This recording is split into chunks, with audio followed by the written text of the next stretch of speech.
Bundeskanzler, Excellencies, ladies and gentlemen, let me welcome you to the second day of the Munich Security Conference. We all had a very interesting first day. I hope you all digested it. Today we have on our agenda the Euro-Atlantic security. We have regional challenges on the stage and behind closed doors, including Russia's war on Ukraine, global democracy, critical minerals, the global gender backlash, tensions in the Indo-Pacific, prospects for Syria, the Middle East, Haiti, Afghanistan, Venezuela, and many more. But in the first session today, we welcome the German Federal Chancellor, Olaf Scholz, who has been a regular guest to the Munich Security Conference. Mr. Chancellor, we welcome this very much that every year you have been here since you took office. I would like to ask you to take your headsets because the Chancellor will speak in German.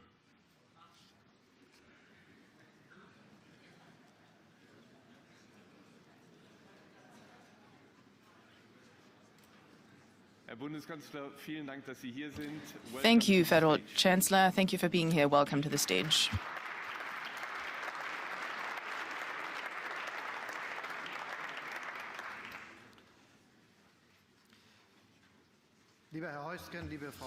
Dear Christoph Heusgen, dear Ms. Beddoes, ladies and gentlemen, it is only 20 kilometers from here to the concentration camp of Dachau. Dachau, one of the places where unspeakable crimes against humanity were committed by Germans and in the name of the German people. The American Vice President visited Dachau the day before yesterday and said something very important afterwards. The Memorial Society said, and I'm quoting him, why we should be committed to ensuring that it never happens again. I'm very grateful to Vice President Vance for that important statement. This never again is the central lesson we Germans learned after the Second World War from the horrible experience of the rule of National Socialist terror. And that this was possible, by the way, is something we very much owe to the great support America extended to us then. This never again is the historic task, the mission that Germany has to live up to day after day, and will live up day after day as a liberal democracy. Never again fascism, never again racism, never again a war of aggression. And that is why the overwhelming majority of the people of my country stands up resolutely to those who glorify or justify the criminal National Socialism. The AfD is a party from the ranks of which National Socialism and its monstrous crimes against humanity, like the ones committed in Dachau, were trivialized as just a speck of bird poo in German history. Therefore, a commitment to never again is therefore not possible with the support. With support is not reconcilable with support for the AfD.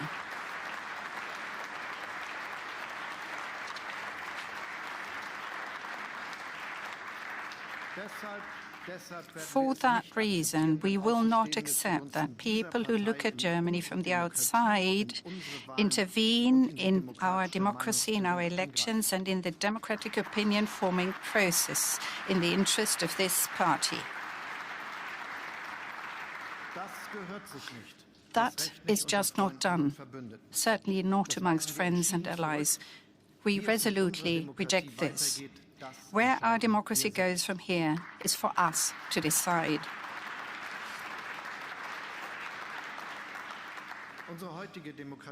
Today's democracies in Germany and Europe are founded on the historic awareness and realization that democracies can be destroyed by radical anti-democrats. And this is why we've created institutions that ensure that our democracies can defend themselves against their enemies, and rules that do not restrict or limit our freedom but protect it. Defending freedom and democracy against their enemies, that has always brought us together as members of the transatlantic community, and that is what brings us here together in Munich today. As supporters of freedom and democracy, we stand at the side of Ukraine, which has come under attack. And I'm therefore pleased that the American administration has reaffirmed our common objective of preserving the sovereign independence of Ukraine. This sovereign independence has also to be reflected in the negotiations, and that is what we mean when we say nothing about Ukraine without Ukraine. It is right that Ukraine is involved as we begin to talk directly with Russia. I myself spoke to the Russian president several times, trying to convey to him that we expect a just peace in Ukraine and explaining what that means for us.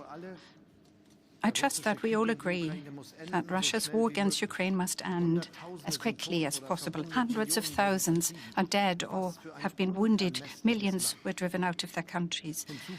What an immeasurable suffering. And on top of that, you have the increasing escalation and globalization of the conflict by Putin's Russia.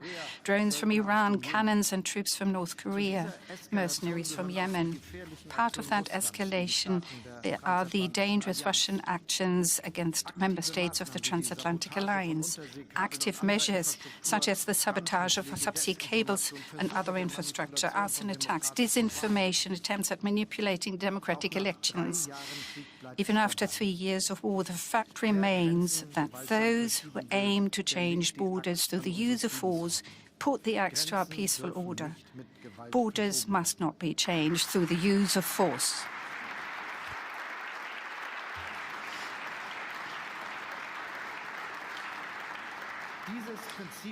This principle must apply everywhere and at all times for everyone.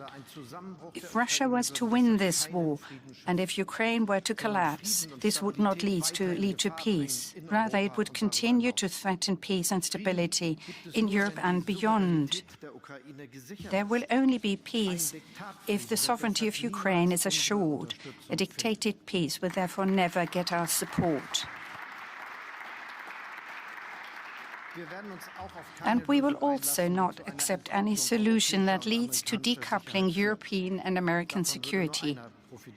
The only person who would benefit from this would be President Putin. We Europeans will defend these interests of ours with a spirit of self-confidence and unity in the upcoming negotiations. The Europeans are the party, the countries that support Ukraine, provide the strongest support for Ukraine. As long as it takes. And by the way, this as long as it takes does not end when the guns fall silent. At the end of every negotiated solution, the Ukraine must have the armed forces that it needs to ward off another possible Russian attack. This will be an enormous challenge in financial, material and logistical terms, and Ukraine will not be able to achieve this on its own in the foreseeable future.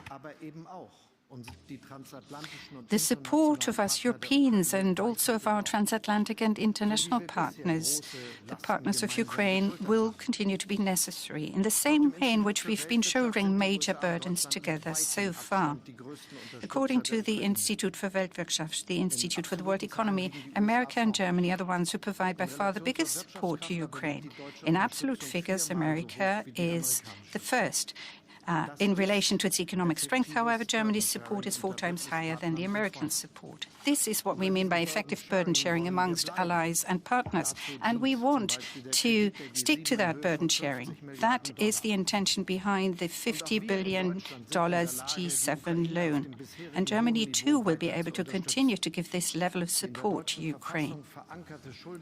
The debt brake enshrined in Germany's constitution provides for exceptions in emergency situations.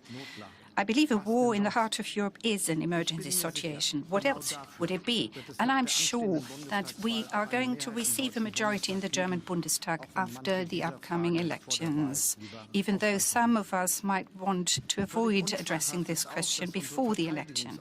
And it is also beyond doubt that we have to increase significantly our defense expenditure, not only for Europe to become and remain an ally at eye level with the United States, but in order for us Europeans being able to continue delivering peace in the future.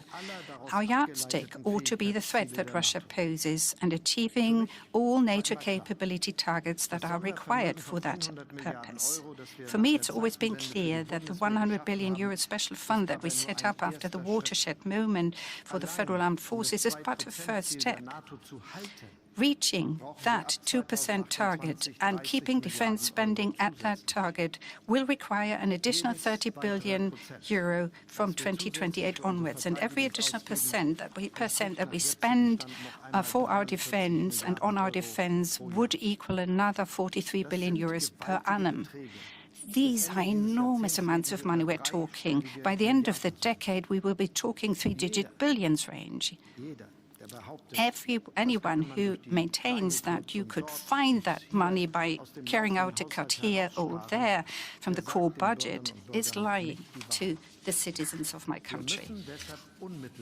And therefore, we have to make sure that right after the upcoming federal elections, we reform the debt brake in our basic law, our constitution that is, by exempting security and defense. And I predict here and now that we are going to get a majority for that too after the elections. These national efforts have to be embedded in strengthening Europe's capabilities. And that definitely includes that we have to ensure that we keep key technologies in Europe and make sure that they become established there. We also need a strong European defense industry with a permanent production of the most important groups of ammunition and weapons. This, however, is only possible if we combine orders at the European level and avoid to restrict unnecessarily our defense industry companies. And at the same time, I say that we were not going to give up the transatlantic integration of our defense industries. In the future, too, we plan to buy new American defense equipment. Again, here, too, we have to explain here and now how we're going to find the funds for that in Europe. And my suggestion would therefore be that we include an exemption, or rather a derogation, in the stability pacts of the European Union for any investment in defense equipment that lies above our NATO target of 2%, limited in time and whilst trying to preserve the fiscal soundness of all member states. Germany is ready to do so. What is at stake here is peace and security in Europe, and this has therefore to be the hour of Europe. Strengthening European capabilities has to take place in a clearly defined time frame. This would lead to the creation of a genuine win-win strategy. On the one hand, it would reduce the burden that the United States have shouldered in Europe, and on the other hand, it would lead to a stronger Europe within NATO. And it would also strengthen NATO as a whole, across the whole spectrum of the transatlantic dimension. Ladies and gentlemen, as I see it, the Munich Security Conference is the ideal place to discuss such ideas. When we take a realistic look at the world, we realize that it is high time we did. Thank you very much indeed.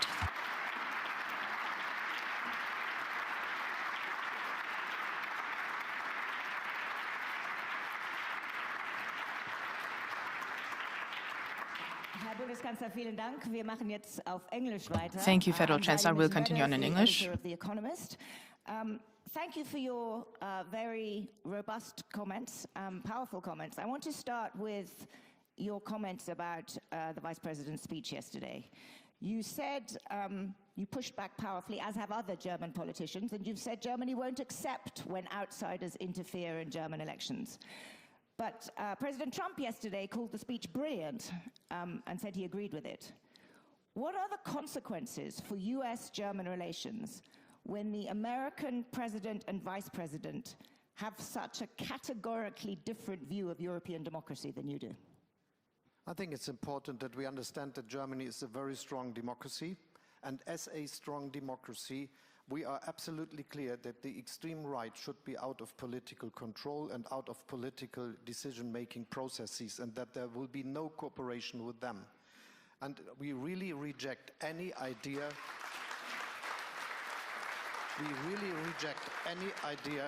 of cooperation between parties other parties and these extreme right parties. I think there is a strong consensus between all relevant parties in Germany that they won't do so. I hope this will last and continue. But it is absolutely sure and necessary to say it is not others to give us the advice to cooperate with these parties which we are not working with for good reasons, especially when looking to the history of our country. Do you think there was anything in the Vice President's speech worth reflecting on? You mean all this very relevant discussions about Ukraine and security in Europe?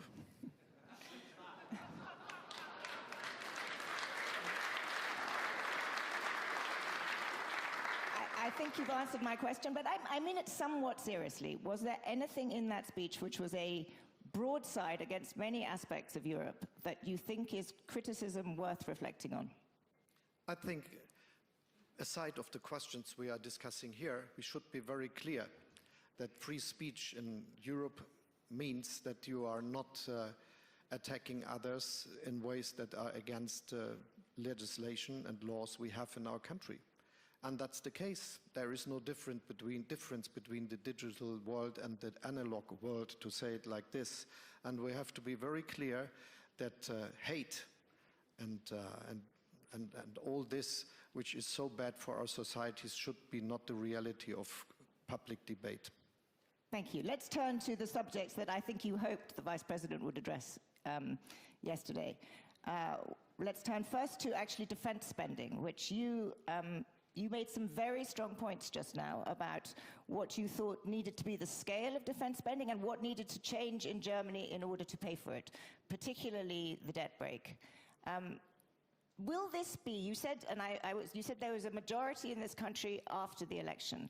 Does that mean you think it should be a condition of any coalition agreement that there should be a reform of the debt brake? To my point, it's necessary that we change the view we have to these questions since many years. It will be absolutely impossible to finance 2% and even more without changing the debt regulation we have in Germany. It is impossible. And we helped us out of the situation with this extra fund of 100 billion, which gave us the opportunity to do the necessary investments and to have more than 2% of GDP invested into defense now. And we will be able to continue, but this fund ends in 27. And then we have to take a decision for the next future. And it will be not that we raise taxes by 30 billion. And it will be not that we cut investments into streets and railways and investments into the future of our society or in social cohesion because of doing more for defense. So it is absolutely clear that without a change in the view of looking at this debt regulation, we wouldn't be able to fulfill the request of 2%, and even we wouldn't be absolutely unable to do more. And this is the same with many other countries in Europe, and that's the reason why I said we have to rethink also in Europe the question. And my concrete proposal here is that we think that when it goes over 2%, we have to have something where our criteria of that regulation are not against spending. Absolutely, and you echoed comments made by Ursula von der Leyen yesterday where she proposed something similar. Can I just clarify though, both on the European side and with the debt brake, is this a permanent change? Should defense spending permanently be excluded from the debt brake? I think it should be for a long time and possibly permanently. We have to discuss this together, but we have to be very clear it is not for doing new pension schemes. This is something we have to afford with our own capabilities in our countries. But if you look around the world, you will not find too many countries that are able to do even that much for defense if they are not using also their chances for going to finance with sovereign bonds and the like. And so it is absolutely necessary that we are clear on this question. And I'm really, really a bit disgusted that we have, especially in my country, but also in other places, the idea that it's something which we will be able to do just in a way. It will not happen. If we are not serious, if we are not honest with the people, telling them that spending more for defense will mean that we have to increase also the debt we have, we will not succeed, and it is then something we wouldn't do. And that's the reason why so many countries in Europe did not fulfill the 2% criterion, why they were not able to do it without acting against the cohesion of their own society. And I can tell you, I spoke with many leaders in Europe, and when behind the door, when the doors are closed, they are absolutely clear. If I would do this, I would have no chance to convince my public. And so we have to be honest in this case, and all these not honest debates are the problem for a real decision. They were in the past, and if there would not be, to be very clear, if there would not be this war of aggression of Russia against Ukraine, nearly every country would have said we look for the 2% without doing anything. And this should not happen again, that we meet in Wales, everyone is signing a document about 2% and not doing a bit for getting there. When I started in office as a finance minister, the budget of the defense ministry was 37 billion. Now it is, together with the extra fund, nearly 80, together with the defense spending and other resource like foreign office and so on, it is 90 that we spend. So what sort of an increase we had in the past, we would not have been able to do this without the extra fund, and we will not be able to do it without extra debt, and we have the chance for doing so. Just tell this.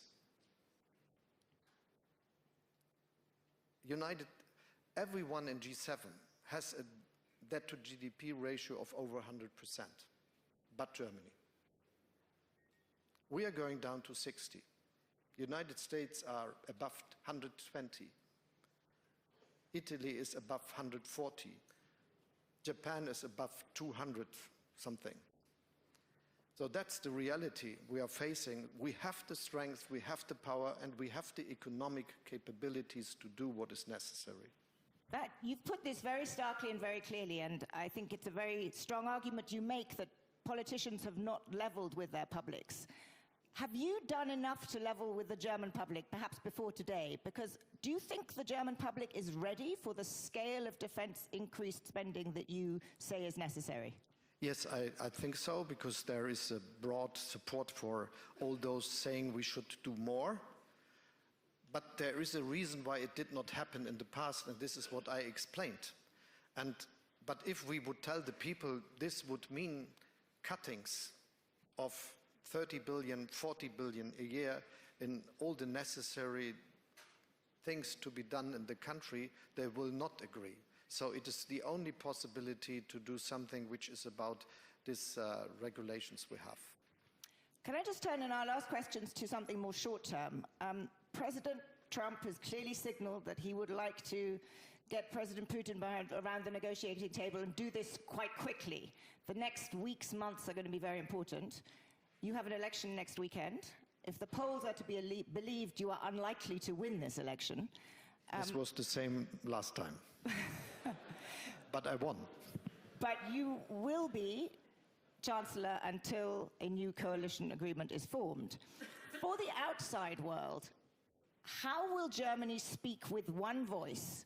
How will Germany be a credible partner in the coming weeks and months if there is no clarity around what the next government will be, or indeed what their positions will be? How will you ensure that you can be the leading voice in Europe in the next weeks and months? This is a long tradition in Germany, that the cooperation, even between parties that are fighting against each other in elections, is strong enough that we always look at our country and how we represent it in a situation like this. So I have no doubt that we will be able to act with a broad consensus in Germany.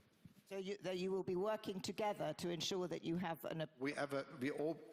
We did all the time, and why should this not be the case again? And so I'm very sure.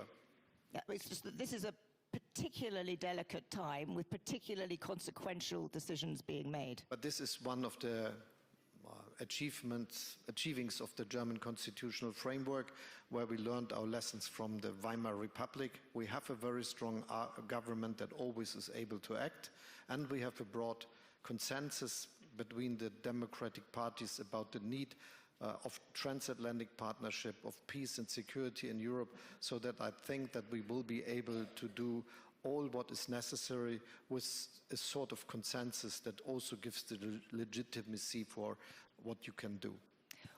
It's unclear from the various comments from the Trump administration precisely what their approach is going to be towards Ukraine and towards Vladimir Putin. But one consistent theme seems to be a greater role for Europe, a less role for America in supporting Ukraine. If they take the radical end of that, which is really pulling back from any American support, is Germany, in particular, and Europe willing and able categorically to step up? I do not understand the United States administrations in this direction. So even what we heard from the defense minister, what we heard from many others, and also from the president, is that they will continue to support Ukraine. This was also what I learned from my talks I had with President Trump when we were discussing especially the situation in Ukraine. And everyone should know, and I think the United States administration knows, that it is also an important and necessary message to Putin that he cannot count on a reduction of the support, because otherwise he would not do the necessary compromises. And so I think a strong Ukraine, which gets our support, a strong message to the Russian president that the support of the United States and of Europe will continue. And then the request for a fair peace that is not a dictated peace is what we should look for and what we can achieve. Because in this meeting we should be very clear that Putin did not reach a relevant of his goals. He was looking for making NATO more weak and getting it more away from him. Now he has Finland and Sweden as new members. Nearly everyone is spending 2% of GDP for defense. We are more looking at defending our countries in Europe if there would be a military aggression against NATO. So this is a complete difference to the time before. Second, he was looking for something of a proxy regime in Ukraine. His wording for this is denazification, but he means that he should control who is the president and what they are doing. This will not happen. Ukraine is now a strong democratic nation on the path to the European Union, which we opened and which is merit-based, but is a path where they can get to the end and be member of the European Union. And the third is what he always mentions also in the phone calls I had with him, a completely demilitarized Ukraine. But the truth is that Ukraine now has nearly 1 million soldiers under weapons, if you count all together that are relevant for the battlefield, that they are well equipped, or could be better, but they are really equipped by Western munition, arms and all the kind. And because of this, it's absolutely clear that a post-war Ukraine would have a very strong army. But this leads me to the question, what is what we could get for guaranteeing that Ukraine will not face the next war with Russia some years later? And my view is the first of all is a strong army of Ukraine, which will be over the size of their economy, which they could not afford from the strength of their own economy. So there will be a responsibility in the post-war times for Europe and for the United States and for the international partners and friends of Ukraine to make this happen. And all the sort of security guarantees we give should be designed from this basis. So the key is a strong Ukrainian army, which you help fund and support. But beyond that, there will also be a need for security guarantees. What security guarantees should there be? Do they have to be credible, need to include the US? Yes. And this is the basis of NATO, that we do always the same things. And I will be very clear that all this must continue to be the basis for what we are deciding, that there is not a split security between the United States and the European partners, and that we are always involved. So we felt involved when there was this aggression against the United States and went to war in Afghanistan as partners. That's one of the cases where we worked together. And this must be always the basis for what we do, that it is clear that if there is an aggression against soldiers of European states in Europe, it is also the question of the United States. So we should always do the same. This is the basis of NATO and our strengths, and for making Russia clear that they cannot split us. That's very clear. Chancellor Olaf Scholz, thank you very much indeed. Thank you.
Excellencies, ladies and gentlemen, when we met here 3 years ago,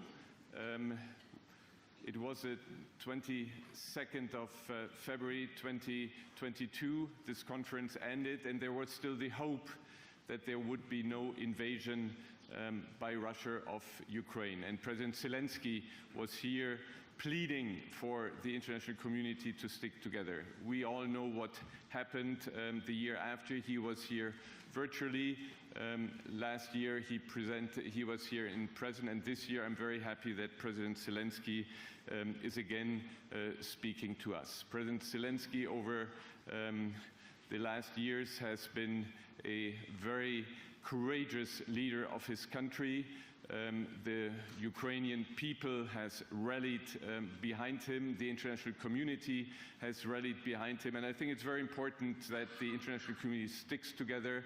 But it's also important that the Ukrainian society sticks together and there is no wedge driven into the Ukrainian society. We can only beat Russia together, both here and in Ukraine.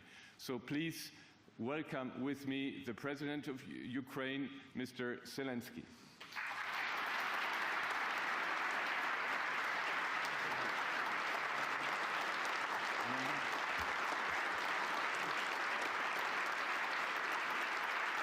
Thank you so much.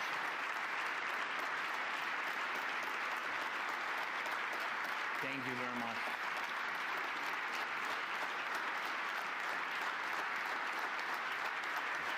Thank you.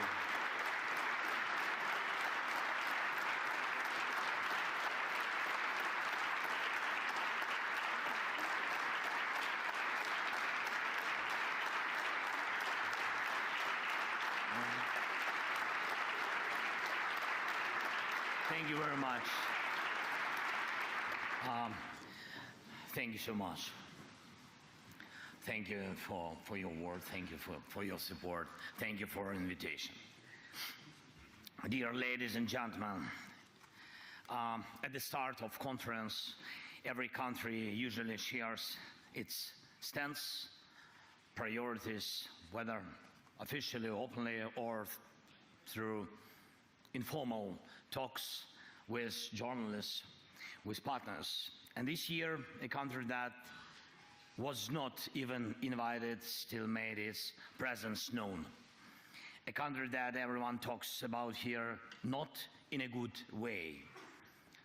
The night before Munich this year, a Russian attack drone struck the sarcophagus covering the ruined fourth reactor of the Chernobyl nuclear power plant. It was a modified Shahid drone, Russian drone, a technology passed on to Russia. Its warhead carried at least 50 kilograms of explosives. And we see this as a deeply symbolic move by Russia, by Putin. Just recently in Ukraine, we discussed the crucial role of nuclear energy in keeping the country running despite Russia's constant attacks on our Ukrainian energy infrastructure. And we are now preparing a project to expand our Khmelnytsky nuclear power plant. Just one day before the Munich, I was there on the plant, and with involvement from American businesses and including Westinghouse. The project will strengthen the energy security of not just Ukraine, but our entire region of Europe. And we also recently spoke with President Trump and his team about nuclear energy and Europe's largest nuclear power plant, our Zaporizhzhia plant, which is currently occupied by Russia. And Russia responded by sending a drone to hit Chernobyl's sarcophagus, which holds radioactive dust and debris. And this is not just madness. This is Russia's stance. A country that launches such attacks does not want peace. They don't want. It is not preparing for dialogue. Almost every day, Russia sends up to 100, even more, Shahed drones at us each day, and regular ballistic missile attacks, and a steady increase in aerial bomb strikes. But that's not all. This year, Moscow plans to create 15 new divisions, adding up to 150,000 soldiers.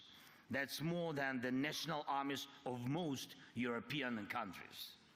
Russia keeps opening new army recruitment centers every week, and Putin can afford it. Oil prices are still high enough for him to ignore the world. And we have clear intel that this summer Russia plans to send troops to Belarus under the pretext of training exercises. But that's exactly how they staged forces before their full-scale invasion to Ukraine 3 years ago. Is this Russian force in Belarus meant to attack Ukraine? Maybe, or maybe not. Or maybe it's meant for you. Let me remind you, Belarus borders 3 NATO countries. It has effectively become a foothold for Russian military operations. According to both Putin and Lukashenko, Belarus now hosts banned weapons, medium-range missiles, and even nuclear arms. Putin clearly sees Belarus as just another Russian province now. And we need to be realistic. If someone is setting up a military launch pad, we need to ask, what should we do about it? And more importantly, what can we do before the next attack, the next invasion? Remember, there have already been provocations on the Polish and Lithuanian borders with Belarus, migrant crisis staged by Russian intelligence to store up chaos in Europe. But what if next time it's not migrants? What if it's Russian troops or North Korean troops? Make no mistake, North Koreans are not weak. They are learning how to fight now, how to fight the modern war. And what about your armies? Are they ready?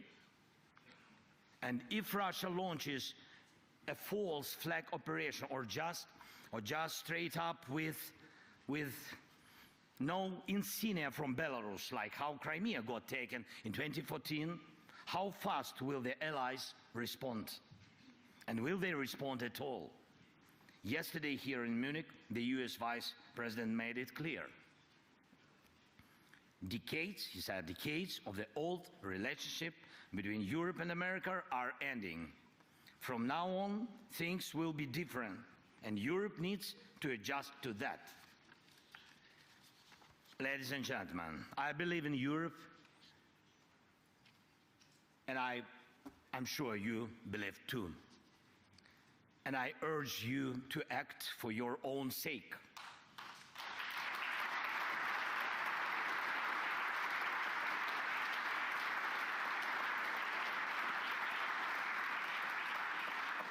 And for the sake of Europe, people of Europe, your nations, your houses, your children, and our shared future.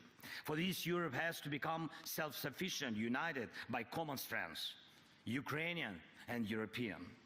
Right now, Ukraine's army, supported by global aid, thank you so much, is holding back Russia. But if not us, then who will stop them? Really? Let's be honest, now we can't rule out the possibility that America might say no to Europe on issues that threaten it. Many leaders have talked about Europe that needs its own military, an army of Europe. And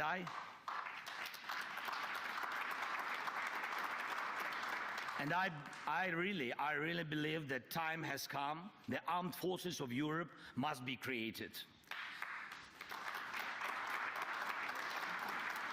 This is not harder than standing firm against Russian attacks, as we have already done. But this is not just about increasing defense spending as a GDP ratio. Money is needed, of course, yes, but money alone will not stop an enemy assault. People and weapons don't come for free. But again, it's not just about budgets, it's about people realizing the need to defend their own home.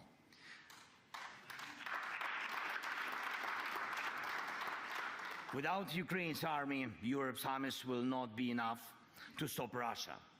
It's reality for today. Only our army in Europe has real modern battlefield experience. But our army alone is not enough too. And we need what you can provide: weapons, training, sanctions, financing, political pressure, and unity. 3 years of full-scale war have proven that we already have the foundation for a united European military force. And now, as we fight this war and lay the groundwork for peace and security, we must build the armed forces of Europe so that Europe's future depends only on Europeans, and decisions about Europe are made in Europe.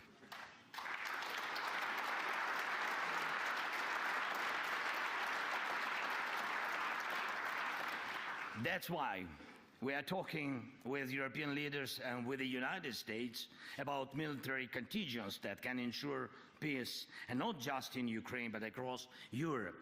And that's why we are developing joint weapons production, especially drones. Especially the Danish model, for example, of pooled investments for arms production in our country is already working well, very successful. Last year alone, thanks to Ukrainian and partners' efforts, we produced over 1.5 million drones of various types. Ukraine is now the world leader in drone warfare. This is our success, but it's also your success, of course.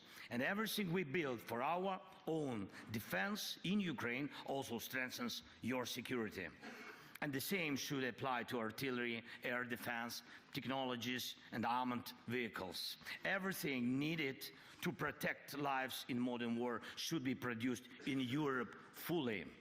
Europe has everything it takes. Europe just needs to come together and start acting in a way that no one can say no to Europe. Boss it round or threat it like a pushover. This isn't just about stockpiling weapons. It's about jobs, technological leadership, and economic strength for Europe. Last fall, in my victory plan, I proposed replacing part of the US military presence in Europe with Ukrainian forces, if Ukraine is in NATO, of course. If the Americans themselves decide to go that way, decreasing their presence, it's not good. Of course, it's very dangerous, but we all in Europe need to be ready. And I started discussing this even before the US elections, because I could see where American policy was heading. But America needs to see where Europe is heading. And this direction of European policy shouldn't just be promising, it should make America want to stand with a strong Europe. This is absolutely possible, I'm sure of it. And we must shape that course. Europe must decide its own future. We need confidence in our own strengths so that others have no choice but to respect Europe's power. And without a European army, that is impossible. Once again, Europe needs its own armed forces. And I know Mark Rutte, my good friend, is listening to me right now. and Mark, my friend, this isn't about replacing the alliance. This is about making Europe's contribution to our partnership equal to America's.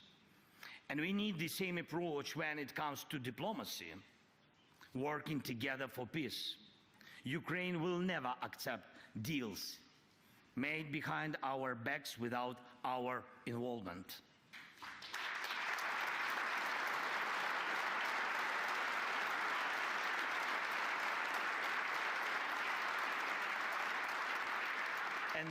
And the same rule should apply to all of Europe.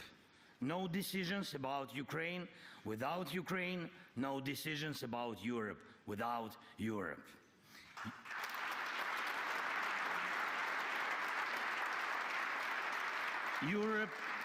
Europe must have a seat at the table when decisions about Europe are being made. Anything else is zero. If we are left out of negotiations about our own future, then we all lose. Look at what Putin is trying to do now. This is his game. Putin wants one-on-one talks with America. Just like before the war, when they met in Switzerland and looked like to carve up the world. Next, Putin will try to get the US president standing on Red Square on May 9th this year, not as a respected leader, but as a probe in his own performance. We don't need that. We need real success. We need real peace.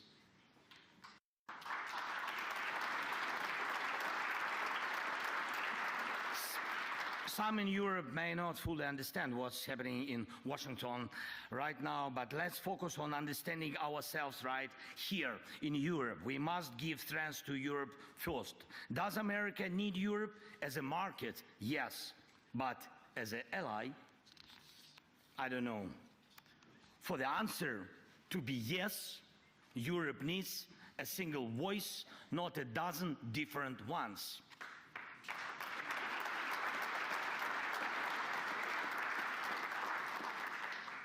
Even those who regularly come to Mar-a-Lago need to be a part of a strong Europe, because President Trump doesn't like weak friends. He respects strengths. Next, some in Europe may be frustrated with Brussels, but let's be clear. If not Brussels, then Moscow. It's your decision.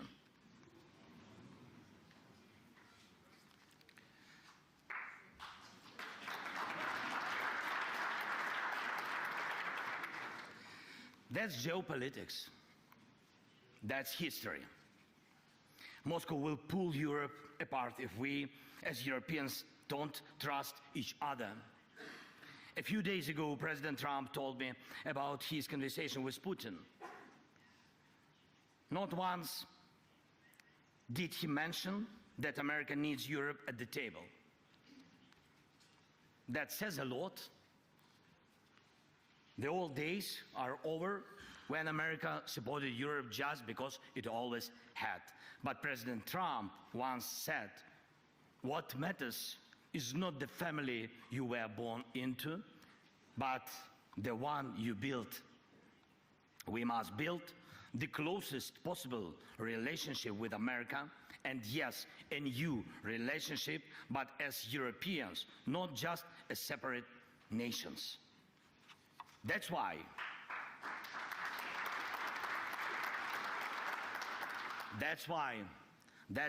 we need a unified foreign policy, a coordinated diplomacy, the foreign policy of common Europe, and let the end of this war be our first shared success in this new reality. And we are already working to make sure that on February 24th, the 3rd anniversary of Russia's full-scale invasion, we can gather together in Kyiv and online. All European leaders, all key partners who defend our security, from Spain to Finland, from Britain to Poland, from Washington to Tokyo. This meeting must deliver a clear vision for our next steps on peace, security guarantees, and the future of our collective policy. And I do not believe in security guarantees without America. Yes, it will be just weak, but America will not offer guarantees unless Europe's own guarantees are strong. And I also will not take NATO membership for Ukraine off the table. But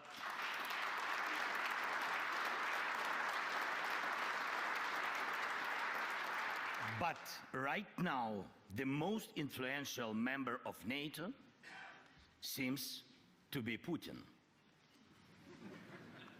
because his whims have the power to block NATO decisions.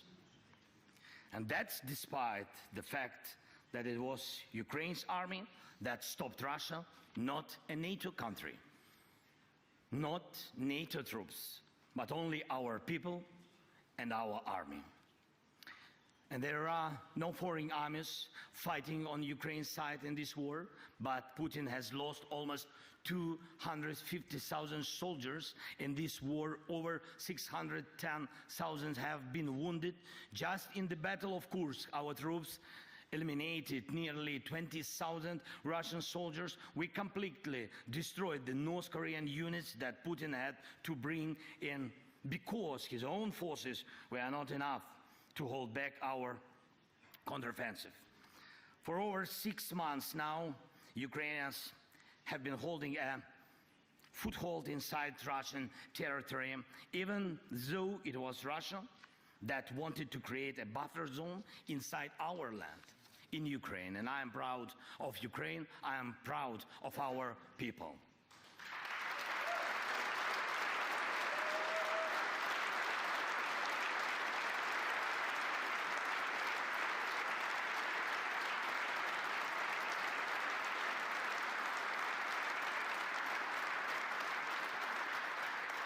But now I ask you, each of you, to honestly answer this question.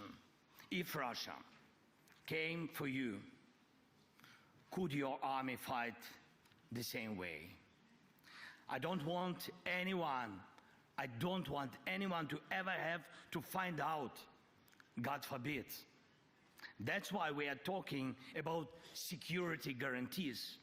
And that's why we believe that the core of any security guarantees for Ukraine must be NATO membership. Or if not that, then conditions that allow us to build another NATO right here in Ukraine. Because at some point there will be a border between war and peace. Where that border is drawn and how strong it is up to us. My proposal: Ukraine's eastern border, Belarus eastern border, the eastern borders of the Baltic states, Finland's eastern border. That is the strongest security line for all of us in Europe, because that is the line of international law.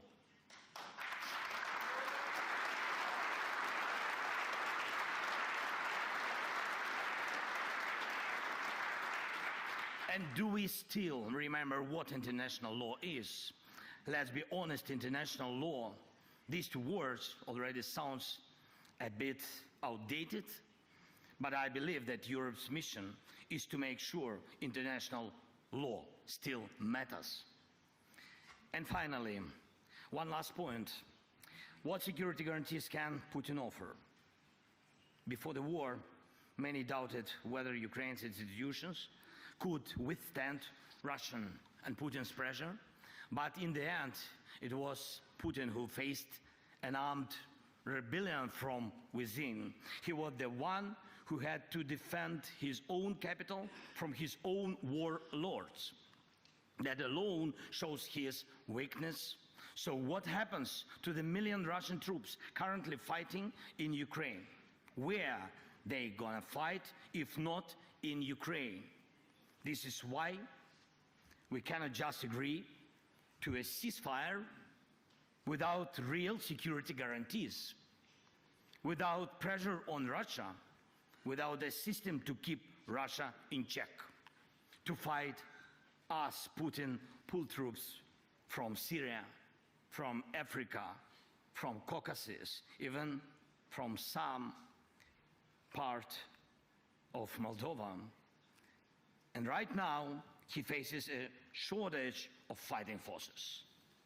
And if this war ends the wrong way, he will have a surplus of battle-tested soldiers who know nothing but killing and looting. And that is yet another reason why this war cannot be decided by just a few leaders, not by Trump and Putin, not by me and Putin, not by anyone here in Munich sitting down with Putin alone. We must apply pressure together to make real peace.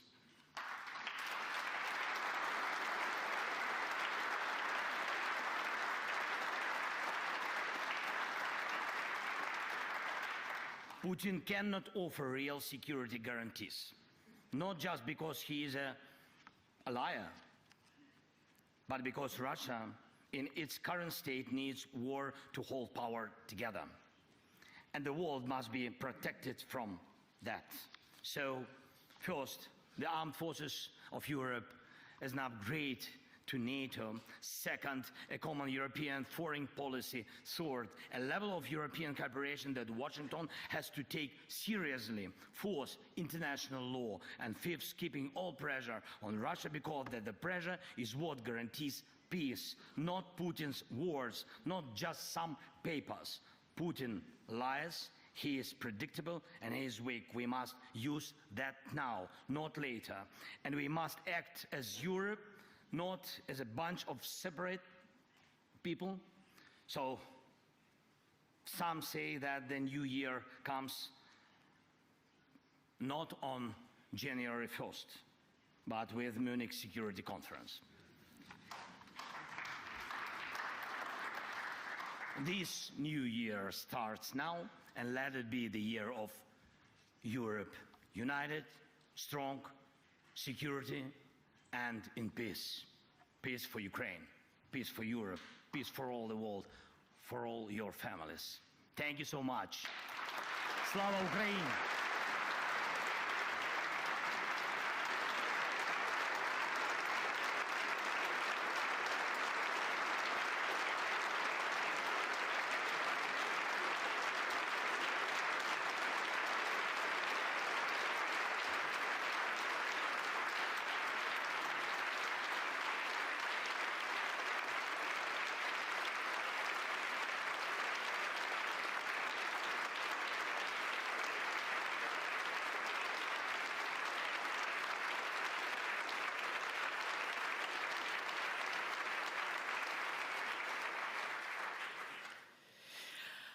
Mr. President, thank you. Thank you very much. That was a stem winder of a speech with a lot of challenges thrown down.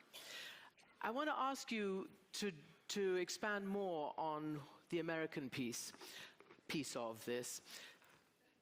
You, after your phone call with President Trump, said that you did not hear enough detail to make this a peace plan. Can you just elaborate what you meant by that?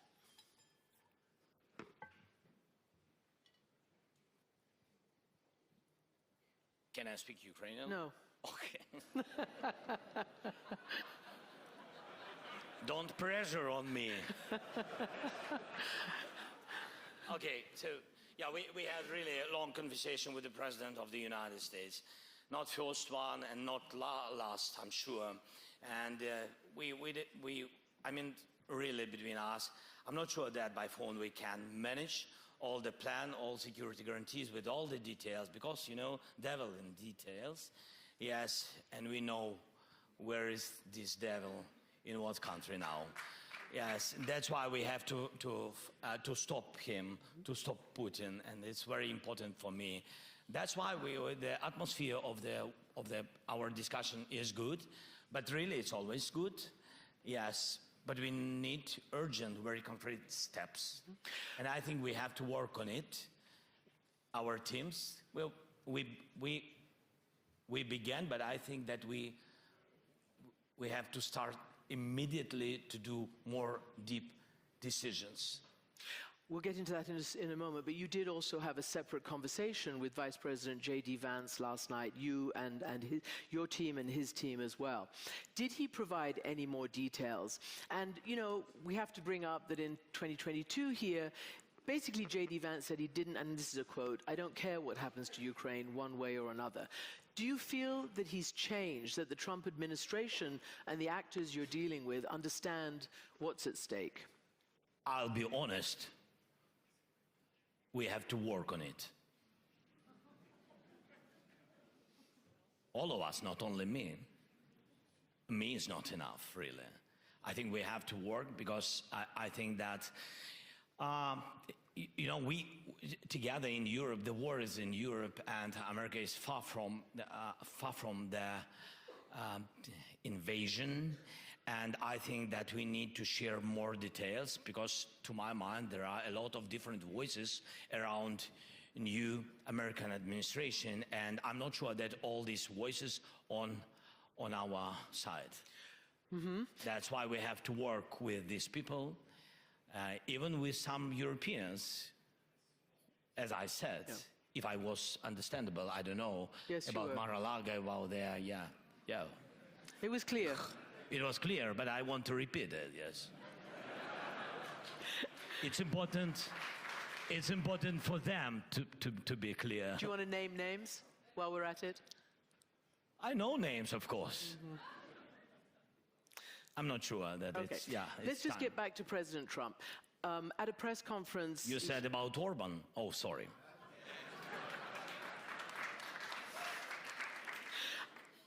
Do you understand? No. Viktor Orban is what the president was saying. Mr. President, Trump was asked whether he trusted Putin. And he sort of basically ended up saying, on this, I do. But he has also said that, and frankly, it's quite difficult to extract what all the different administration officials have been saying. On the one hand, potentially that, you know, maybe Ukraine had a responsibility for this war. Maybe Ukraine can't ever expect to get back. It's unrealistic, according to the Defense Secretary, its territory. Maybe Ukraine will be safe and independent. Maybe it'll be part of Russia.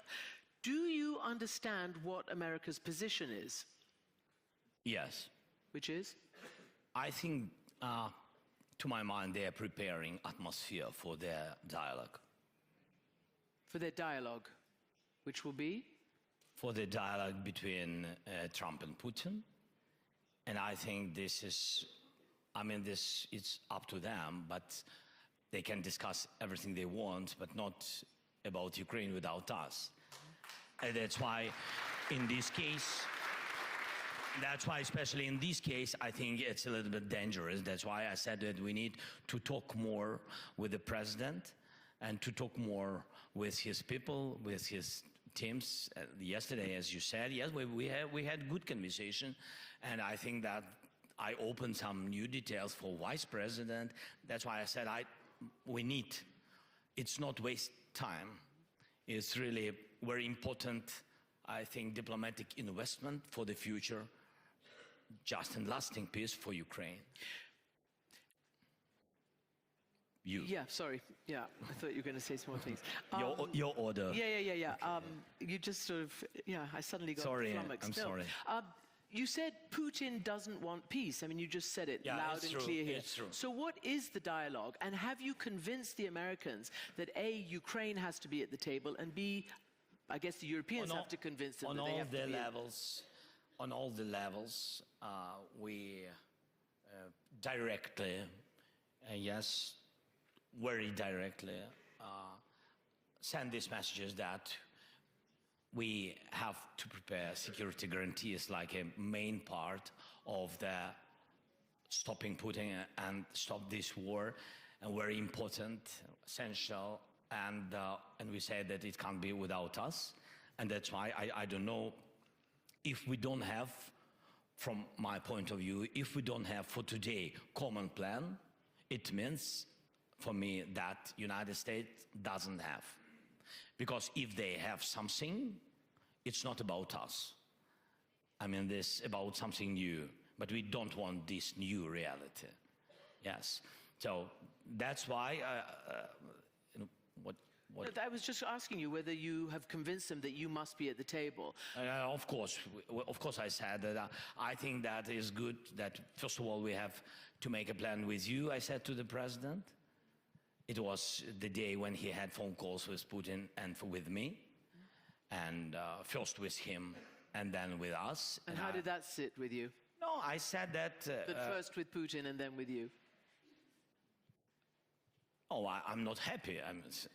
Yes, but I think that more dangerous if first meeting will be with Putin and then with Ukraine.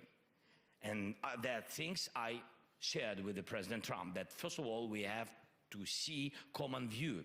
And I said also that at the table we need Europe also. It's very important for us. We are Europe, we in Europe, and we see our future only in EU, like a member.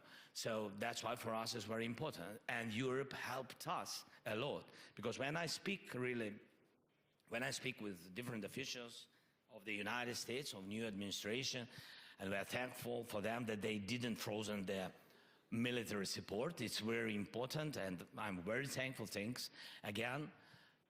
But when we speak, I really understand what part of support did America during these 3 years and what huge support made Europe. And it's important. Did you get a commitment from President Trump that you would meet with him first? Do you have a plan to meet with the president? No, we have our plan, of course. It's our country, and that's why it's our plan. I think it's understandable, but we need the common view. That's why we are ready for the common plan. Yeah. And I shared it with... I'm just asking whether, because President Trump says he'll meet Putin maybe in Saudi Arabia maybe soon. Has he said he will meet you? He said to me that we have to meet. And I said to him also, we have to meet. I think that I said first that we have to meet. Yes, and but we understood each other because I didn't say about it once. You said it several times. Yeah, so that's why I think we understood each other, and it's very important.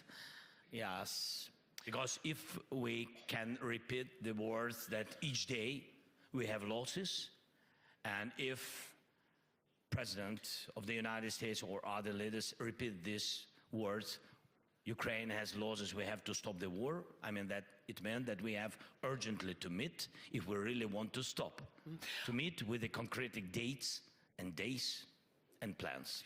So you talk about losses, obviously heavy losses. You mentioned Russia's heavy losses as well. Yeah. You were talking to President Trump, and you know that last year, around this time last year, it was President Trump and his allies in Congress which delayed for approximately 7 months the aid that was meant to come to Ukraine. When I spoke to General Syrsky, your commander in Ukraine, just a few months ago, he said the delay in aid did cost lives, cost territory, and cost a lot of strategic effort in Ukraine. Did you mention that to President Trump? No. I see. We spoke about delaying and about decision of the Congress, and at least positive decision. I was thankful to him. It was in September when we had meeting during his election period. I think so, or before the election period. I don't. Before, a little bit before. Yes. So it was very important, the decision. I was thankful bipartisan support and also Mike Johnson. He made positive decision. And also to President Trump, because if he wouldn't be supportive, they couldn't vote this decision. But really, help, which we needed very much, still is going. I mean, not everything came. Yeah. You understand? Yeah. So it's very slow, and I think General Syrsky was right that one of the reasons why we lost, but I don't want to speak about kilometers, but I'm ready. I mean, we lost about 4,000 square kilometers. Yes, but of course, if the help could come very quickly everybody understand that that losses was,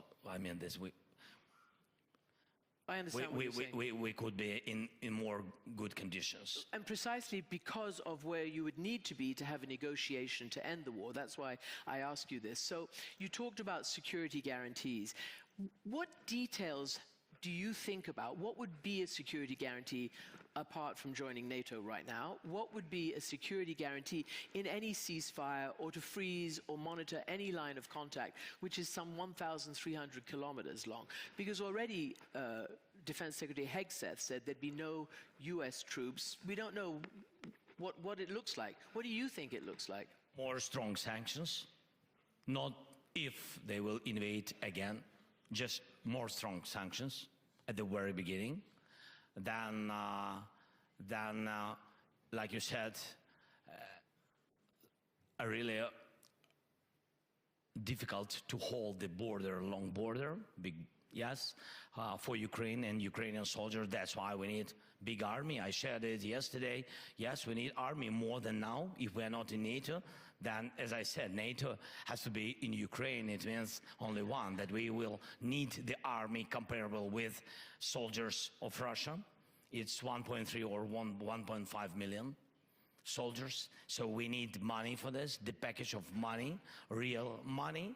And it's big deficit. Even today, for us, it's 40 billion per year. So this money and then weapon and the package of missiles, what was written in the victory plan, the package which we will not use, but it has to stand on our territory. And if Putin will begin new invasion, we will use it. So I think these issues are very important. This is priority. And foreign troops, European troops? Yes, we are open for this initiative. Yeah. We understand, mostly we understand the details, but we need to discuss these details with leaders. I don't want to be now, very loud about it. So, but we understand that we need it. It will help us. And one other big question, the Treasury Secretary, Scott Bessent, came to your country. Yeah. I believe essentially gave you a notice that this is what the administration wants in terms of how much of your rare earth minerals. Trump himself has said, I want $500 billion worth, and that would be fair, he said. What is your response to that? I know you've been talking about rare earths even under the Biden administration. We're still talking. Yes. So where do you stand on that? We're still talking. Mm-hmm. So not 500 million? That's half in our history, there have been a lot of different dialogues with different American administrations. Even from my first year of my term, from 2019. So I had a lot of different dialogues, and we are in process. Finally, I want to ask you, follow up on what Ambassador said in his introduction. The political situation in Ukraine. You've been in power for a long time. There's martial law. You haven't had elections since then. Your mayor of Kyiv, Vitaly Klitschko, has criticized you for that and for many other things. Putin himself calls you illegitimate. He says, I'm not going to negotiate with an illegitimate president. What is your view on when the time will be right for actual elections? During ceasefire talks, after a ceasefire, or what? Interesting what Klitschko said about me. I really didn't. Your opponents, I'm telling you what your opponents, and some members of civil society. Okay. No, I'm surprised. That Klitschko is a great sportsman, but I didn't know that he is a great speaker. But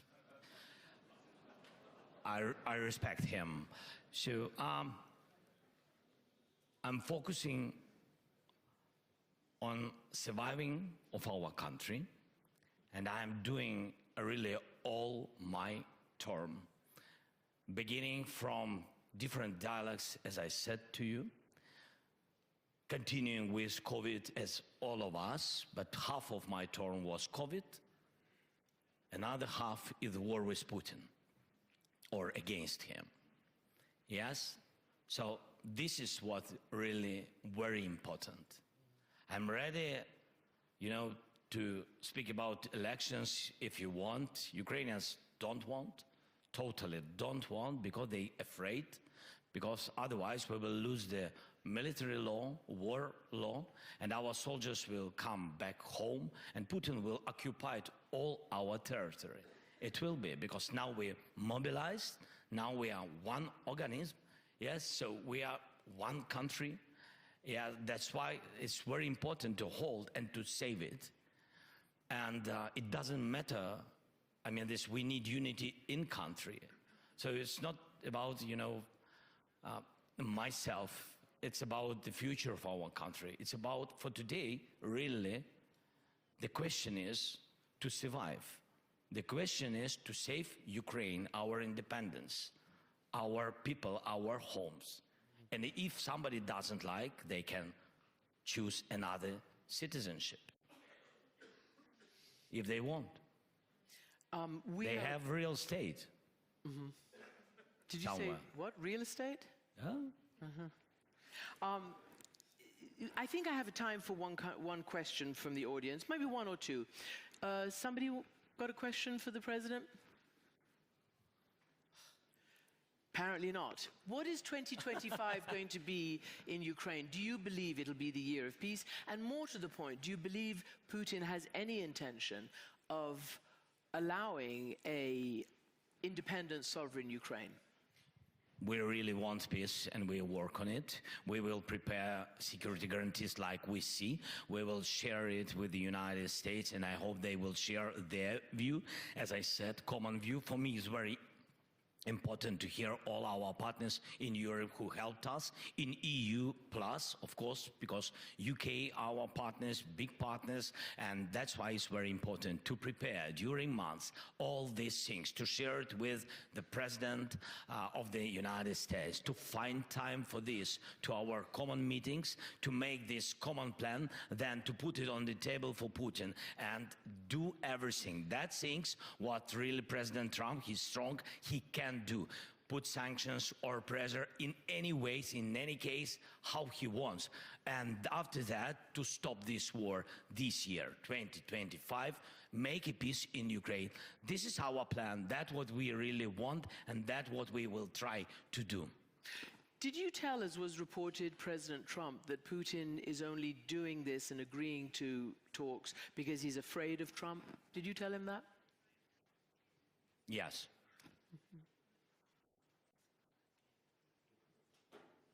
I told Trump that Putin afraid of him. Yes, and he heard me. And now Putin knows.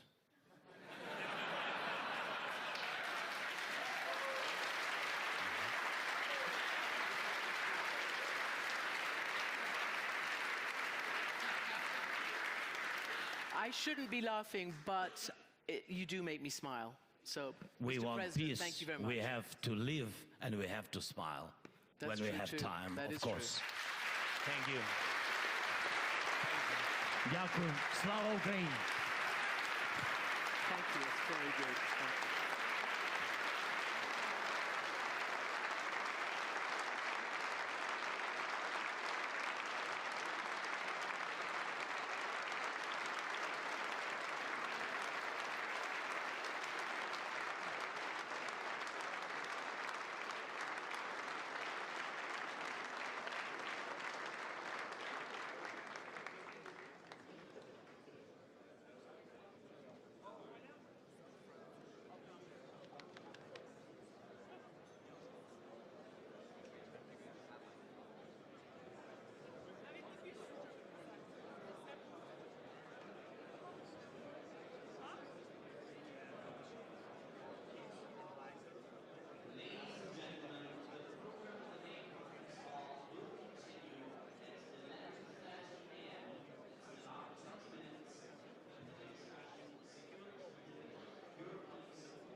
Excellencies, ladies and gentlemen, we just heard from the President of Ukraine what he expects from Europe.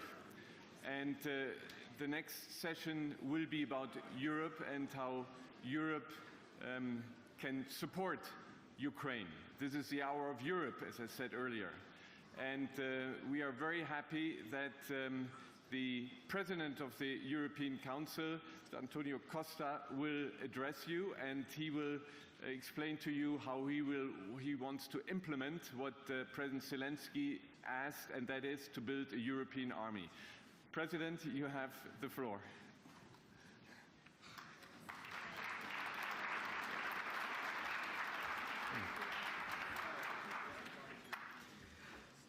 Dear Chairman of the Munich Security Conference, dear colleagues, ladies and gentlemen, on the 24th of February 2022, the European Union changed.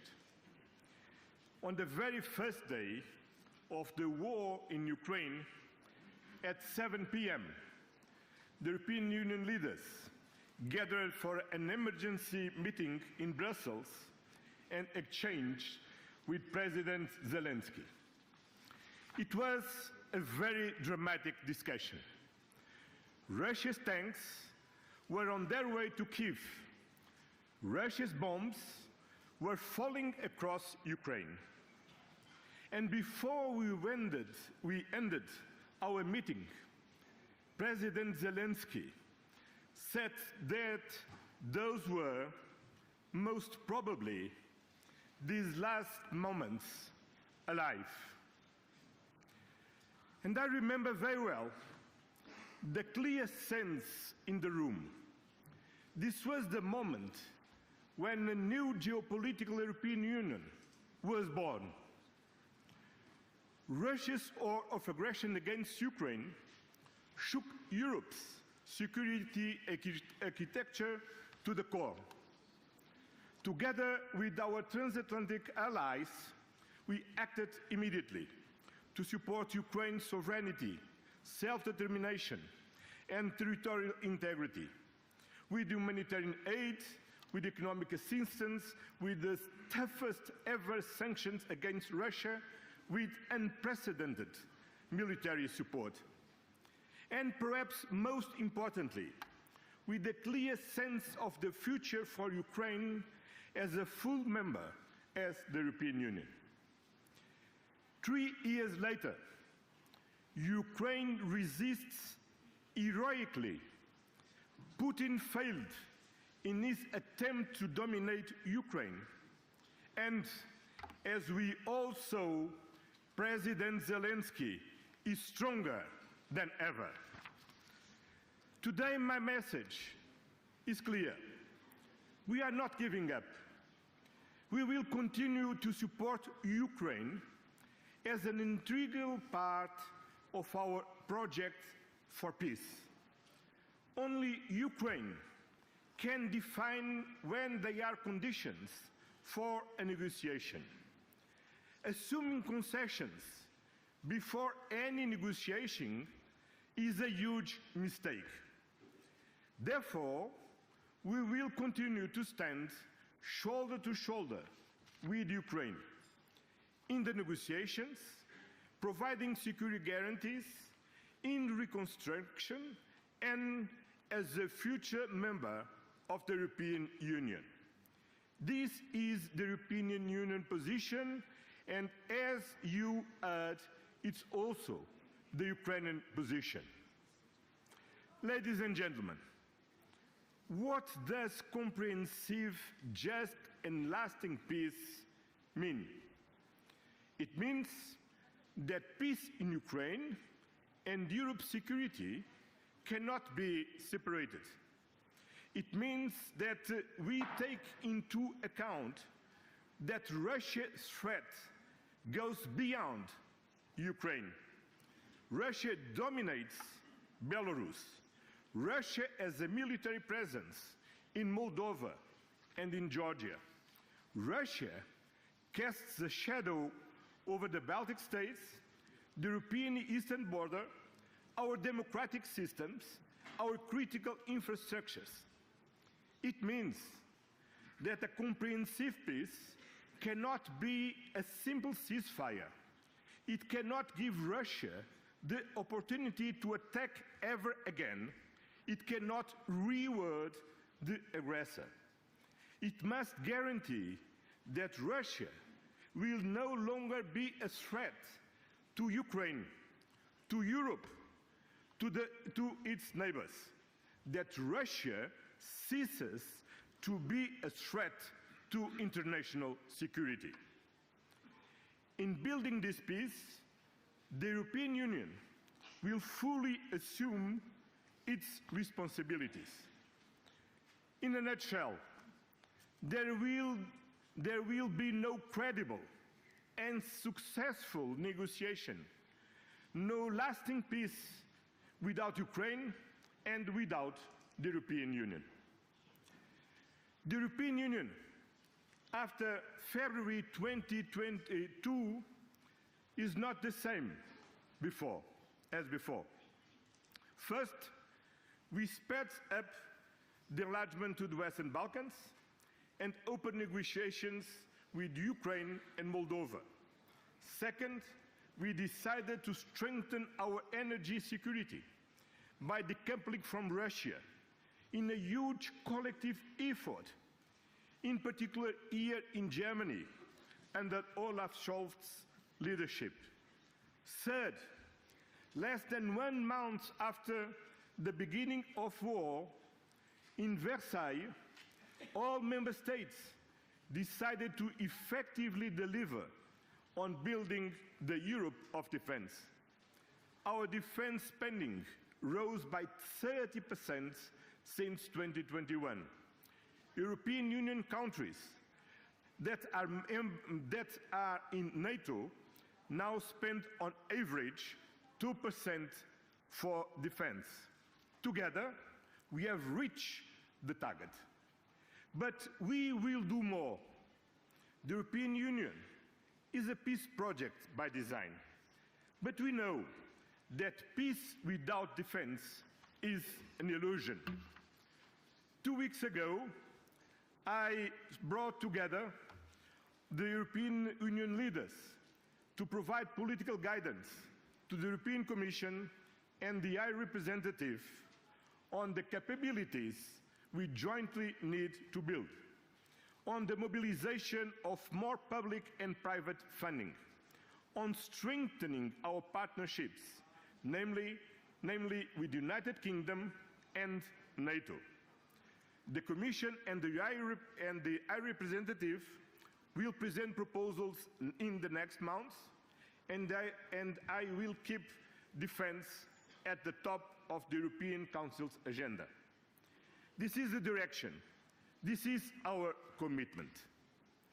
Dear friends, the European Union is a reliable and predictable partner, a strong economic and powerful trade actor, and we are firmly committed to act better, stronger and faster in building the Europe of defense. Thank you very much.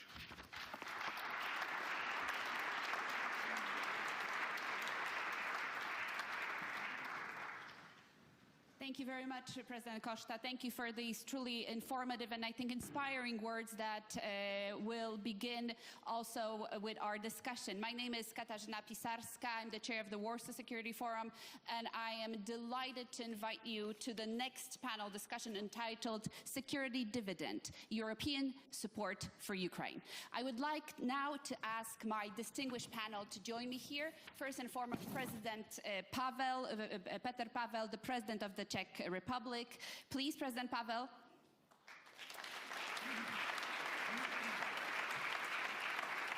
Mette Frederiksen, the Prime Minister of the Kingdom of Denmark. Prime Minister.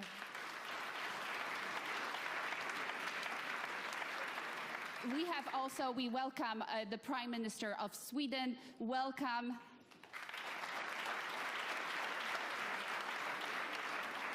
And last but not least, Friedrich Merz, who is the chairman of the CDU here in Germany. Please join us.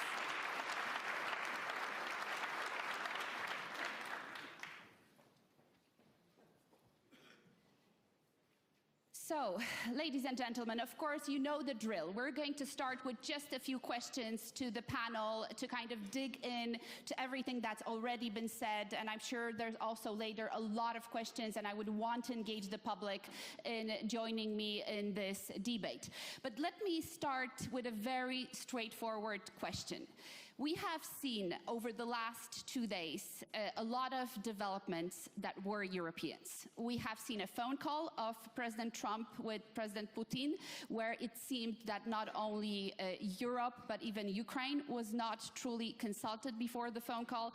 We have, more importantly, seen, and this is today's also the words of President Zelenskyy, Europe a bit sidelined from the negotiations. President Zelenskyy said on the stage just a moment ago that when he spoke with President Trump, Europe was not even mentioned when peace negotiations on Ukraine were discussed. So my question to you here is a question that probably everyone has. What is our plan for Ukraine? What is our plan for a secure and just peace in Ukraine? President Pavel. Well, thank you. Let me start by saying that all we heard and saw over the last couple of days can be seen from both half full and half empty glass. And as I am a half full guy, I see it as a positive development for Europe. Most of these things were cold shower or a shakedown, and which helps us to get some more self-awareness. I mean, European awareness. And we realized that we can do a lot on our own, with or without our American allies. And when it comes to Ukraine, I am a strong advocate of a common approach with the United States. But if we find that their vision of solution of war in Ukraine is different from ours and leaves us aside, we should act very actively. I think that first on our side would be to define our own European position. What are our red lines? What are our withdrawal lines? And all these will have to be discussed with Ukraine. And once we coordinate that position, we will have to coordinate it with our American allies, pointing to the fact that if we are supposed to take more responsibility for Europe, more responsibility for Ukraine, we have to be at the table. Otherwise, we would somehow echo Munich spirit that Czechoslovakia knows about pretty well. I mean, agreement on a country without a country, this time about Ukraine, but also about Europe. So I think we should stand very self-confident because we are doing a lot. We can do more. We have a tendency quite a lot to repeat that we are at a turning point. We have survived a number of turning points, but this time I truly believe that we are at a turning point where we can finally grow up, show that we are able to take responsibility and act accordingly. And some of the measures highlighted by representatives of European Union gives me hope that we are on the right track to be much more flexible and faster in our decisions that are so badly needed for Ukraine. Thank you, President. Prime Minister Frederiksen, what can we do to be at the table, and what can we offer concretely to the table not to be on the menu? Let me start by answering your first question. You were asking all of us in the panel, what is the plan with Ukraine? And let me jump to conclusion. It is to win the war. that's the plan. But let's define winning. No, because what is the alternative? If we allow Russia to take decisions on European questions in 2025, that's not the right way. But we need... I have never believed that the war in Ukraine is primarily about Ukraine. The war in Ukraine is about Russia. It's about Russia's imperial dreams. It's about their wish and their will to take decisions upon European questions. And we cannot allow them to do it. So I think we have to stick to strategy. And the strategy is to win the war. It's not easy. It's not beautiful. It's not nice. It's not all the good things in the world, but it's necessary. And if I am right, I'm not saying I am, but if I am right, that this war has never been about Ukraine, then we need to keep that in mind. I dream about peace, of course. I will do anything to support peace, but I don't believe in appeasement. It was wrong in Munich in 1938. And I think it will be wrong today. So I totally agree with Antonio Costa. You gave a very strong speech just a few minutes ago. You were saying it very directly, that it needs to be a reliable and a just peace, and it can only be a just peace, and we can only trust that peace agreement whenever and whatever it will consist, if we are sure that Russia will not come back in Ukraine or anywhere else in Europe.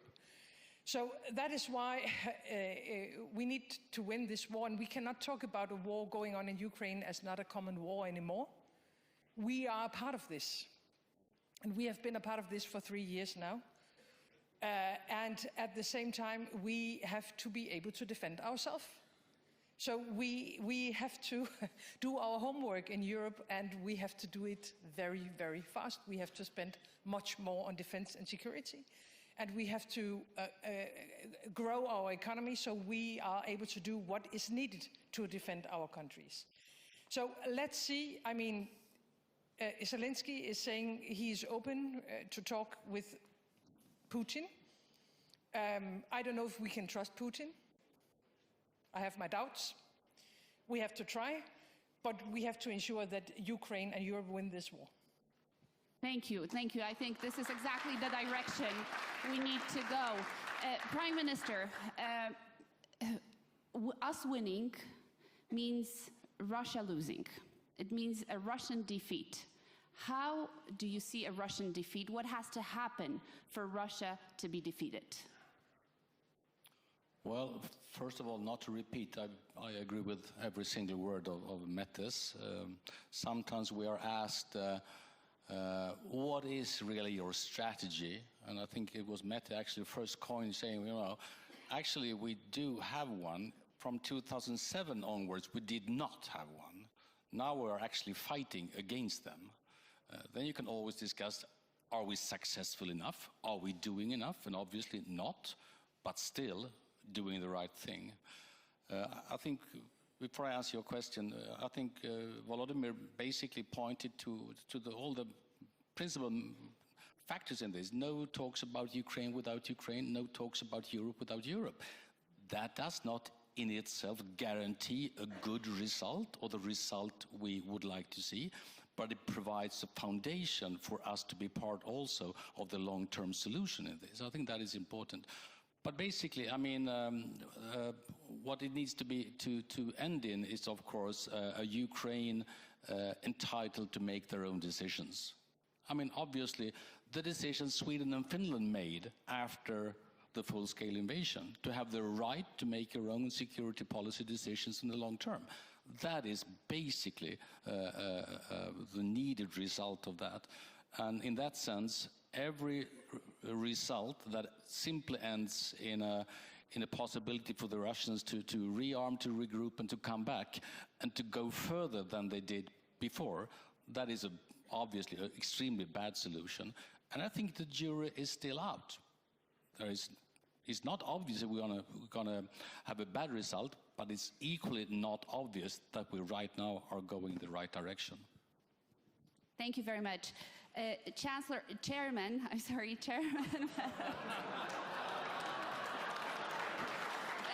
is a panel of heads of state. It is a panel of heads of state. Of course, Chair Merz, it cannot be overstated how important for a joint European response is Germany. What is your vision? What is your vision for a peace in Europe, a peace in Ukraine, and of course, a defeat of Russia? So first of all, many thanks for your compliment. But there are still 60 million voters between you and me, so. If you allow, I would like to set up the bigger framework we are working in, actually, and there is an elephant in the room here, and the elephant is the transatlantic relationship. And I think I should give some brief comments on what we have heard yesterday and today on our relationship. My first comment goes to the outcome of the elections. We respect the presidential elections and the congressional elections in the US, and we expect the US to do the same here. My second comment goes to our shared values and shared powers. We stick to the rules which are given by our democratic institutions. This includes our own legal approach to deal with, for example, published information and opinions. Free speech remains free speech and remains part of our open democratic society. But fake news, hate speech and offenses remain subject to legal restraints and control by independent courts. And I think I should say that in front of the events which took place in DC yesterday, we would never kick out a news agency out of the press room of our Chancellor.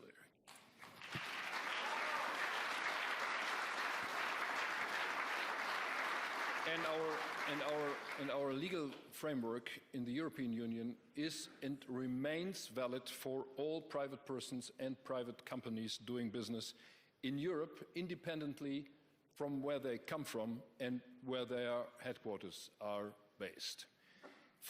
We look for close cooperation with the Trump administration and with the American market, and we strongly believe in free trade, open markets, and that's the reason why we would like to see tariffs brought down to zero as fast as possible. We don't believe in trade conflicts or even trade wars. And my last comment goes to the foreign security policy. We know that we have to catch up quickly our expenses on defense. And we know that this is triggered by the events we are seeing since 3 years now. But I fully agree with Mette Frederiksen and others here on the podium. By the way, I wished all the Social Democrats in the European Union were as clear as we have heard here from the podium, by the way. But this is something which is not challenging just the territory of Ukraine. This is challenging the entire political order which we had set up after 1990. So this is the reason why we are standing behind Ukraine, not just because of Ukraine, but because of our own security on our European continent. And I absolutely share the view, which was mentioned here, that we have to do everything what we can to bring the country, to bring Ukraine into a position of strength. And as soon as they are starting to negotiate, they have to sit on the table at the key country, and we as the Europeans have to be strongly behind them. And it's absolutely unacceptable that Russia and the United States of America are negotiating without Ukraine and without the Europeans on the table. Thank you very much, Chairman. Thank you. President Pavel, but I really have to press, and I have to press the panel. What is Europe bringing to the negotiating table? What can we give today to Ukraine that we haven't given yet, that would strengthen Ukraine's position in its negotiations with not only Vladimir Putin, but it looks like also President Donald Trump? If we look at President Putin's objectives, it was full control of Ukraine, demilitarization, removal of democratically elected government, and in fact erasing Ukraine from the map of the world. I think our best approach would be to tell him that whatever effort he put into this endeavor, it will fail. We will have to express our clear determination that if Ukraine wants to be part of European Union and eventually NATO, they are authorized to do it if they meet all the conditions, and of course if the organizations agree. I think it's a principle that we should cherish. In that sense, we are already providing Ukraine a lot of military support. We can further expand either Danish model of building their capabilities in place, also reinforce capabilities like ammunition initiative, giving them more financial resources, but we should also start in parallel with providing them with military capability, thinking of post-war reconstruction. Because that would be a clear and a sound message to Russia that we count with Ukraine, we take them on board. And I believe that coming up from the level of the EU with something like a Marshall Plan for Ukraine would be an excellent idea how to not only organize our support for reconstruction, to prevent any pressures for corruption on both sides, but also we can start preparation of Ukraine for EU accession in a very successive way, step by step. I think that would really work. That would demonstrate that whatever objectives Russians had, they failed. And as they always looked at Ukraine somehow from above, because they call them chochols based on history, we can show them that these people they were laughing at will have much better living conditions that Russians have in their own country. They would have a freedom to travel, freedom to work, and I think that will be the best demonstration of Russian failure in Ukraine. Thank you very much, President. Going on, Prime Minister, what can we put on the table? Would you, for example, support giving frozen assets to Ukraine? Do you imagine such an agreement in Europe in the next 6 months happening around that? And are there other things that we can provide if we agree that this is so incredibly timely from every single side? Yes, yes, yes. I'm sorry. There's two Prime Ministers. Yes.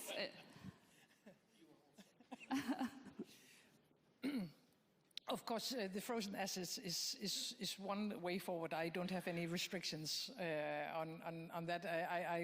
I have said repeatedly for a couple of years now, please get rid of the red lines for Ukraine, because it's only giving them a lot of difficulties, no matter if we're talking about economy or weapons and so on. The best thing to give Ukraine, let's be honest, I know some allies are against this, is NATO membership. If they were a member of NATO, we would never have had the war in Ukraine. It's the cheapest, it's the easiest way forward to protect countries, transatlantic, it is to be in NATO. I know it's a difficult path because some good, big allies are not in favor of this, but then at least these good, big allies have to discuss with the rest of us what kind of security guarantees can we then offer Ukraine that are as good as NATO membership. And I'm just going to repeat, it's the cheapest, it's the easiest way, that's NATO membership. So of course economy is one way forward, security guarantees is number two. Thirdly, and you know, for 3 years we are repeating ourselves, they still need a lot of stuff and measures on the battlefield. I mean, they are fighting a war. And if you are fighting a war, you need weapons. And even though we have donated a lot, all of us, we are still not providing them with what is needed. We promised in Washington last year to give them at least 6 or 7 air defense systems. Have they received 6 or 7 air defense systems? The answer is no. And you cannot protect a country without air defense systems. So, I mean, frozen assets, yes. Security guarantees, yes.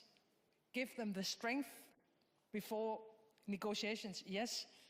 But on the battlefield, there's only one thing that counts. Do you have the weapons? Do you have what is needed? And sorry, guys, there is no excuse for this. We have the weapons, but talking about that, we have to ramp up production. And the Czech initiative, we have been working extremely closely together, has been very effective on ammunition, artillery ammunition, good. We found out a year ago that it was, I mean, the stocks were out, so we started this new initiative. It's now 1 year old, to support production directly in Ukraine. And let me tell you one thing. I mean, they are able to produce much faster and cheaper than the rest of us, and they are in a war. I mean, it's almost, no. We have a problem, friends. If a country at war can produce faster than the rest of us, yeah, we don't want to be in war, but can we take the other part of this sentence? And ramp up production, and we need to do that transatlantic. So I really, really believe, and I would strongly encourage all of us to ramp up production. I'm not saying we are at wartime, but we cannot say we are at peacetime anymore. So we need to change our mindset. We need to have a sense of urgency. I think we need a kind of an emergency break inside the European Union, get rid of all the legislation and all the bureaucracy, produce what is necessary, do it transatlantic to ensure that Ukraine will get what they need, but also to ensure that we are able to protect ourselves. Because some of us are willing to spend much more on defense and security, but we cannot buy what is needed. So industry and production lines are also extremely important. Absolutely. And on that, actually, I would like to ask Chairman Merz. I think everyone right now in the room agrees we have to spend more on European defense, and 2% is the floor. There's no doubt about it. In closed rooms here, everybody says, we understand it, we get it, we got the memo, now we're realizing it.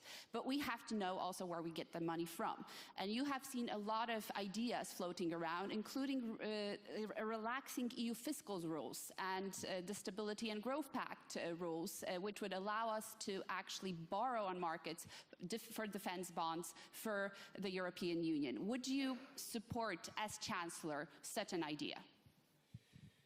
Well, the first answer is that we have passed through Parliament in Germany a special asset, we call it Sondervermögen, of 100 billion euro to do all the work and to purchase all the equipment we need for our army, and we are doing so. And this is enough to formally fulfill the 2% requirement until 2027. From then on, we have to spend much more money from the regular budget, from our federal budget, and the question is open where this money comes from. I'm open to have any debate on resources, but I'm not willing to accept that we are speaking only about money. There are two preconditions in my view. The one is we have to come to a unanimous vote of all the NATO states, and the next opportunity is The Hague by end of June. And this is not a question that one is moving ahead with numbers. This is something which we have to agree on jointly. And this makes no sense to bring numbers into the public debate, 3 or 4 or 5, before we are having a consensus within NATO. My second point is, beyond money, we need simplification of our systems, we strongly need standardization of our systems, and we strongly need scale, economies of scale. I'm not willing to accept, I give you an example in number, I'm not willing to accept that we are producing more than 150 different military systems within the European Union and spending more money on our different systems. Standardization, simplification, economies of scale is at least as important as new money and new goals in terms of part of our GDP. So if this is a combination of all, I could agree. But if not, I'm not willing to accept that, only to spend more money and leave all the other things like we did in the past. This is now really a change of an era, Zeitenwende. This weekend here is much clearer than any time before. And if we are not hearing the wake-up call now, it might be too late for the entire European Union. Thank you very much. And actually, we're going to do a round backwards. And one very short question as I have you, Chairman. I wanted to ask you all about security guarantees for Ukraine. The Prime Minister said very clearly, NATO membership is what I'm going to support and fight for. Is the new government going to support NATO membership for Ukraine? Because the previous government, the current government has been very, very cautious. Well, from the last NATO summit, there is an agreement within NATO that Ukraine gets the perspective of becoming a member. And for this to be changed, NATO has to do it jointly. And I don't agree with anybody who is putting NATO membership off the table before the negotiations with Russia have begun. So there is a status, there is an agreement, there is something NATO has already decided, and to change it might be an option. But this is not something which one NATO member alone has to decide on. Thank you very much. Prime Minister, Sweden has been, not only Sweden, of course, but Baltic countries, Nordic countries have been dealing with a number of direct attacks on our infrastructure, underwater infrastructure in the Baltic Sea. Could you tell me what is the plan to respond to this? And, how are we also putting this into a larger strategy when it comes to the war that Russia has waged against Ukraine and against the European continent? Just allow me to add on Friedrich's remark that if NATO 1 year concludes that Ukraine has an irreversible path to NATO, and the year after that decides we were not really telling the truth, that is an enormous kind of, it really questions the character of decision-making in the NATO.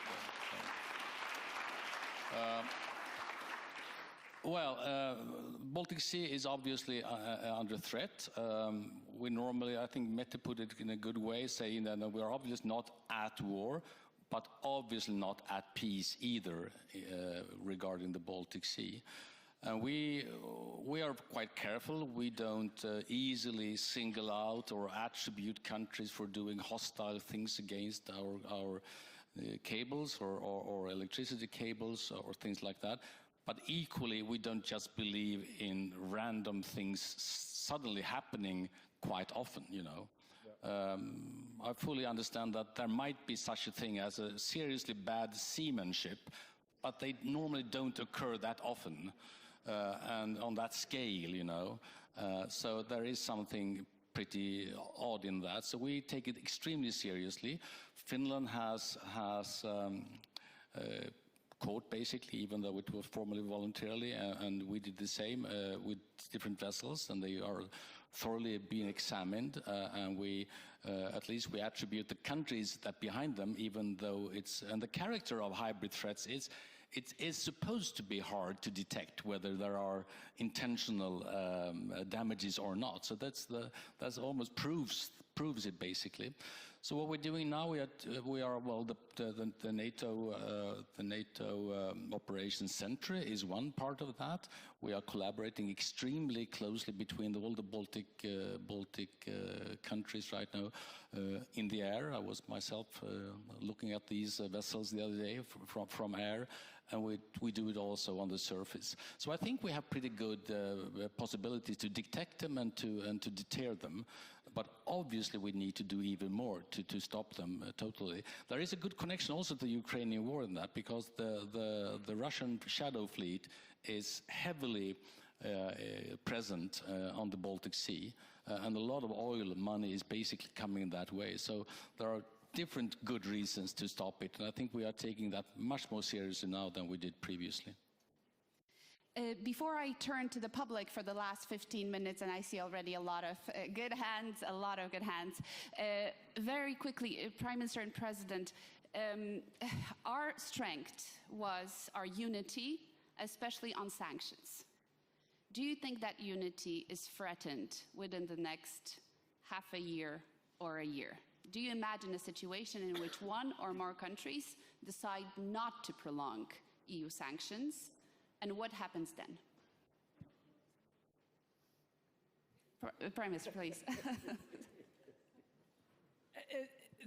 That risk is, of course, there is a risk, but I think until now we have managed to stay tuned and acting much more collectively and united than maybe even ever before within the European Union. And I mean, you can hear, when you're listening to me, I'm not very optimistic on behalf of the world at the moment, because I don't think the challenges are going to disappear. I believe in the opposite, unfortunately. But I'm very optimistic about Europe and the European Union, and I'm also optimistic about NATO. I mean, NATO and the European Union are stronger today than we were before the war. So until now we have managed, but I think at the same time there is a risk, of course, that some countries at a certain point will say, well, we cannot support Ukraine anymore, but then the rest of us has to continue. So for me, what is necessary to do has to be done. And maybe at one stage it will not be with unity. I don't know about that. I will work very hard to ensure that. We had, as Antonio Costa said before, a very good discussion only a few weeks ago. I have never heard all 27 countries in the European Union being so much aligned on defense and security before. I've never heard it. I mean, all of us are now saying the same. We have to spend much more. We have to ramp up production. I totally agree with you that standardization and so on is an important thing. But, you know, when we are talking about how much we have to spend, we have to look at reality. If I look at our eastern flank, the Baltic Sea, High North Arctic region, terrorism, the Sahel region, Middle East, fragile countries just outside the European Union, Moldova, Georgia, the West Balkans, and so on, 2% is not enough. Indo-Pacific, 2% is not nearly enough. So I think we have to start from that corner. What are the realities? Our most important task as political leaders are to protect our people, our values, our countries, and our continent, and our alliance with the US and Canada and other good friends. And if we are to protect everything we believe in, 2% is not enough. That's the conclusion, I think.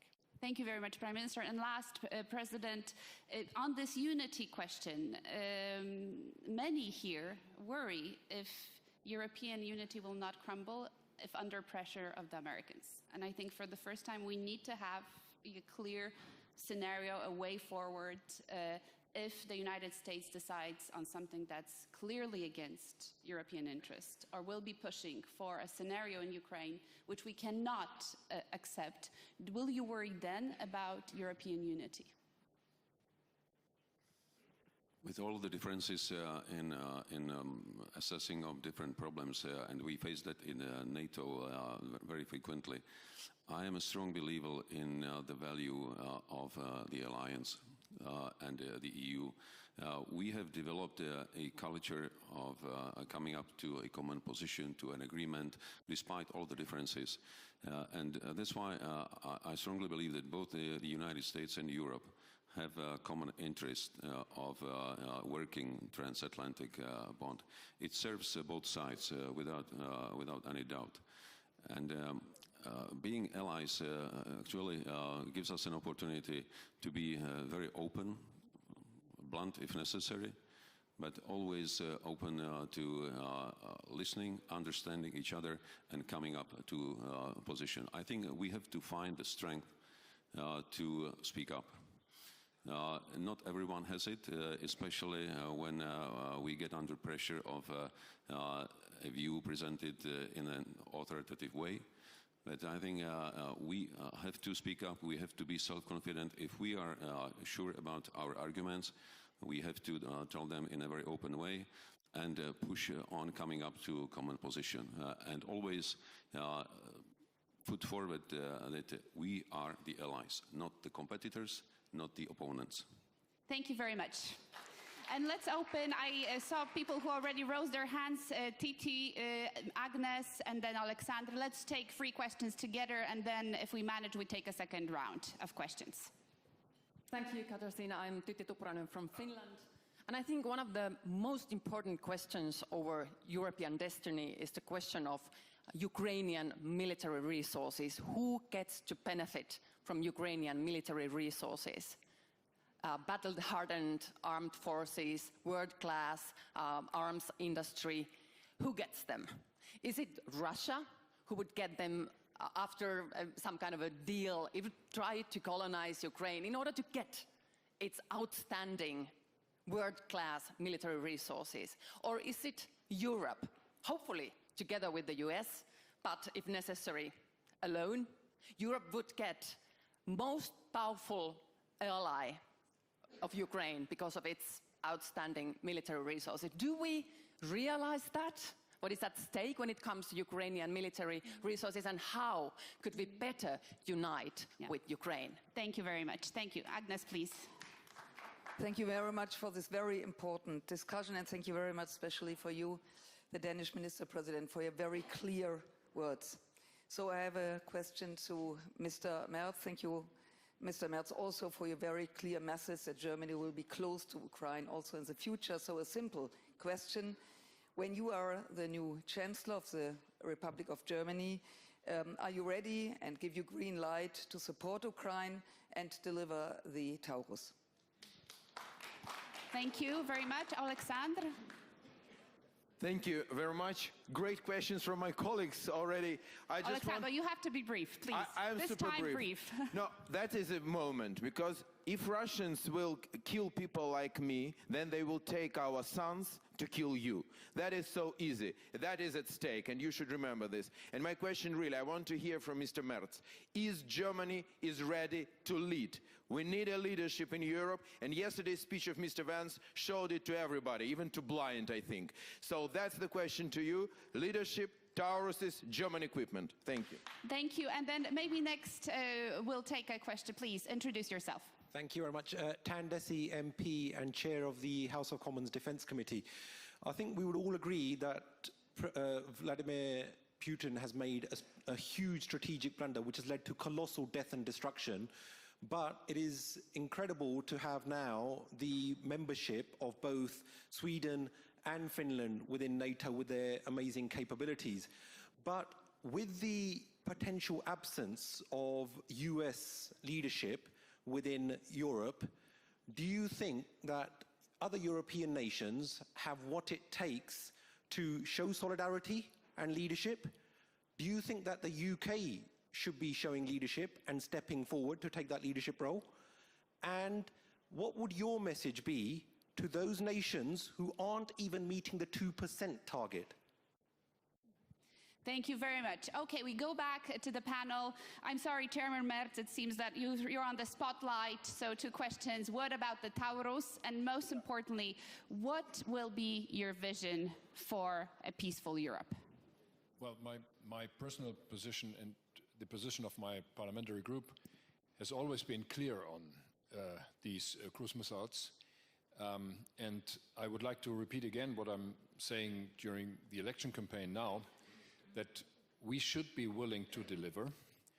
but only if we are having an agreement within the European partners. And there are at least two who are delivering missiles, cruise missiles, that is the UK and France. And we should come to a common position how to do that and how to coordinate our efforts. And yes, we are having a majority in Parliament on that, as far as I see. Still in the existing Parliament and most likely in the upcoming Parliament, there will be a majority, but this will be an executive decision, not a parliamentary decision.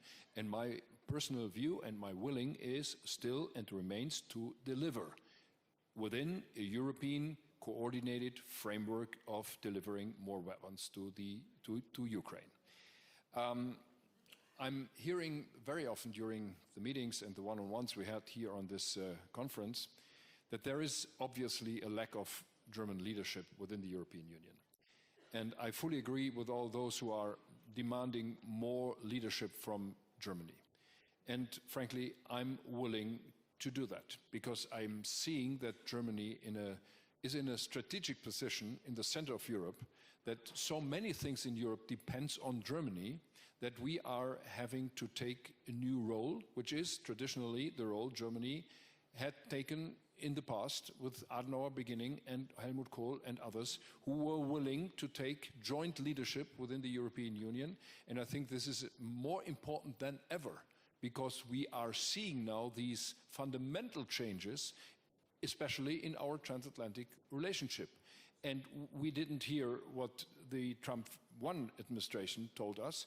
Now we have to listen and we have to learn a little bit more painfully than we had the chance to do 8 years before. UK, I would like to see the United Kingdom very close to the European Union, very close to our strategic efforts. I'm still regretting that they left the European Union, but this happened. You're welcome back. Yeah, I still regret that. It wasn't necessary, and we all know why it happened.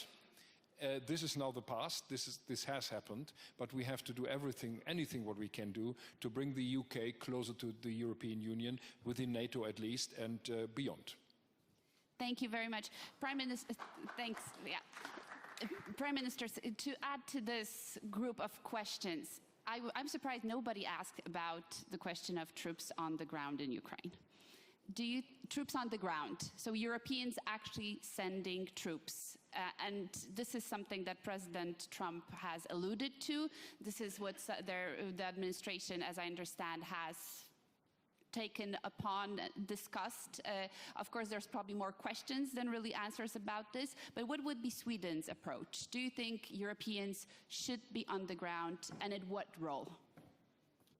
Well, two quite obvious comments. One is, of course, that before you put troops on the ground, you really have to think through what should happen if those troops are being attacked. I mean, that's the trivial to say that. Do you think that the Trump administration has an answer to that? That leads to my second conclusion. If we are to take responsibility from the European Union side, from European Union countries, for all the solutions after an agreement, we obviously need to be part of the agreement. There is no possibility just to leave the consequences for an agreement to European Union countries. But of course I don't exclude the possibility for an agreement that needs to be protected also by European Union countries. But I have a very hard time to see that that could be made without very, very credible guarantees on what is happening if they are being attacked. Basically from absolute. I think that's, I mean, it's obvious to say that, but it's so easy to just say boots on the ground without thinking through that. But that's also why we are so needed in all these talks that that ends up in an agreement. Is this also the position of Denmark and the Czech Republic, please? I totally agree with Ulf on this point, but let me say, when you are to form a political strategy, and it doesn't really matter if it's a national or a European, you cannot have a lot of question marks. You have to be willing to write the conclusion. So instead of saying, can we spend more than 2%, we have to say, okay, we have to defend ourselves, maybe more on our own than we want to, What is the need then? That would be much more than 2%. How are we going to reach it? Instead of, you're putting the questions the other way around. Can we do more for Ukraine? Stop putting that question on the table. We have to put it the other way around. So if we don't want Russia to win the war, then the question should be, okay, if Ukraine has to win this war, what should we do then to ensure that? If we want to protect ourselves, we want to protect our, there's nothing more important than protecting your own citizens, your societies, our common values, our continent, the Transatlantic Alliance. If we are to protect ourselves, what is needed to do that? So we have to put the questions, it has to be, yeah, exactly, thank you. Thank you. Can you come with me the rest of the day? Natalia is fantastic. Yeah. Thank you so much, Prime Minister. We have 30 seconds, actually. President, following on what the Prime Minister said, when we meet here next year at this time, what would you like for us to be the answer? So where will we be on Ukraine? It's great to have 20 seconds and crystal ball. I think all of us would like to see to have a peace agreement that would be as just as possible for Ukraine. Measures that would ensure, at least for a foreseeable future, before Ukraine becomes a member of NATO and the EU, that it is capable to repel any possible attack against its territory, and all the measures ready for Ukraine to successfully become a member of both the institutions. I think that would be the outcome that I would love to see. Excellent. And with this optimistic message, let's give a huge round of applause to our panel.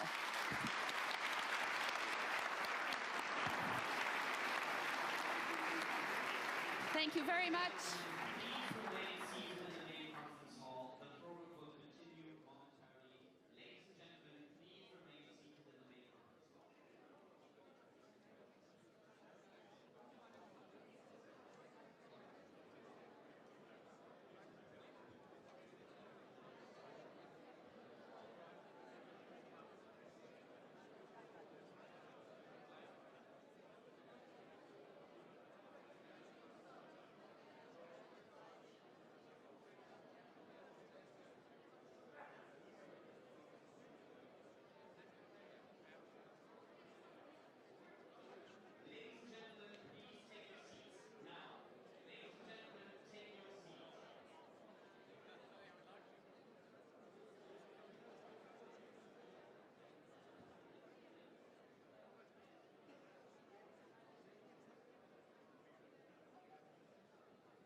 We have an important session to continue now.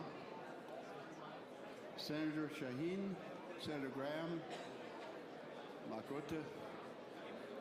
Please do take your seats and let's get the door closed.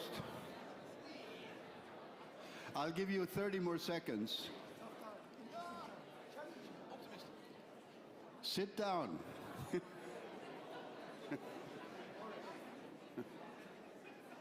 All right.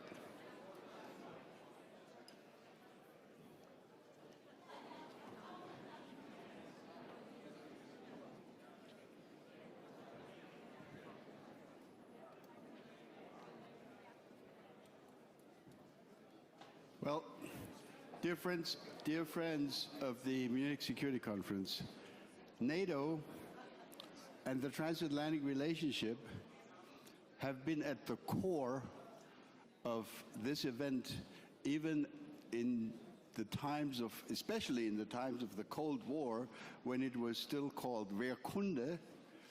But the issues of how can NATO help protect us, what is the role of the United States, has been the core element, the backbone really of decades of the Munich Security Conference.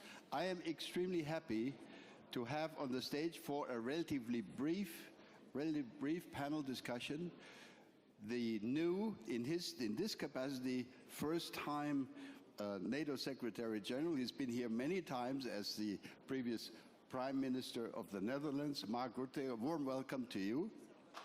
Let's give him a hand.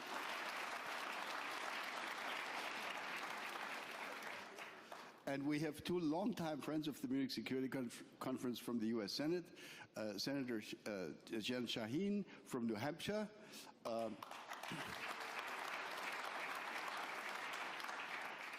and of course Lindsey Graham, without whom no Munich Security Conference is thinkable.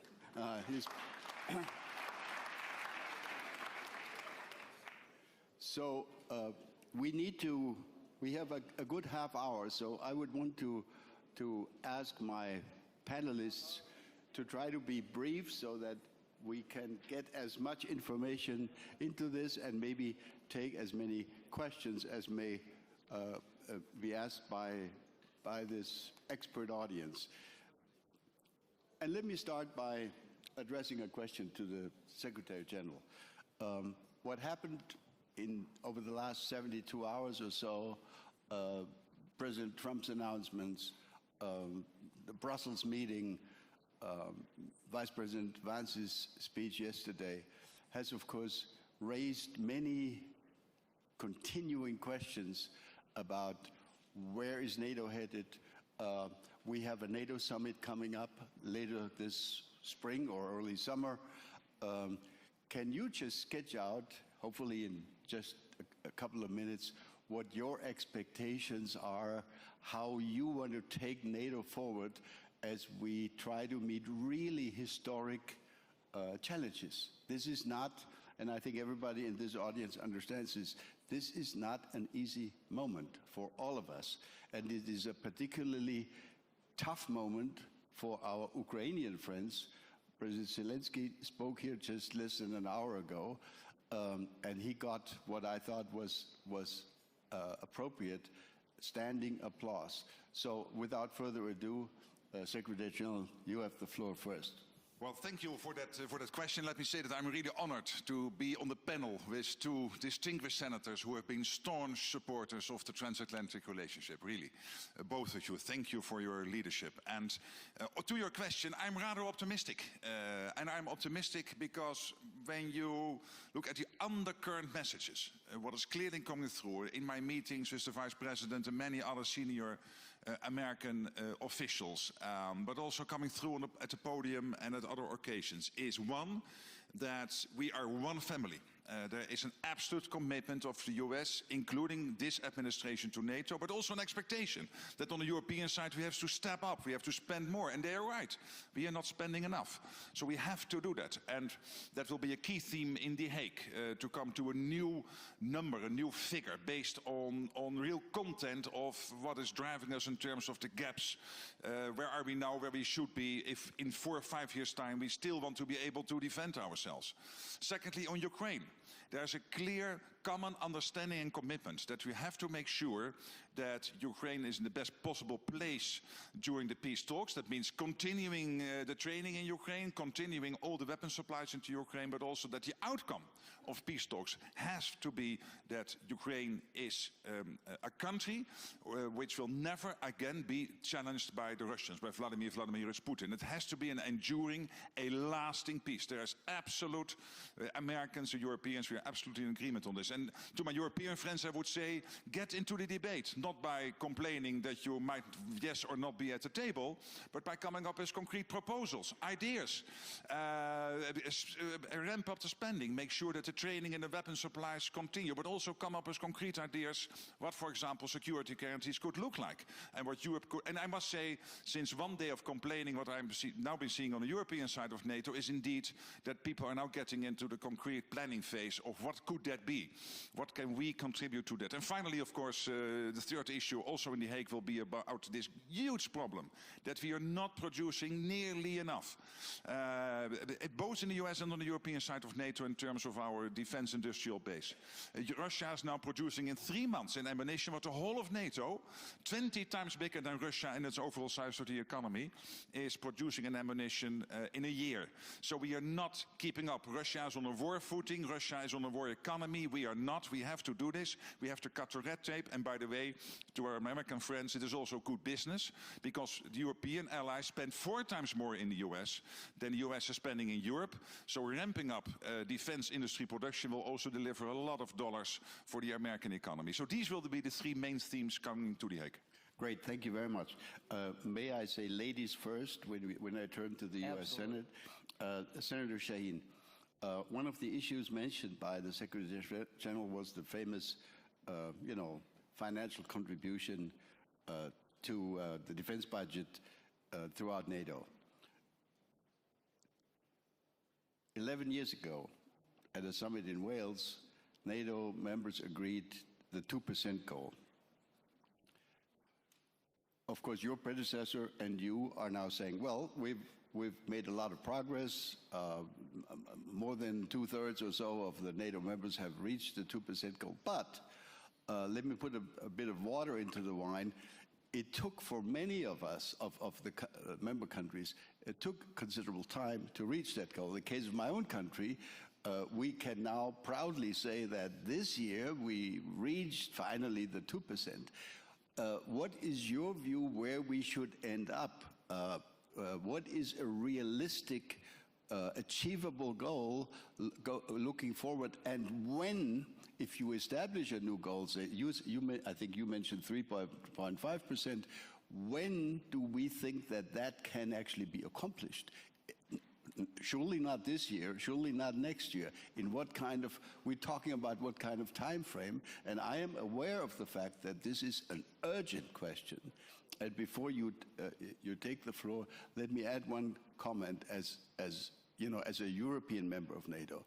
When we talk about the 2% or the 3.5%, the single most important thing in my mind is that we present this to our publics not as something that we do to make President Trump happy. We do it for our own security here in Europe. That's what makes this hopefully acceptable and supportable by our publics. Senator, you have the floor. Well, absolutely. And for those of us who are in elective office, we understand that we're not going to be in elective office very long if our public doesn't support what we're doing. So there are already some NATO members who are over the 3.5%, and that's great news. But I think NATO has to sit down and, as a consensus organization, which it is, decide what's the appropriate number and how fast to get there. But you mentioned the important and critical point, and that is for the defense of Europe, for the defense of the free world, it is important that we ramp up this number, because what we know is that our adversaries, whether it's Vladimir Putin or President Xi in China or North Korea or Iran, they are looking at what we do, and they are going to calibrate what they do in response to how strong they think we are in the West and in the free world. And so this is a critical discussion, and make no mistake, one of the issues in Ukraine, and this is a conversation we're having in the United States, is that it's not just about Ukraine and what happens there.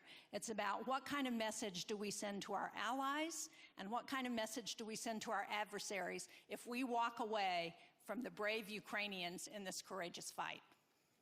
Great, thank you very much. Senator Graham has participated in these NATO debates for decades. I've tried to research when you came here for the first time. Must have been the last century, because we don't have any records of that. But It was only 12. But it was a long time ago. So thanks again for being here once again. You have the floor. I think it was 1998, I can't remember, but I came here with John McCain and Joe Lieberman, and I missed them both. So NATO in Latin means stability. Roger Wicker's here, he's the chairman of the Armed Services Committee. When I talk about NATO at home, I talk, what do we get? Stability is good, don't you think? Being able to travel. See if this is Trump.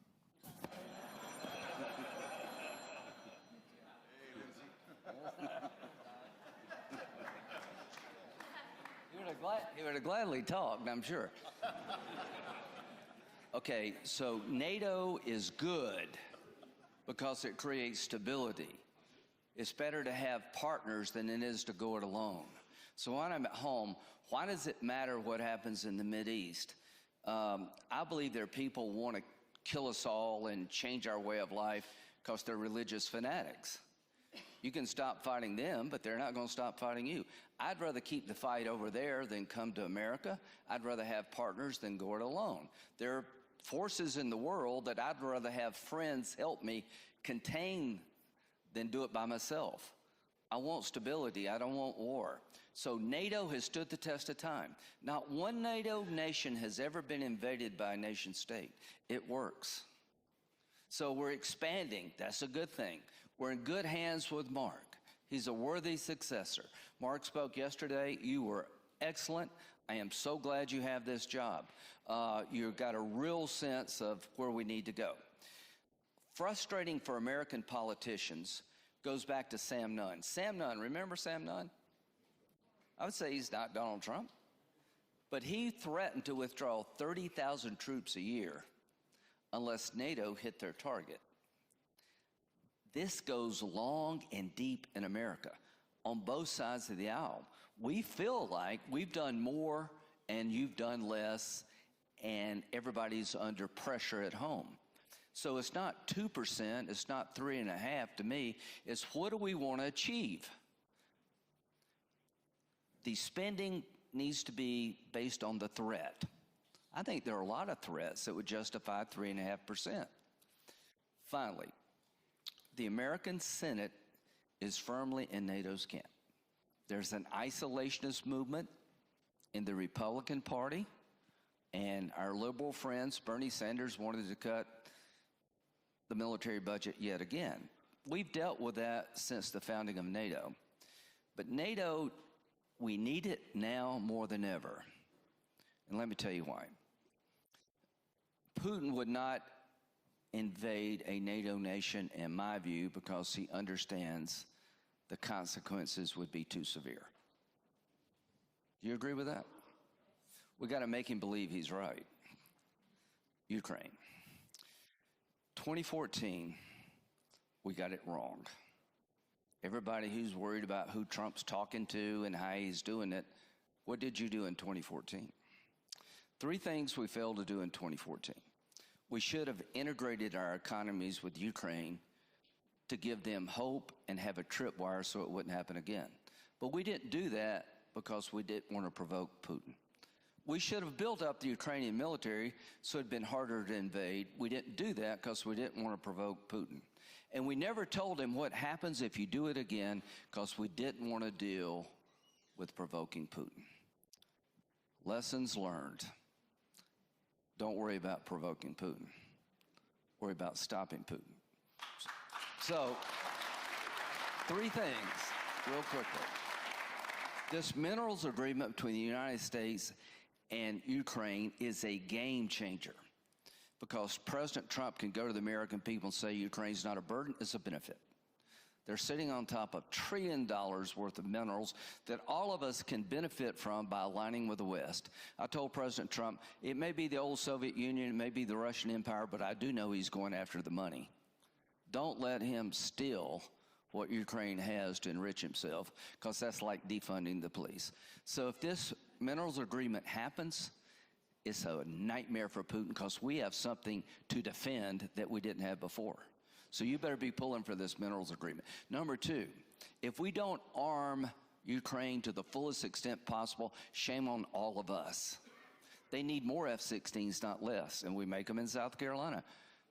And all of us are going to help them buy this stuff because they don't have enough money themselves to have a like 1.3 million person army.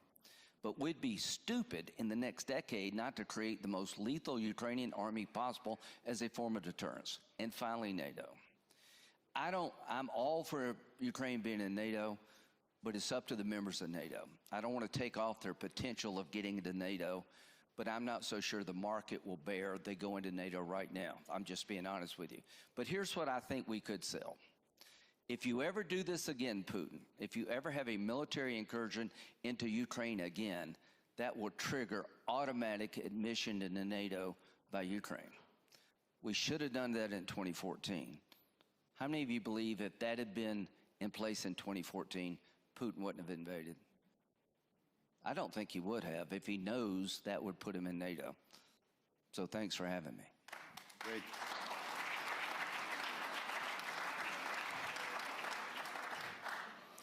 Can I go back once again to Senator Shaheen? One of the questions that's just been addressed, or at least indirectly addressed, is the question of security guarantees. If, as Senator Graham has just pointed out, it looks relatively unlikely, not only because what Secretary of Defense Hegseth publicly said a couple of days ago in Brussels, but we all know that that is not likely to happen right now. So what's your thinking about security guarantees? My own view as a longtime diplomat is that paper is usually not much worth than paper. So what about hardware solutions? And I was impressed by what Senator Graham just said about, arming Ukraine. Somebody wrote about this and said this is the porcupine option. In other words, making of Ukraine in terms of military strength a kind of a porcupine that even a tiger would hate to attack because it's going to be very painful. So if we can, what's your view about that? Strengthening the Ukrainian army and strengthening Ukrainian society to the point where they are going to be probably by far the technologically best equipped, most experienced, strongest, most capable armed forces anywhere in Europe, which would create in and of itself a major kind of deterrent to anyone, including, of course, in particular the Russian side. How do you think about that? Well, I think a number of things. First of all, I like Lindsay's idea about, if Russia invades again, then NATO, Ukraine is automatically a member of NATO. But I also think we shouldn't take NATO membership off the table in negotiations. You never, from my perspective, you never start a negotiation from a point of weakness. So you never take your leverage off the table. I think Secretary Hegseth misspoke. And we saw the Vice President try and walk that back in his interview with the Wall Street Journal, where he said, from our perspective in the United States, everything should be on the table, including the potential for troops on the ground. So I think we need to think about what kind of equipment we can provide and support to the Ukrainians to put them in the strongest position possible. How strong a sanctions can we put on Vladimir Putin? And then for the long term, there are a number of ways to do a security guarantee. A part of it needs to be, as you point out so well, making sure that the Ukrainian army continues to have what they need to defend their country. But I think we need more than that as we're thinking about how do we prevent Vladimir Putin from doing this again. We need to make it very clear that somebody is going to defend Ukraine other than Ukraine. And whether that's NATO membership, whether it's some sort of a multilateral force as we have in Korea to defend the demilitarized zone, I think there are a number of ways to do it. But the important thing is that Ukraine is comfortable and that Russia and Vladimir Putin know that this is not going to be tolerated again. One quick thought. If I were nominating somebody to be the NATO Man of the Year, it'd be Putin. He's done more to help NATO than we have. We have 2 new members. We're talking about spending more, not less. So he's made a serious miscalculation. I do believe that if he understood you do this again, your worst nightmare of Ukraine being in NATO is a certainty, would be a deterrent. Thank you. Let me turn back to the Secretary General. Now that the question has come up about the possible, assuming a ceasefire is arranged, the possibility of foreign, maybe European and other troops being deployed to secure a contact line or to secure a ceasefire. Let the audience know how you think about that. And before you answer, let me just share one German view. We have often, since the 1990s, Lindsay will remember this, we have often said, because Germany was always hesitant for historical reasons, in terms of deploying troops to foreign countries, we kept saying to ourselves, to our publics, in together, out together. If the US decides to go into Bosnia or Kosovo, we will be going with them. We said the same in the case of Afghanistan. But the out together was also important. In other words, if they leave, we leave.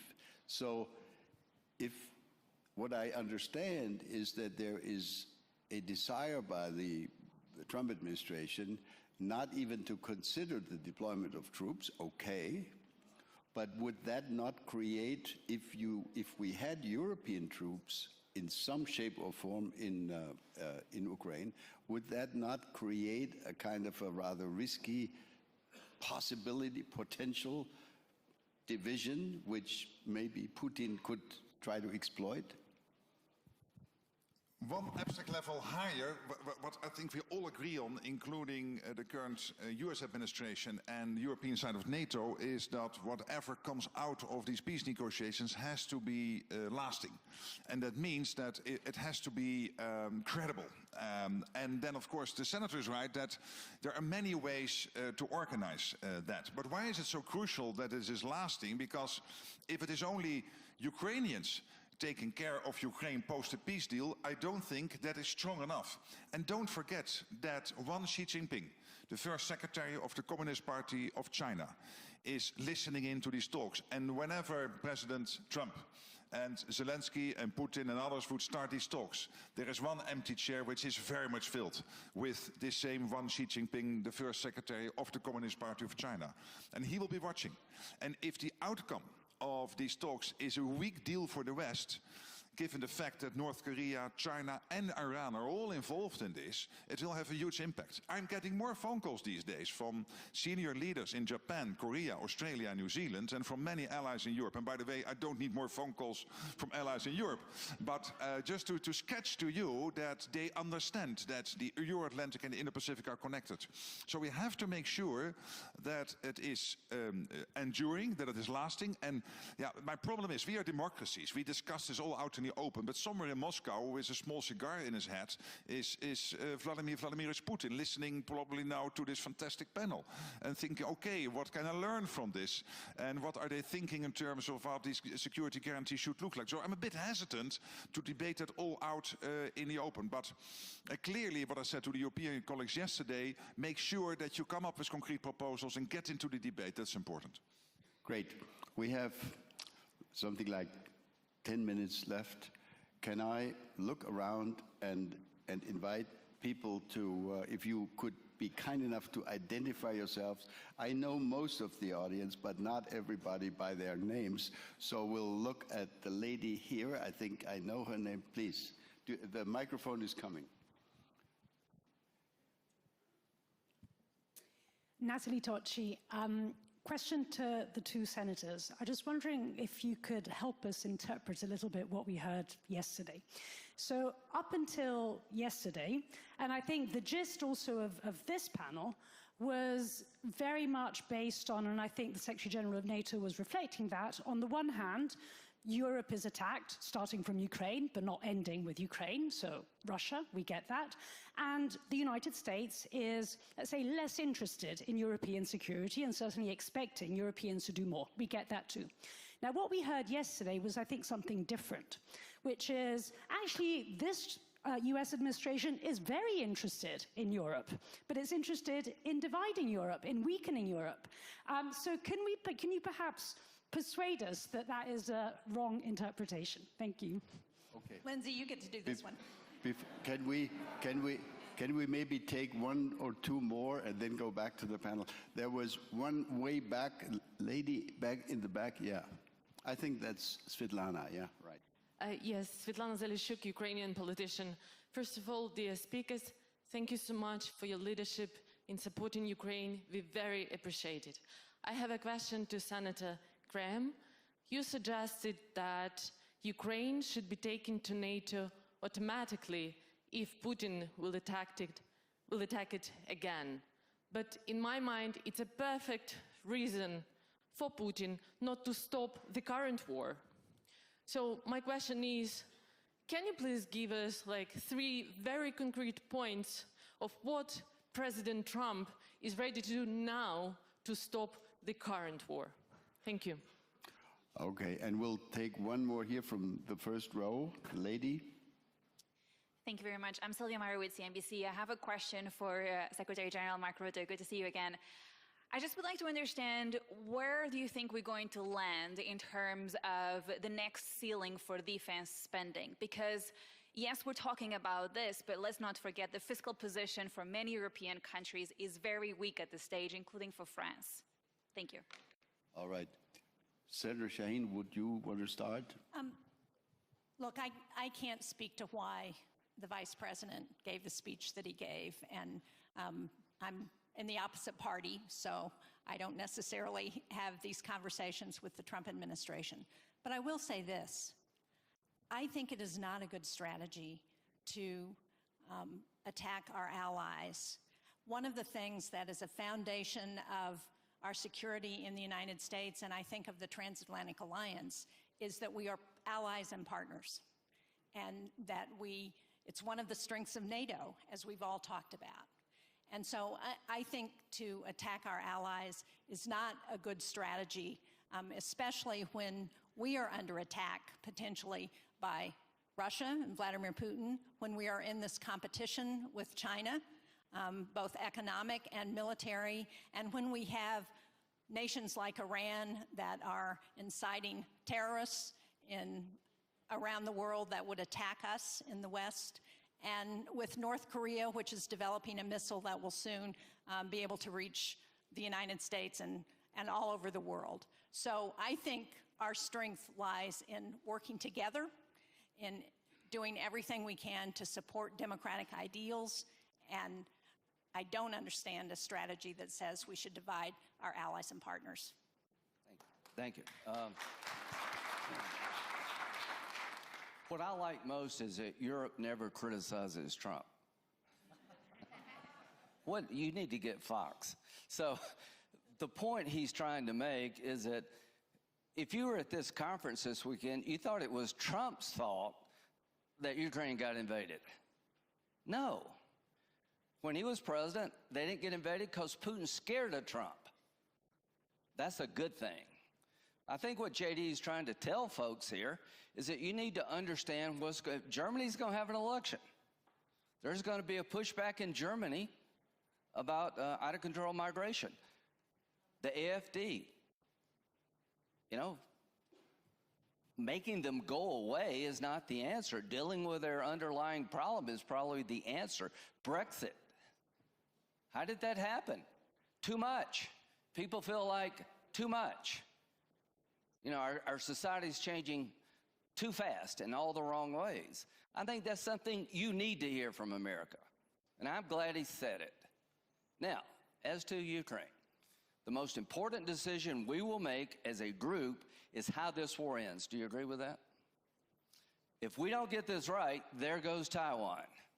Question, should Japan be in NATO? Should South Korea be in NATO? Think about it. If we don't get it right, there goes Taiwan. If we get it right, we can reset and make the world a more stable place. Trump's the best person I know of to get it right because Putin's afraid of it. In 2008, Georgia, 2014, Ukraine, 4 years of Trump, nothing to Trump. You didn't start this war, but you got to end it. And you better end it well because it will be your legacy. And here's how to end it well. Not to humiliate Putin, but to make sure it never happens again. Integrate our economies. I urge you to do a mineral agreement with Ukraine so we'll have something of value and defend so the American people understand why Ukraine's important beyond just an idea. I'd urge you, Mr. President, in the next decade, sell them all the weapons they need, made in America, good for us, good for them, to make them so strong nobody in their right mind would do this again. I would urge you, Mr. President, if we can't reach consensus on NATO now, that we put on the table, Putin, if you don't want Ukraine in NATO, don't invade them. Because if you invade them, they're going into NATO. And if President Trump said that, it would be earth-shattering. So we got a chance here to end this war in a fashion to deter future aggression, because Xi will get away with as much as he can, as long as he can. And NATO needs to be thinking about what role should we play in Asia, if any. You've opened up an office. But I am worried that if we don't get Ukraine right, there goes Taiwan. I think if we get Ukraine right, that's the biggest thing we could do to help Taiwan of anything else. If we spend more now on the mutual defense of NATO nations, that will be seen by Xi as a warning sign that we're not going to take it anymore. I'm tired of worrying about being provocative to bad guys.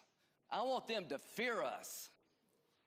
If you don't fear Donald Trump, you're a little bit crazy. Thank you. I agree. He is watching. And if we don't play this well, he might try something in the Pacific, which would destabilize the whole region. You're totally right. And we have to get this right. It has to be a good deal. To your question, yes, Trump, when he came on board, President Trump in his first term, he has very much been pushing for the Western Europeans to pay more. And he was successful. Because after 2014, the Welsh pledge, not a lot happened. It only started to take up after he became president. And there was a second impetus to doing more when Ukraine was invaded by Russia. So he is right that we have to do more, because it is simply not fair if Europeans, NATO countries, are paying less for their collective defense than the US is paying for that. Because the US would also like to lower its taxes or to spend more on education or whatever you want to spend it on. And if the argument cannot be that we are so poor here, we are the richest part of the world, the money is there. That cannot be the problem. It is, of course, difficult decisions you have to take. But you are right that, of course, you have to do it not only because President Trump thinks it's fair, but because we have to realize that we have to defend ourselves. And we cannot defend ourselves in 4 or 5 years. We would stick to the 2%. What we now have in NATO is a process in place, by which we come to joint conclusions on what the gaps are in terms of long-range missiles, in terms of our armies, in terms of our air and missile defense, in terms of our military mobility, and that will lead you to a number which is much, much more than 2%. The decision we will take as soon as we have agreed on those targets, but we are getting there. I assure assume we will do that in April, May, but it will be a number much more than 2%. And I have needed sometimes personal protection inside the room, if I made that point with some of my European colleagues. But luckily, now 2 months onwards, I'm getting more and more support that is needed, that people see this. And of course, they are still worried about how to find the money. And by the way, not only a new number, but also a credible path. Not just saying we will do it and then nothing happening after Wales. No, we need a credible path. And then to the defense industry production again, we have to ramp that up, including getting the latest innovations, etc., in the marketplace. And to the defense companies, I would say, I know you want 10-year contracts. That is absolutely impossible in the US system and in many other systems. But there is so much money floating around. Get in your extra production lines, get in your extra shifts. And to all of you, I would say, if you have a bank account, or if you have a pension, go to your bank, go to your pension fund and tell them there is a small difference between, on the one hand, illicit drugs and pornography, and on the other hand, investments in defense. But you still have to tell them that. So please help me there. Great. I know you, Secretary General, have to go in like 1 minute, but let me push you on the path that you just mentioned. Are you prepared to offer to the audience your own thought on what kind of time frame you're looking at? Let's assume in 2025 we decide on 3.5, whatever percent.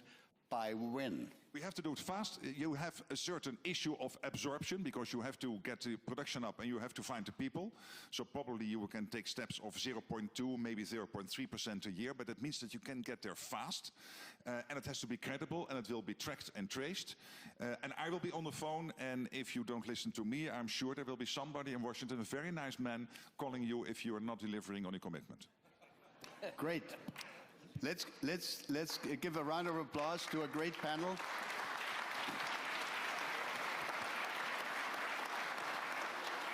Thank you, Senator Shaheen. Thank you so much. Thank you so much. I've got to run now. You have to run. You have to Thank run. you so much. Thank you. Good job. Thank you. Thank Yes, you. that was Thank great. you. That was brief but good. Yeah, I think And to the point. we got our, we made our.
Aber das klappt nicht immer. Also heute hat es besser geklappt als gestern.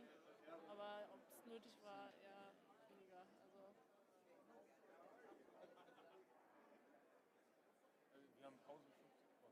Die Wahl ist, also ich glaube, es ist gut, wenn ihr noch ein bisschen hier bleibt, einfach die Schilder.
in London, and Jackson Janes, who's with me, who's from the Marshall Fund in the United States and a very close observer of US-German transatlantic relations.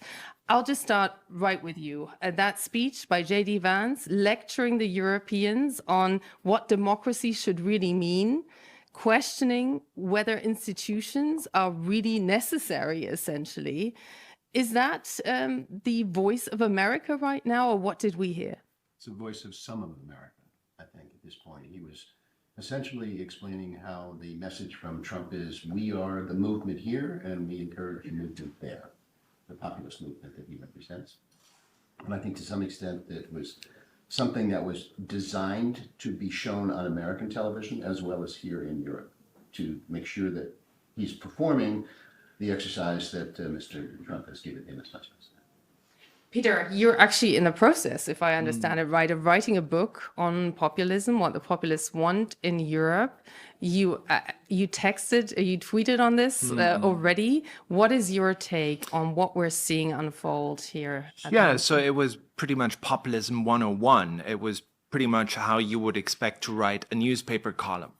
It was a New York Post column, essentially, that he read out. And on that basis, I think it was a wasted opportunity. It was a wasted opportunity. He could have used this opportunity where literally every European defense security person is watching to explain what is going to be the approach by the Trump administration. What are the rules? What do we expect from you? What's going to happen if our expectations are not met?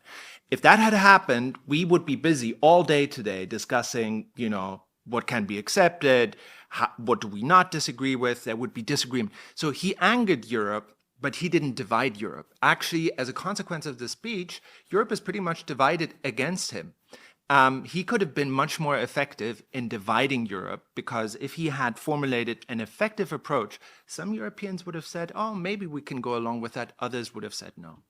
Is that the aim of dividing Europe? Was that the missed opportunity? I think he's in looking at Europe not as Brussels. He's looking at your various different members, countries, and some of them are quite friendly with Mr. Trump, as you all know, such as Hungary. Yeah, Viktor Orban. So I think that his preference is to work bilaterally with people. So in that respect, I think he was showing exactly what he was trying to get at. But I do think that to some extent, just to repeat what I said before, that was one voice out of the United States. There are others. Well, he actually took bilateralism to a new level here, because the far-right Alternative for Germany party was deliberately not invited to the Munich Security Conference, and then the US Vice President has a bilateral with the leader of the AfD, Alice Weidel, just a couple of blocks away. So that is also sending a clear message. What does that tell us about how the United States, or particularly this administration, will be looking at taboos in German politics, or just red lines when it comes to democracy? I think they're looking at weaknesses in certain parts of the governments in Europe that he can exploit. And to some extent, in that context, my sense is that he will try to do that with a particularly important focus on Germany. Not necessarily because he doesn't necessarily like Germany as much as perhaps other countries like Hungary, but because of the fact that it plays a superly important role in Europe as far as organizing Europe in the context of trying to respond to Trump. And so in that respect, my sense is that he wants to work with Europe on bilateral, one-on-one basis, and maybe even run around Brussels a bit. Well, and Peter, I mean, what does this mean for the kind of leadership Europe will now have to show? I mean, he made these statements just a week before the elections here in Germany. He actually put the Germans particularly into a position. We heard from the German defense minister, Boris Pistorius, saying that he rejected this kind of notion for democracy. We heard from the Chancellor, who's at the Munich Security Conference here today, that he rejects that kind of take on what democracy should be. And we heard on the man who's very likely, according to all polls, going to be the next Chancellor, Friedrich Merz, who said here on stage, look, we respect your elections. We expect you to respect ours. So where are we there? So I personally don't think it will have a big impact on the elections. If you look at obviously it's very annoying. And obviously it's true that Americans don't understand, or the leadership in America doesn't understand what the AfD is as a party. They don't seem to know very much about that party. But at the same time, seem a to lot care, actually, for yeah, that term. exactly, Yeah. arguably. Yeah. I don't think it will have any impact. A lot of voters of the AfD, especially in Eastern Germany, are deeply anti-American. They're deeply skeptical of the sort of billionaire class that Elon Musk represents. And they're very unlikely to take advice from people like Elon Musk telling them on who to vote for. So I think this will play out politically. And so Europe needs to really get its act together. And Jackson and I have been coming to the conference many, many times. My first conference was in 2009. Joe Biden became president. Everyone was very enthusiastic. But already back then, we said we have to do more in Europe. 2017, Mike Pence came, and people here said, now we really have to do more. And in both cases, nothing happened. So my fear is that we're all sitting here and we're saying, oh, Europe has to do more, and we'll all go home and nothing happens. And then it would really be Europe would have to blame itself for really missing the boat, because something really needs to happen. And we are going to move on to Ukraine, because this really begs for the question about Ukraine in a moment. I know you will have to leave, but our NATO correspondent will be coming in a few moments. Then we'll talk about what implication that has on Ukraine. But in terms of Europe having to show leadership, and I too am a veteran almost of this conference. I've been here almost 10 times now. And the question is this really the moment that everybody was fearing? Is it like physically happening this time around? I mean, the question of a withdrawal of the United States, military support potentially, but this demands unity in Europe, which, if anything, is gravitating away from that kind of center, right? Maybe if I may. may. Go for it. So the point about NATO is, I think, is actually much more dangerous than America leaving NATO. I don't think America will leave NATO. America will not say we're not going to have military forces supporting Ukraine anymore overnight. What makes NATO such an effective organization is ultimately the credible promise of the United States of America to defend Europe. The credible promise that if Vladimir Putin walks into Estonia, then America will defend Estonia just as it would defend Miami or Los Angeles. And if leaders in America, President Trump or the defense secretary or the vice president, give reasons that this promise is no longer there or is not iron cast, it creates a window of opportunity. It creates a window of opportunity for people like Putin who will say, oh, let's test what America is going to do. With previous presidents, we always knew that promise was iron cast.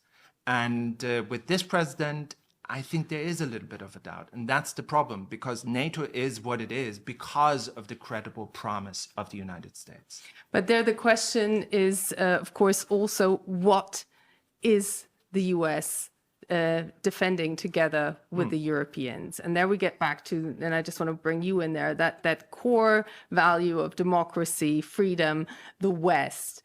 How was that redefined on stage here at the Munich Security Conference by JD Vance? And will that actually have traction beyond today? I don't think he defined the West. I think he defined what it is that the United States and that administration thinks is the West. So there's a lot more to come in the debate about that in the coming years. Again, I said before, the voice that you heard on the stage was one of many voices in the United States. And so I sense that at this point, the issue is going to be, what are people in Europe going to do to respond to what I call the difference between the signal and the noise? And there's a lot of noise out there, and you heard that as Vance was on the stage. The signal, however, is that the longer adaptation in the United States, I would say over the next 5 to 10 years, will be moving around its geopolitical posture toward the Pacific and toward China. They've been telling us that for a long time. And as Peter just said, this argument that the wake-up call has come through this speech. We've had wake-up calls way even before 2009, actually going back to, the 60s. So this is not news. But I think that to some extent what's important is that I hear Europeans say, now we have to do this. And the implementation is going to fall squarely, by the way, on Germany. Because of the fact that Mr.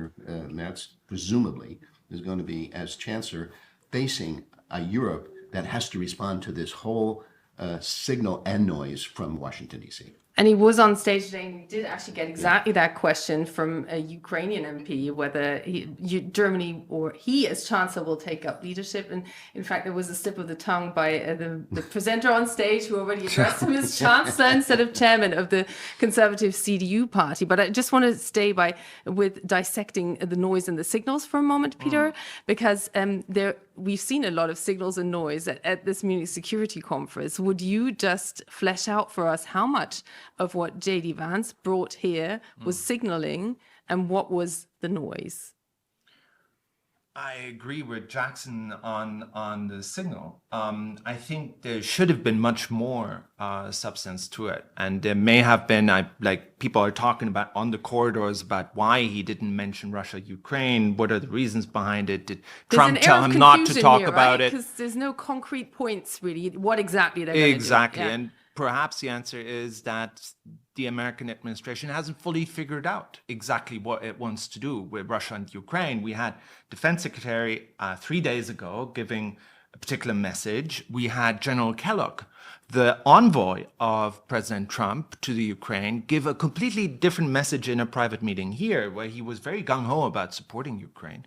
So it would have been interesting. It would have been an opportunity, this conference, to clarify to European partners, what does America actually want and how does it intend to go about it? That would have been very helpful, because then we could have found a role for us, how to fit into that strategy. If I can draw on an example, I've been coming to this program in Munich for 20 years, and I remember very vividly the 2007 Munich Security Conference when Putin got up on the stage and basically laid it all out. And that's how he's going to see the world. Well, that was a catalyst, a call to arms, if you will, and a call that in many ways I think we responded well to. But the point is that right now the catalyst has to come as well from Europe, not just from the US. So when you talk about having people listen to JD Vance and be upset with his rather focused speech on core values and cancellation and things like that, what we needed was exactly what Peter just said. We needed a blueprint. And that blueprint has now has to be coming from the Europeans as well as from the US. But just to, because I know you have to go, and just to ask you one more question about this. So there's a deliberate decision taken by the Vice President here in Munich to criticize what is called the firewall against the far right, instead of mapping out exactly what we just spoke about, giving more details on what the United States plans. At the same time, we had, just before this conference, this direct phone call between Donald Trump and Vladimir Putin. The Ukrainian president was informed afterwards. There is not just an air of confusion, there is real confusion on whether the US plan is to have the Europeans at the table, the Ukrainians even at the table. How much of this is chaos? And how much of this is strategy? In your take, as someone who's writing a book on populism right now. It's a strategy of chaos, of course. I think that there are people within the administration who generally see themselves as disruptors. And they intend to overthrow assumptions about how the West is supposed to function, how it's supposed to work. They also see themselves very much as revolutionaries. So they think they are leading a global revolution, global populist revolution that is going to sweep to power all these movements just like themselves. And they are confident that in the next few years, and they may not actually be wrong about that, a number of European countries will go the way of the United States and before Hungary and other countries. And so they see themselves as leaders of that. They want to encourage it whenever they can. And they also think that as a consequence of that, the assumptions about how the world order works and who to deal with and who to have partnerships with will completely change. So they think of themselves like a lot of ideological leaders in the past. They see themselves as a sort of vanguard. And I think JD Vance is a great example of that, because he was a right-wing intellectual before he became a politician, and he's been writing about this for a number of years. So he sees himself as implementing this global revolution that ultimately the West is going to follow. He looks at people like us and sees us as the ancien regime that is going to be swept out by what Trump has triggered. So disruption all around. Yes. Peter, on that note, thank you so much. I appreciate your time. Thanks for being with us. And we're going to rotate you out, and our correspondent in Brussels, Terry Schultz, will be joining us and giving us some insights on how that messaging is being received. In fact, thank you so much, Terry, for joining us. So delighted to be on the podcast. Hi. So we just mapped this out. How was this taken by NATO allies at this Munich Security Conference, according to the conversations you've had? The JD Vance speech, and the entire sort of European wake-up call, as you've been talking about it, and I agree with you that they've had many. This is just the latest European wake-up call. People were shocked. I have heard people say that they were shocked. That they also felt like it was really an affront. That he picked out these examples targeting certain countries about what the United States feels were attacks on freedom of speech or other individual freedoms. Europe definitely doesn't feel that. In fact, feels that the things that they're doing with regard to digital services and so on gives people more freedom, gives people more protection. Also, I think probably Europeans were quite confused by JD Vance's attack on, for example, the invalidation of the Romanian election due to this huge flux of disinformation.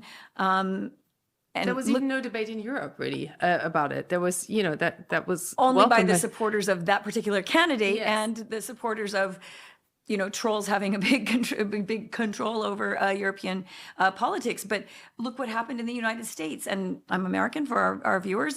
Look what happened in the United States when supporters of Donald Trump didn't like the outcome of the election, January 6th. So I found it personally quite ironic that would be something that was criticized. At the same time, now that it's sunk in a bit, talking to people today, I just spoke with one politician from Finland who said, you know what, Monday's a new day, and Monday we really now have to galvanize ourselves. We need to get together, and we need to take this seriously, and we need to be ready to go on our own if necessary. Please. Well, no, I was just going to say, Terry, there's probably a memory of somewhere in the early 90s during the breakup of Yugoslavia when I think a Luxembourg or a Liechtenstein diplomat said, "This is the hour of Europe." That was 30 years ago. Okay, well, I also heard the Foreign Minister of Spain say that under pressure and in crisis, that's the European way of doing things. So the pressure clearly is applied here right now, but there seems to be a lot of confusion which way this pressure is. We saw Volodymyr Zelenskyy on stage today. He had, I don't know how you felt about it, but he had even a sense of humor. But he also told Europeans quite clearly that in the conversations he's had with all the Americans, there was no guarantee that the Europeans would even be sitting at the table over the future of Ukraine. You speak to NATO allies every single day. What's the feeling what that will mean for NATO as a whole? That's unacceptable. Because he spoke of an alternative NATO that should be found. Yeah, I'm not clear exactly. He said that a couple of times now, and I don't know what he means by creating a NATO inside Ukraine. So I can't answer what he means because I find that rather confusing. Allies say this is completely unacceptable, that what you're talking about with a peace plan for Ukraine also means whether there'll be peace, affects whether there will be peace in Europe, that it cannot be done. And, we've also heard that Europeans feel this will fail. If you don't have, they're expecting the Europeans to implement whatever this peace plan is, but you're not letting them have any say in how it comes about, what the steps to that would be. So the things I found most dramatic from the Zelenskyy speech were obviously the things that he meant to be the most dramatic, the most provocative. Vladimir Putin's the most influential leader in NATO. Yes. The NATO allies are not going to like that he said that. But let me also just bring up something else, and that is that sometimes some of this, not to the extent where nations are insulted or that lies are being told about what has happened in Europe, completely unacceptable, or should be unacceptable for everyone. But some of this pressure is useful for those NATO allies that are spending this amount, that do feel this very inherent threat. I just interviewed the Swedish defense minister for DW, and he said, I think the others are getting the message now. There are countries that are spending 1.2% on defense. There are countries that are now going to be spending 5% on defense. That is not unity. That is not Europe being together. And so they, the countries that are on the front line, the ones that are spending the money, that are putting in the effort, that are supporting Ukraine, want the others to do the same thing. And if they get a little bit scared now by the things the Americans are saying, that's a good thing for NATO. Jackson, we also heard Lindsey Graham on stage. He spoke of the natural resources, a 500 billion deal. He advised basically Europeans to be all for that because it would be a deal that would make Ukraine attractive for the United States, particularly for this administration. Right. So against the backdrop of the US President Trump being described as the deal maker in chief so many times over, do you believe that that's the road ahead? Is that the way for NATO, for Ukraine to remain attractive towards the president? Possibly. I mean, I think it's one of many particular points that could go in that direction. But it is true that that is something that he's focused on. And why is he focused on it? Because of the fact that he doesn't want China to wrap its arms around that. Yeah. The deep minerals that are underneath, as far as I know, in Ukraine and also in eastern Ukraine. Why let them have free access? And so if that's going to move an American position, and there's one thing in Washington, D.C. that unites both Republicans and Democrats, and that's the animosity and the antipathy toward Beijing, then this possibly could be a potentially good thing if they're going to come up with a way of preserving an independent Ukraine. Now, what we still don't know is when negotiations will really start. Donald Trump has left that open. He says very soon. What is your expectation? I mean, really what people want to know is when will there be peace? Under which terms? Are you any closer to getting answers on that? No. And I think in largely measure it's because of the fact that the president is a very unpredictable human being.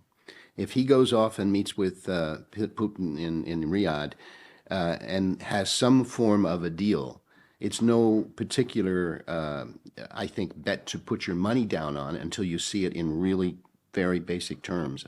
I think he's a very transactional person. He's got this so-called sense of friendship with Putin, whatever that might mean. So I think we will see, quite frankly, this evolving in stages over a longer period of time. Do not expect all of a sudden somebody to pick up a magic wand and say, here's peace.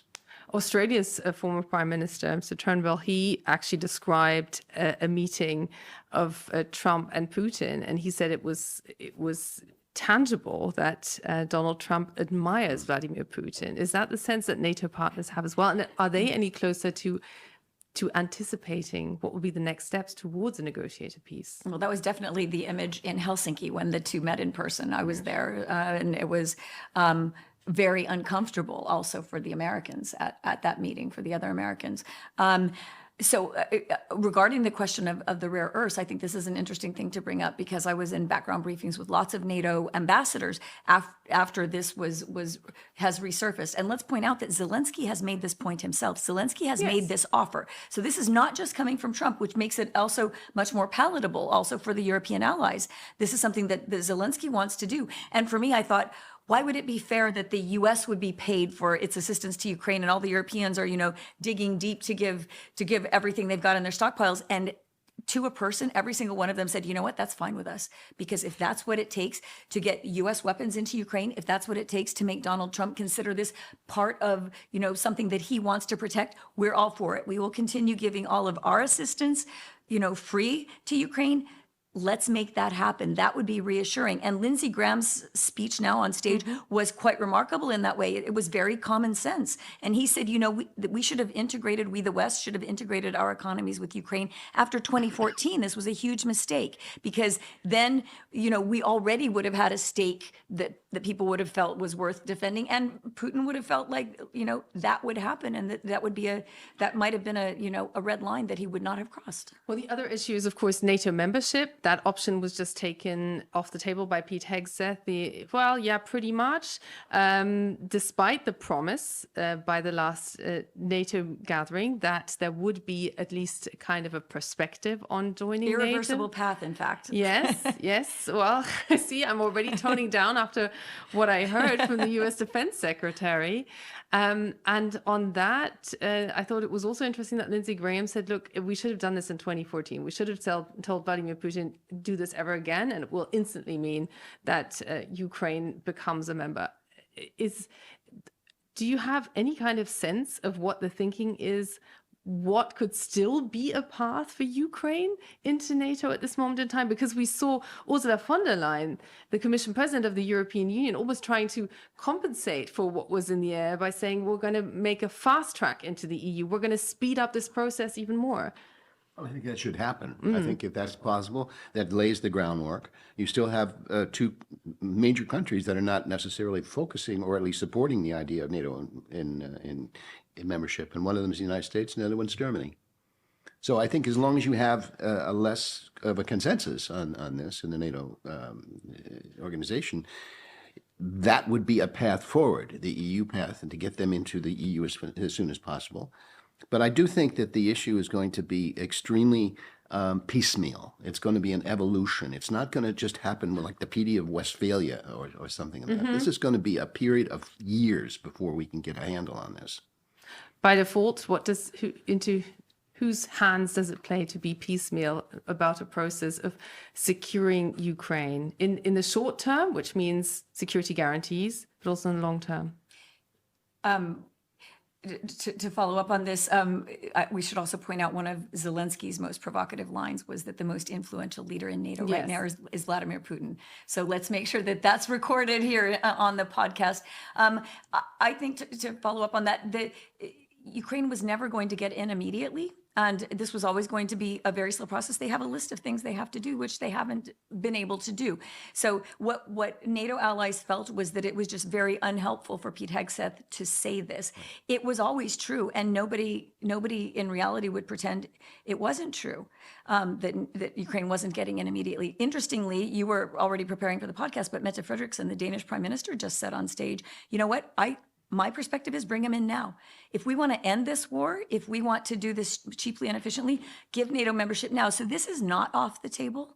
And it's Hegseth maybe put a damper on things. It was depressing for Ukraine and others, but I don't think they're going to go back and, say that the Washington Declaration, which you mentioned, is not enforced. They have promised Ukraine an irreversible path. There will be discussions about this because it was never a near-term reality. These security guarantees are also very unclear.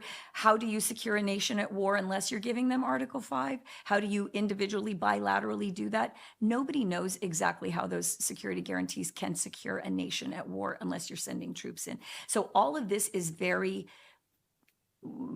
murky, if not wishy-washy. I'm being nice. Although it did strike me, I did hear that the Mette Frederiksen treated NATO membership as if it is a solution in itself. She did. Yes, but that's the very reason why Angela Merkel initially actually rejected Ukraine joining NATO, because she was concerned that an empty threat that is not backed up by the security, and that means a firm commitment by the United States as the most important member of NATO to then actually take action if it's needed. And I'm just wondering, is that currently even in place, that the United States or this administration would back up its NATO promises under all circumstances to other members as well? I think so, but it's very easily said that a president doesn't have to fool around with Article 5 or Article 4. He just has to say, well, maybe we'll have to see, or something of that sort. And that would, inject ambiguity, and that would undercut what NATO is supposed to represent. But I think that basically what I was going to say, what I said before, is that this is going to take time, and over that process to have these parallel tracks, the EU and the defense issue. How do you guarantee security for a country that is occupied by another one? I think that's going to take some very grueling, difficult work that it's going to go into, I would say, the next 5 to 10 years. Jackson Jays, thank you so much for joining us today. I'll just leave everybody with giving you the opportunity to give us one prediction of what the next meaningful step will be on the road to a negotiated peace on Ukraine. Well, clearly, I think if that is going to happen at all, there's going to be this alleged meeting in Riyadh. However, Helsinki, as you mentioned before, I think that substance and style are going to have to be evaluated here as to what the Trump presidency is trying to accomplish. In the end, I think my prediction would be unpredictable. Terry? Hey, wait, that's a solo. What am I supposed to say now? I mean, I think what President Zelenskyy said today is that he will not accept that Trump meets Putin first. He says that he needs to meet us first. I think that what would give, I don't know if this will happen for obvious reasons, but I think what would give Europeans reassurance and Ukraine reassurance is that Trump and the Trump team meet with Ukraine first and that there are Europeans involved. That would change, that would help a lot toward everybody's belief that this could be something that works and which everybody would welcome, as long as there are Europeans at the table and that it is not Trump and Putin delivering an ultimatum to President Zelenskyy, which he will not accept and which will not stop the war. And then Europe is in trouble too, and they know it. So this will be the next test for us to learn where we stand on that. Thank you so much, both of you, for joining us here today for our Berlin briefing special here from the Munich Security Conference. You can catch up with us wherever you get your podcasts from. And don't forget our weekly newsletter, Berlin Briefing, as well. Do tune in again. Thank you so much. Thanks for having us.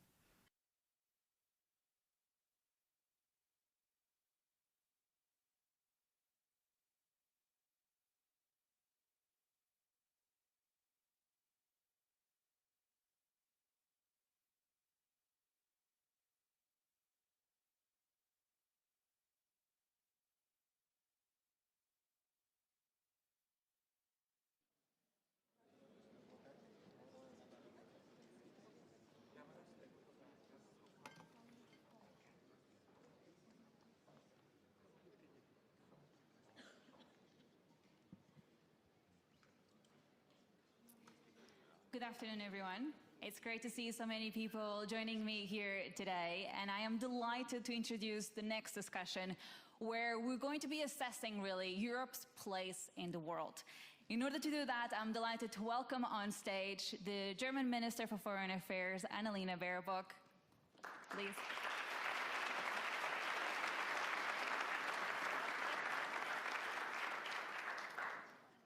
The UK's Foreign Secretary, David Lammy, as well.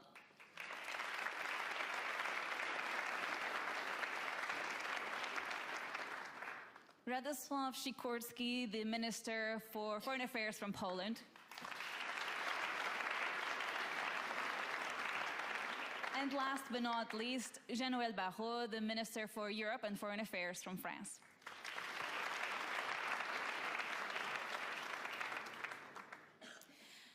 All right, I would like to start today's conversation with one comment, and you will understand in just a second why I am bringing this up. Right now, it's not clear whether Europe will even have a seat at the table when the war against our country ends.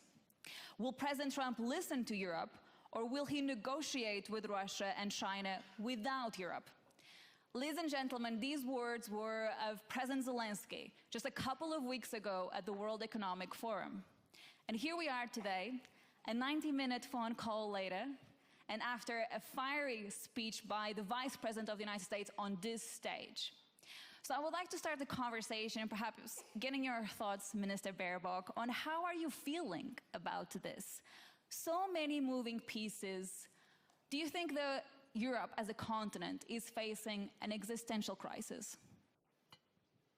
Good afternoon, everybody. Pleasure being here, and thank you all for coming to Munich. Well, this is an existential moment, and it's a moment where Europe has to stand up. And we have showed 3 years ago where everybody underestimated Europe as well, especially the Russian president, thinking that he would just invade Ukraine and everybody would keep it silent, that we didn't repeat the mistake from 2014 before. But we said, now is our answer, that Europe has to be strong and bold, and that we, besides all the differences we have, we stand united. And now, 3 years later, we are at exactly the same moment again. Our answer to others, my nation first, is Europe united. And this is what we show here on the panel. This is what we have shown in the last couple of days, that we made clear there will not be any peace in Europe if it's not a European peace. And I'm a bit of a younger generation, and my responsibility as a politician is that it's not a shared peace, but it's a peace that lasts also for our children, that the war of aggression will never come back to Europe, and this is what we are fighting for, this is what we are standing for, and this is why we formed a security package which has been unseen in the past.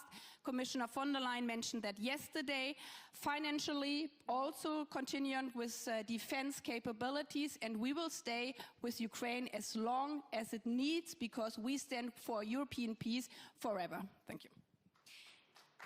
Ukraine Club. I just would like to clarify, when you think about how Europe at this stage is not around the table in terms of peace negotiations for Ukraine, what is your strategy? How can you put the continent at the table and make the United States president listen to what you want from these peace negotiations? Well, we are here and we will not leave our own continent. And I can only repeat, there won't be any lasting peace if it's not a European agreed peace. And yes, we have heard here a speech on this stage yesterday. And I want to be crystal clear. This is a moment of truth. Everybody in the world has to decide whether you stand on the side of the free world or you stand on the side of those who fight against the free world. And we are standing here on the side of the free world. And speaking for my own country, we are so lucky, my generation, that our allies, the US, but also our Polish partners, France and UK, they have brought democracy to my country. And we call it wehrhafte Demokratie, resilient democracy, meaning if you're resilient, you fight against the enemies of your democracy. And our biggest enemy, and this is where I might disagree with the speech from yesterday, our biggest enemy at the moment is Putin's Russia, because he has declared war on our European peace and on our European democracy. And this is why my oath I swore as a politician in a democracy of Europe is to defend this democracy against the enemies from outside, but also to defend it against the enemies from inside. This is also called wehrhafte Demokratie, resilient democracy. If radical extreme right or Islamistic structures are calling on a fight against our democracy, Europe is strong enough to defend it from inside. And this is again the moment where you have to pick a side for the free and liberal world, the world of democracy. And this is what Europe is all about. Minister Sikorski, I'll come to you then, because obviously the words from the Vice President was very much the threat is from within, but the Minister is highlighting that it's actually an external pressure. How do you assess this? Where is actually the threat? In Poland, we have no doubt that the threat to Europe, to liberal democracy, to decency comes from Putin's Russia. Numerous war crimes have been committed. Vladimir Putin is an indicted war criminal, and he's also made Russia more authoritarian than the late Soviet Union. There are now more political prisoners in Russia than under Brezhnev. Coming back to your earlier question, I'm not too worried about Europe not having been consulted before the core. I think the core was a mistake. I argued against an early summit because it vindicates President Putin and lowers morale in Ukraine. But when President Trump says that as part of a deal, there will have to be European troops, well, we'll have to be asked to supply them. So sooner or later, we'll have to be involved. But in a broader sense, this is a crisis and a result of Europe having consumed peace dividend for too long. In Poland, we've had a super law guaranteeing the defense ministry 2% of GDP for 20 years. We are now at 4.7 because we are scared enough. And lastly, President Trump has a method of operating which the Russians called razvedka bojem. Reconnaissance through battle. You push and you see what happens, and then you change your position. Legitimate tactics. And we need to respond. And I'm very glad that President Macron has called our leaders to Paris tomorrow and I expect them to relate to this in a very serious fashion. One of the comments from President Macron actually has been that we can't just buy we can't just buy external defense. He has a very strong opinion towards buying more European defense.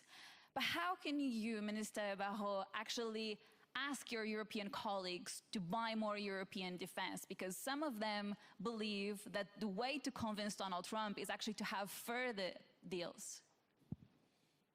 Well, let me first try to fight against some form of Euro-bashing or Euro-pessimism. We here on stage, and many of us, are proud to say that we believe that Europe is a superpower. Europe is the place where COVID-19 has been fought against the most effectively. Europe is the continent that has pushed back against a full-scale invasion by Russia that was supposed to be the greatest military power of the world, and that has failed to achieve its goals. And as far as technology is concerned, where Europe has been seen for a long time as lagging behind, I cannot help but notice that last week, this week in Paris, on Monday, $300 billion, actually north of $300 billion, were committed by investors from all around the world into Europe to develop massive computing power capacities. And so we lost some battles, but we haven't lost the war, even the technological war. And if you're still not convinced with these arguments, look at people outside of Europe and how much the desire for Europe is strong. If the Ukrainians are still waging a heroic war of resistance against Russia, it all started on the Maidan with the European flag in their hands. And who has taken their place today? It is the Georgian people that every night is resisting a government that is trying to push them away from their European path. They're waving the European flag, they're singing the European anthem because they see that Europe is democracy, that Europe is freedom, and that Europe is a superpower that can protect them once they're further on the path to European Union.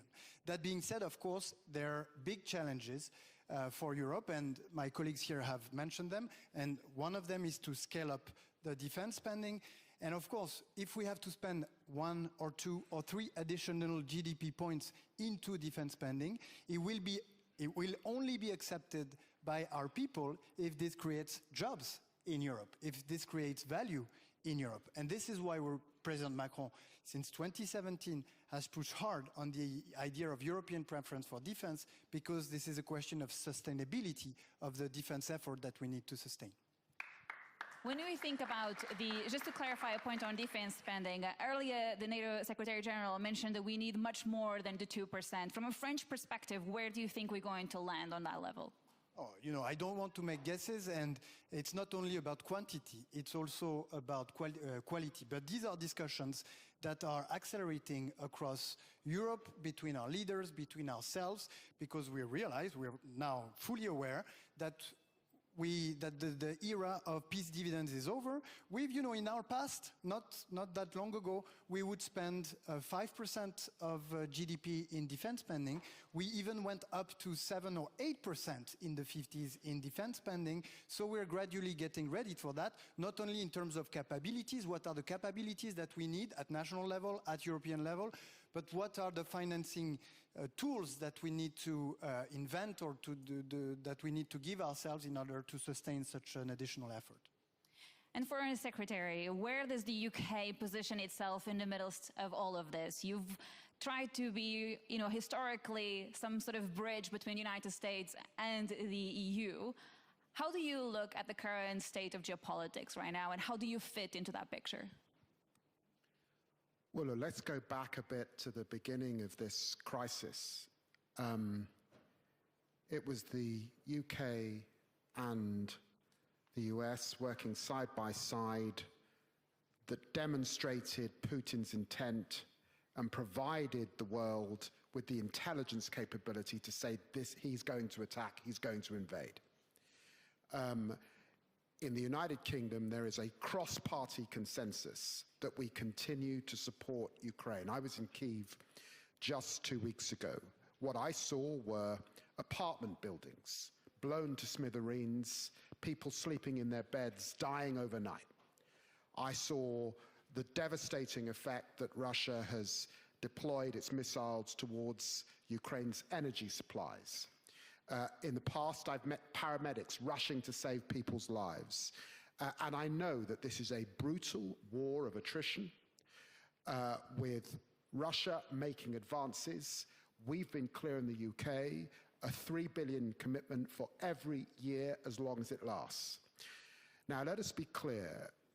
Successive US presidents have asked allies in NATO to do more. It wasn't that long ago. It was the US, the UK, and one other, I think, spending more than 2% on defense spending. Now it's 23 countries spending more than 2% on defense spending, and we all know that we have to go upward. The UK is absolutely committed to 2.5, and we'll set out a pathway to 2.5 in a few months' time. It is clear to me that there is also, and the US has been clear about that, there is a big threat in the Indo-Pacific. People have given the impression that the Euro-Atlantic and the Indo-Pacific are tied as if it's tied just at this moment. It was tied in the Second World War. 30,000 British men lost their lives in the Indo-Pacific in the Second World War. It has always been tied. And we recognize that pacing threat as the United States bears down on that issue. So of course Europe has to do more. And then there's a question for us.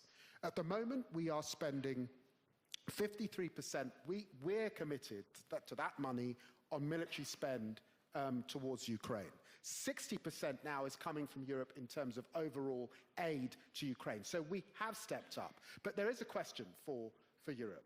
If we look at GDP combined, it's about 0.01% that we are spending on that fight for Ukraine.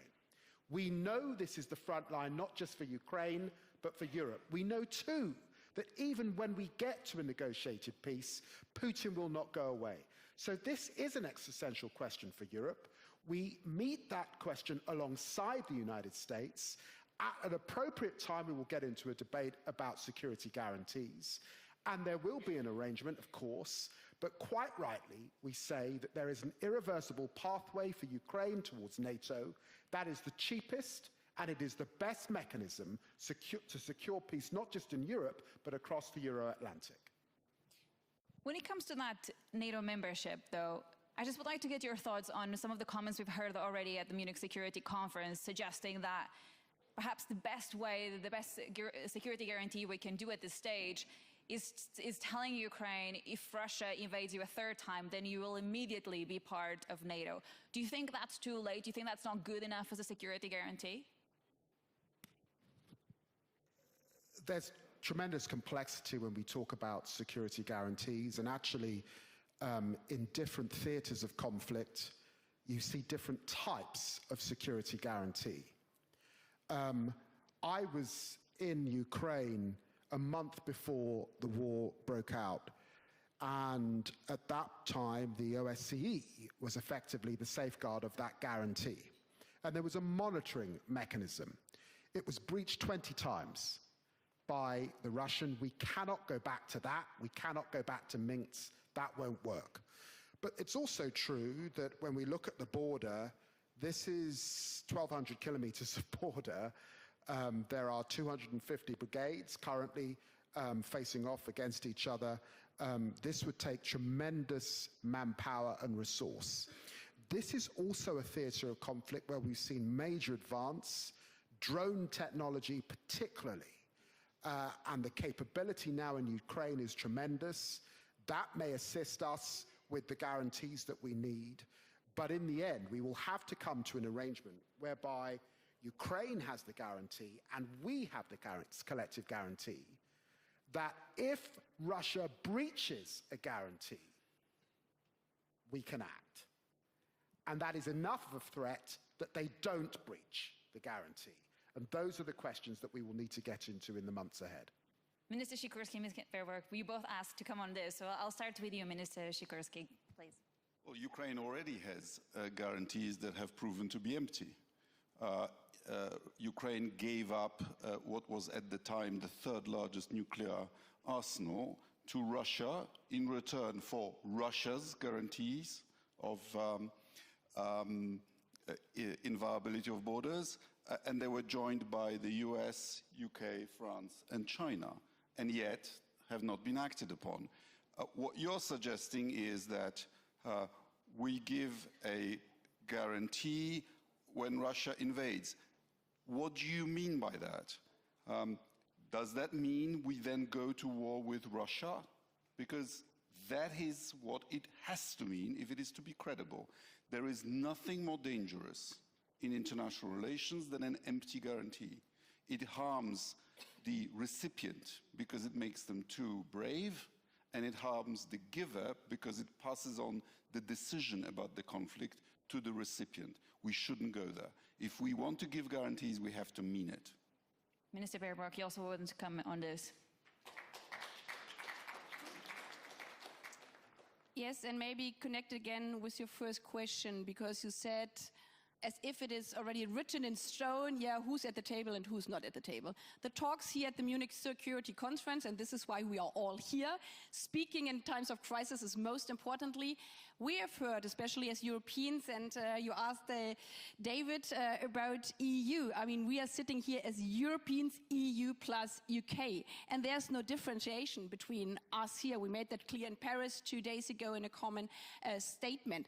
And what we have heard here as Europeans altogether is that there are different thoughts from the American side. We read many things in the newspaper, heard here also in our discussions that this was not meant or is not true or whatsoever, what has been written in newspapers, but kind of it doesn't matter because reality is on the ground.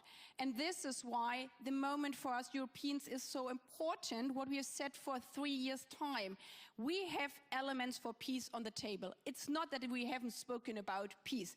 The most easy way out is that Putin understands this was a big mistake, bringing thousands of deaths to its own country. I withdraw my troops.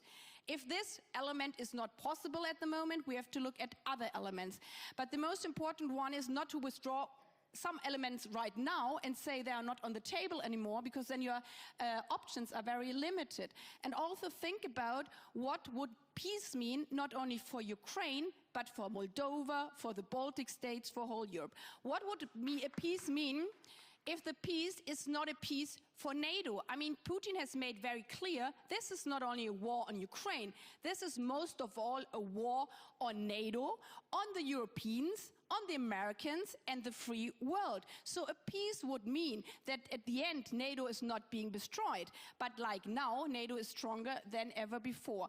And we celebrated 75 years of NATO altogether and remembered the quotations in Washington with Truman citing, this alliance is there, that politicians can focus on the real things of life, that people can go to school, that they have a decent life, that they can have a life where they care for the families. And if this is the idea also for the new US administration, the best thing would be to remember Truman, that the alliance has to be strong. And this is why also you asked now at the end, in Washington, D.C., we all together declared the pathway for Ukraine lies into the way into NATO, and nobody from us has taken it off the table. And therefore it's for me very important to say right now, it would be even the cheapest way if there is this NATO option on the table, because as has been said, if we employ thousands of soldiers, this costs a lot of money. If we are saying we have to increase the military support for Ukraine so much, it costs even more money. So if we are talking business and if we are talking money and deals, the question what would be the best and therefore also the best win for us all has more dimension than just a deal which lasts 3 weeks long and then it's nothing worse anymore. Minister Baerbock, I also would like to ask you to comment on the early comments from Minister Barrot regarding spending on European defense. He made the comment that it's important to tell European voters, I should say, that there's jobs that will be created, that we're spending more on defense, but there's a reason also for the Europeans to do so. What are your thoughts on that?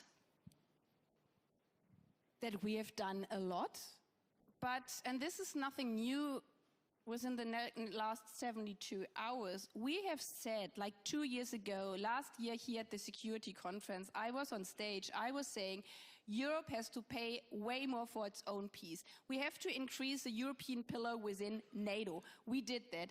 We are in total together the biggest donor. David has the exact numbers, 65% of the whole support from European Union, because it's not only military, it's the support of all the Ukrainian refugees in our country. It's the support with reconstruction of schools, from electricity sites, from hospitals on the ground. So altogether we are already the biggest donor. Is it enough? No, because obviously people are suffering still in Ukraine. So this is why we said here again at this Munich Security Conference, Europe has to do more, and Europe will do more, because it's about our peace.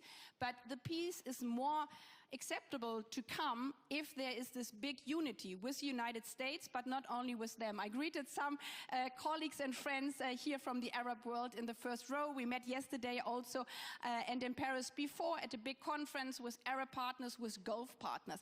I mean, Putin has also lost on this front. There are more than 140 states overall in the world who all say, if we have to pick a side, we are not picking the side of the aggressor, but of peace, because they know that peace also for the Middle East is interrelated to peace in Europe. Russia has fled Syria. So the question, what is the role in Europe, has big consequences also in the Arab world. So also the Gulf countries are very keen on this message. So we have to use this power now all together, and do not forget, and I would like to quote Zelenskyy here, I think it was very important, if you're not standing with Brussels, you are standing with Moscow. And if you're standing with Moscow, obviously also in another capital, in Beijing, people are also very happy. So in an interconnected world, the peace is interconnected all over. Foreign Secretary, I would like to also perhaps elaborate on this and tell us, where do you think about how to forge new relationships going forward, given all of the pressures that the continent is facing? How do you deal, for instance, vis-à-vis with China? Well, before I come to China, let me just say on this panel what you've got. You've got Germany undertaking a Zeitenwende, transforming their military capability, and I'm sure you'll see increased capability over this next decade and this next period. You've got Poland with one of the largest armed forces here in Europe. And obviously with France and the UK, you've got Europe's 2 nuclear powers, and you've got 50% of Europe's military capability combined. So that Europe can do this, of course we can. And let us be clear, because all of us as foreign ministers have, how can I put it, detailed conversations with our treasury departments. And one of the messages that we're deadly serious about is, if Ukraine were to fail, the costs would be considerably more. We were spending on average 77% of our GDP on defense in the Cold War and upwards.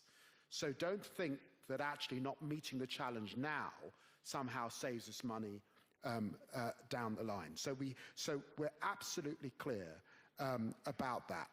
But of course, in this new era, this new challenging geopolitical era, with challenges in the Middle East, we've been at other forums discussing what are the security guarantees that go forward in Gaza, for example. We've been on forums discussing the huge challenges in Sudan, the huge concerns we've got about this emerging crisis between the DRC and Rwanda. And then, of course, the meeting I had just before coming to the Munich Security Conference was with the Chinese Foreign Minister, Wang Li, raising real issues about why it is that there are Chinese companies providing dual-use technology that's assisting Russia to kill people on the European continent. And these are very serious questions. So we recognize that there's a pacing concern also in the Indo-Pacific and rising tensions in the China Seas particularly. All of that requires capability.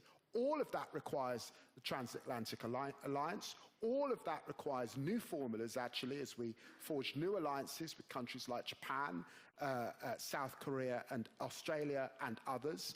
And so all of that is a demand that we have to meet combined and together. Minister Bahu, I would like to also get a thought from you in terms of the new relationships that you could forge. And I would like to bring up to the table the question of Mercosur. Is this a time where you should actually be negotiating further trade deals with other parts of the world to make sure that you have other allies, stronger allies, given that maybe you can't rely so much on the United States? Great question. But before that, what I would like to share, as I was listening to my colleagues with whom I agree 100%, is that perhaps one of the the largest challenge for Europe in building up this independence in terms of security is to bringing on board our public opinion. You see, the discussions that we've had throughout this conference, they're conversations between people that are fully aware about the level of the threat. But when I go back to my country, whether it's in cities or in the countryside, the level of awareness of our co-citizens is much, much, much lower. I would even suggest that the Munich Security Conference tours the schools in order to raise this awareness, because we will need to get our people who have lived during this era of peace dividends without caring about security, to shift their perspective on how we even build our national budget to make the sacrifices and efforts that will be requested in order to build our autonomy in terms of security. Because we mentioned innovative funding for defense, but debt will be needed, but will not solve all. Will not be a substitute for the efforts that we will need to make if we want to meet the challenges ahead of us. Now, talking about trade, I think for a starter that no one around the globe should consider entering into a trade war with Europe and with the EU, because there is so much to lose. In fact, the US themselves, last time they started a trade war, mostly against China, but we got our share of this trade war. They basically lost. They got hurt more than they hurt the people that they were targeting with that trade war. So everyone should think twice before waging a trade war with the EU and, in fact, with the rest of the world. If the EU is the subject of the trade war, wherever it may come from, the EU will retaliate. We've done it in the past, we'll do it again. We'll defend our interests. In fact, we've built up some very powerful instruments that should deter anyone from waging a trade war, and if this deterrence is not enough, then we will retaliate if our interests are at stake. But of course, it's not enough to deter and to retaliate. We need to diversify our relationships, and there is the whole world that awaits for the EU to build stronger trade relationships. In fact, the European Commission, the entire Commission, will be traveling to India at the end of the month to see how we can step up our cooperation in terms of trade. You mentioned Latin America, and indeed, we need to build a stronger relationship with these countries. And I'm thinking also the Indo-Pacific region, where many countries want to establish with European countries, both at the bilateral level, but also at the European, at the sort of collective level, stronger partnerships and relationships that will make us thrive and that will not drag us into a war that we don't want to wage, a war between the US and China. So this diversification is something we support. We're working at it at the bilateral level, and we'll support it at the European level as well. I want to open up the floor for questions. So please raise your hands if you would like to ask a question to our panelists. We have one question here, a second there, and a third there.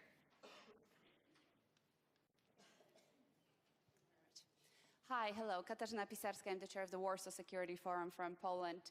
First of all, thank you really for showing huge unity. I think it's really heartwarming to see how much energy and time you have, all four of you, but not only spent to support Ukraine, especially in the last few days. But I do want to challenge you a bit. I want you to imagine that you have Donald Trump sitting here. And I want to hear, what would you tell him? What is the leverage of Europe on these peace negotiations? What will we bring to the table in a positive manner? But also, as you, Minister Barrot, talked about trade wars, you are very decisive. We will respond if this goes the way we want. How could we say this to Americans on the Ukrainian issue? What type of leverage can we get to Ukraine for it to be able to negotiate with Putin and with Trump if that is the necessity? Thank you. Right, we'll take a second question, perhaps shorter one, so we make sure that we get to hear from all of our panelists. Yeah, lady over there, please. Thank you.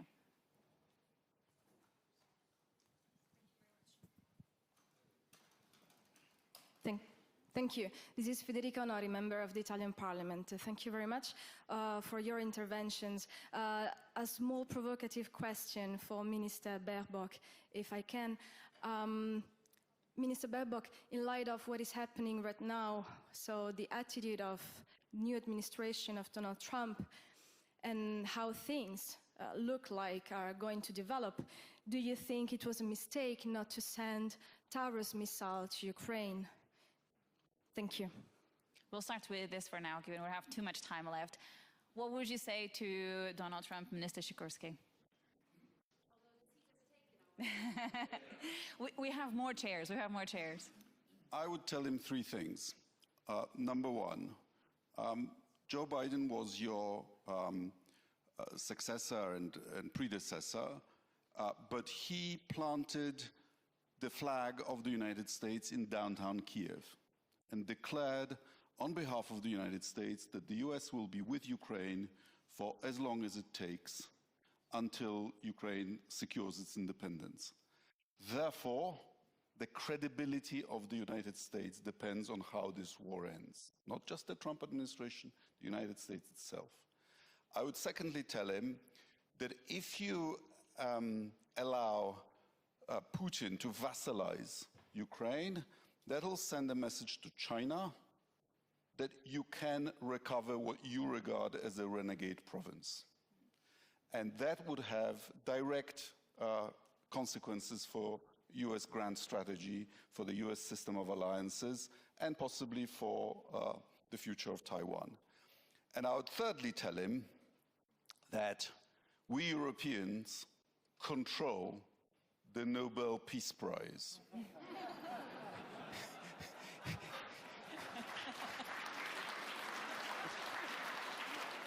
If you want to earn it, the peace has to be fair. Very clear. Foreign Secretary, perhaps, what would you tell President Trump if he was sitting right there? Look, I hesitate to answer that question directly because I've already had dinner with President Trump and we had a good discussion, and I think there are meetings ahead of us. I will say to Trump what I said to the Ukrainians. The UK has just signed a 100-year partnership with Ukraine.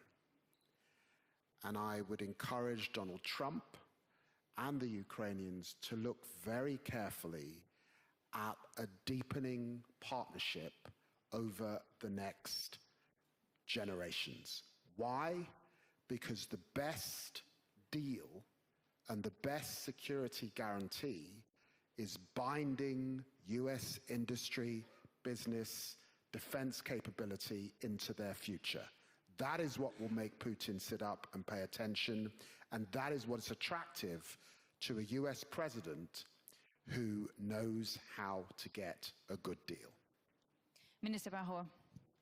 So I would tell him to make America great again. And America has never been so great than when it participated and contributed decisively to the international order. And it has never been as great as when it fought for freedom. And in fact, Europe and France have never been as great as when they fought for freedom, including in the US. And that's the story of Lafayette, and that's the story of the American fighters that liberated France and Europe, and that we celebrated this year on the 80th anniversary of the liberation of France. And we will be standing by the US when they exercise this greatness and when they contribute to the peace and freedom throughout the world. I think these are the moments in history when they were really and truly and genuinely great. And Minister Baerbock, what would you say to President Trump, and also to address the question on why Germany didn't send specific support to Ukraine? Because Europe is 100% united. I would not add something new from Germany. I would say keep on going to dinners with David Lamy. Maybe next time you play golf as well. This would be my recommendation for David. Remember what Jean-Noël Barrot has said to you about make the US great again, and always listen to Poland and don't repeat the German mistakes that we didn't listen carefully enough when they warned us about Nord Stream 2. So remember what Poland has told them. It's Europe deciding about the peace prize, and it's Europe deciding about our peace on our continent. And if this doesn't help, I would underline that maybe the strongest guy is not the one who needs to kidnap children from another territory, but strength is to build the future for your own children and for your own country. And due to that, this comes to the question of Taurus. I've made clear all over this last 3 years that we need European unity, and this is why I also argued in Germany that I think it was a very good decision of our other European friends and partners that when we all have been to Ukraine, we all saw, and I saw it with my own eyes and felt it with my own eyes in Kharkiv, when they told me security answer is you just count until 45, and when you have reached 50, you're still alive and everything is fine, because also all the Patriot systems, all the IRIS-T Germany has delivered will not bring down these rockets if they are coming directly from Russia, and Kharkiv is just next to it. And this is why I agreed with my European partners that it's very important that the supply chain has to be also attacked, and that they don't have to wait until the rocket flies and hits a children's hospital, but that defense means that you can also shoot it down before it hits your citizens. And I'm very hopeful that at this crucial time we are in here right now, where we have heard also from German opposition leader running for Chancellor and from the current Chancellor that they both said we have to do more financially supporting Ukraine, that also afterwards that there is an agreement we have to be 100% aligned on all the defense issues we're doing together as Europeans. We don't have much time left, so I just would like to get one quick final thought from all of you. I think it's fair to say that you have a lot of work ahead, but what is going to be your first priority, Foreign Secretary, when you arrive back in London after the conversations you had at the Munich Security Conference? What is the one thing you want to focus on? Well, I know that we will be meeting to discuss further, alongside our American friends, the issue of security guarantees. There's great depth that we've got to reach, and that is an issue that we've discussed here, and we'll be working very hard to ensure that Ukraine is in the strongest possible position if and when those negotiations begin. Minister Barrot. So, of course, we'll do the follow-up of all the discussions we've had throughout this great conference, thanks to the organizers.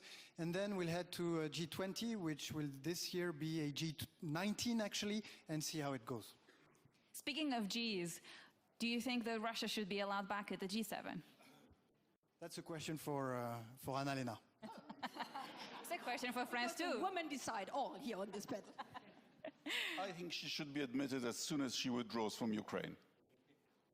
Original. And Minister Baerbock, on a final thought, what is your priority after you leave Munich? Well, answering it, again, I'm following Poland. I mean, there was a reason why it's not G8 anymore, but G7, because Putin's Russia, and I underline Putin's Russia. It's not about the citizens of Russia, and I just saw our friend Annalena here sitting here. Yeah, there are people in Russia praying every day again that peace will come back and also liberty for all of them. So we made crystal clear, when this Russia under Putin attacks all the other 7s in the group.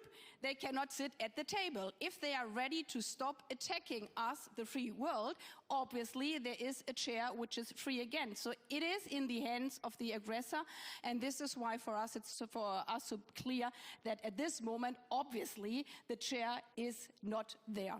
With regard to what do I do when I go back? Well, I'm already in my country, so I go back to election campaigning, obviously, but I'm a diplomat here on the panel, but I would like to underline this as well. This is a hybrid warfare. This is a hybrid warfare where Russia is not only attacking Ukraine. We have seen this in all the European elections in our continent. We have seen it also again in the German elections, that there is interference and that the support of an extreme right party in Germany is no coincidence, but it's part of this hybrid war strategy. He has said that publicly. So what is the thing I'm doing next? Doing everything I can that we form with all the democratic parties together in Germany a government which is standing up for our peace and having a strong Brandmauer against those fighting peace and freedom and democracy in Europe. Minister Barrot, she has answered. France is also a member, so should Russia be allowed back at the G7? Well, you know, this is European unity, so I'm not going to give a different answer. And it's true that we're not at war against the Russian people. We're pushing back against a regime that sees itself as a new empire, that considers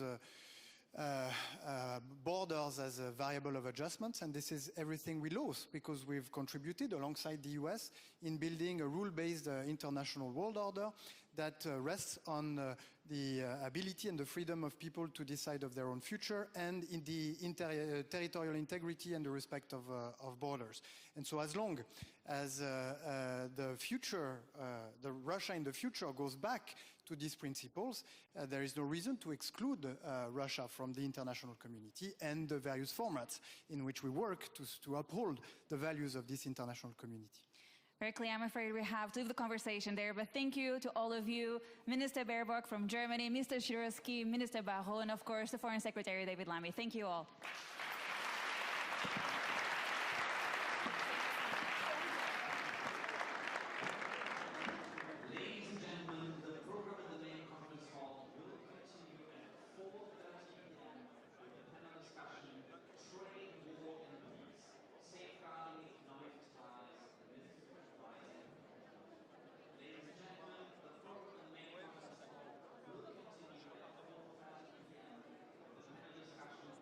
Trade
Good afternoon. If you would like to welcome today's panelists for this panel on trade war, if you could join me in welcoming to the stage Robert Habeck, the Vice Chancellor of Germany and Federal Minister for the Economy and Climate Action. We have Minister Mélanie Joly, the Canadian Foreign Affairs Minister. We have Commissioner Maros Šefčovič from the European Commission, Executive Vice President. We have Ambassador John Huntsman, former governor. And we have Senator Andy Kim from the United States. Fantastic. Look, tariffs are very much suddenly in the news. In the last 26 days, I think we've seen the word tariff used more on the front pages of newspapers than almost ever before. It's 26 days since the inauguration of the new president in the United States. And in those 25 days, we've seen the announcement of a 25% tariff on Canada and Mexico and China. We've seen 10% tariffs applied to China.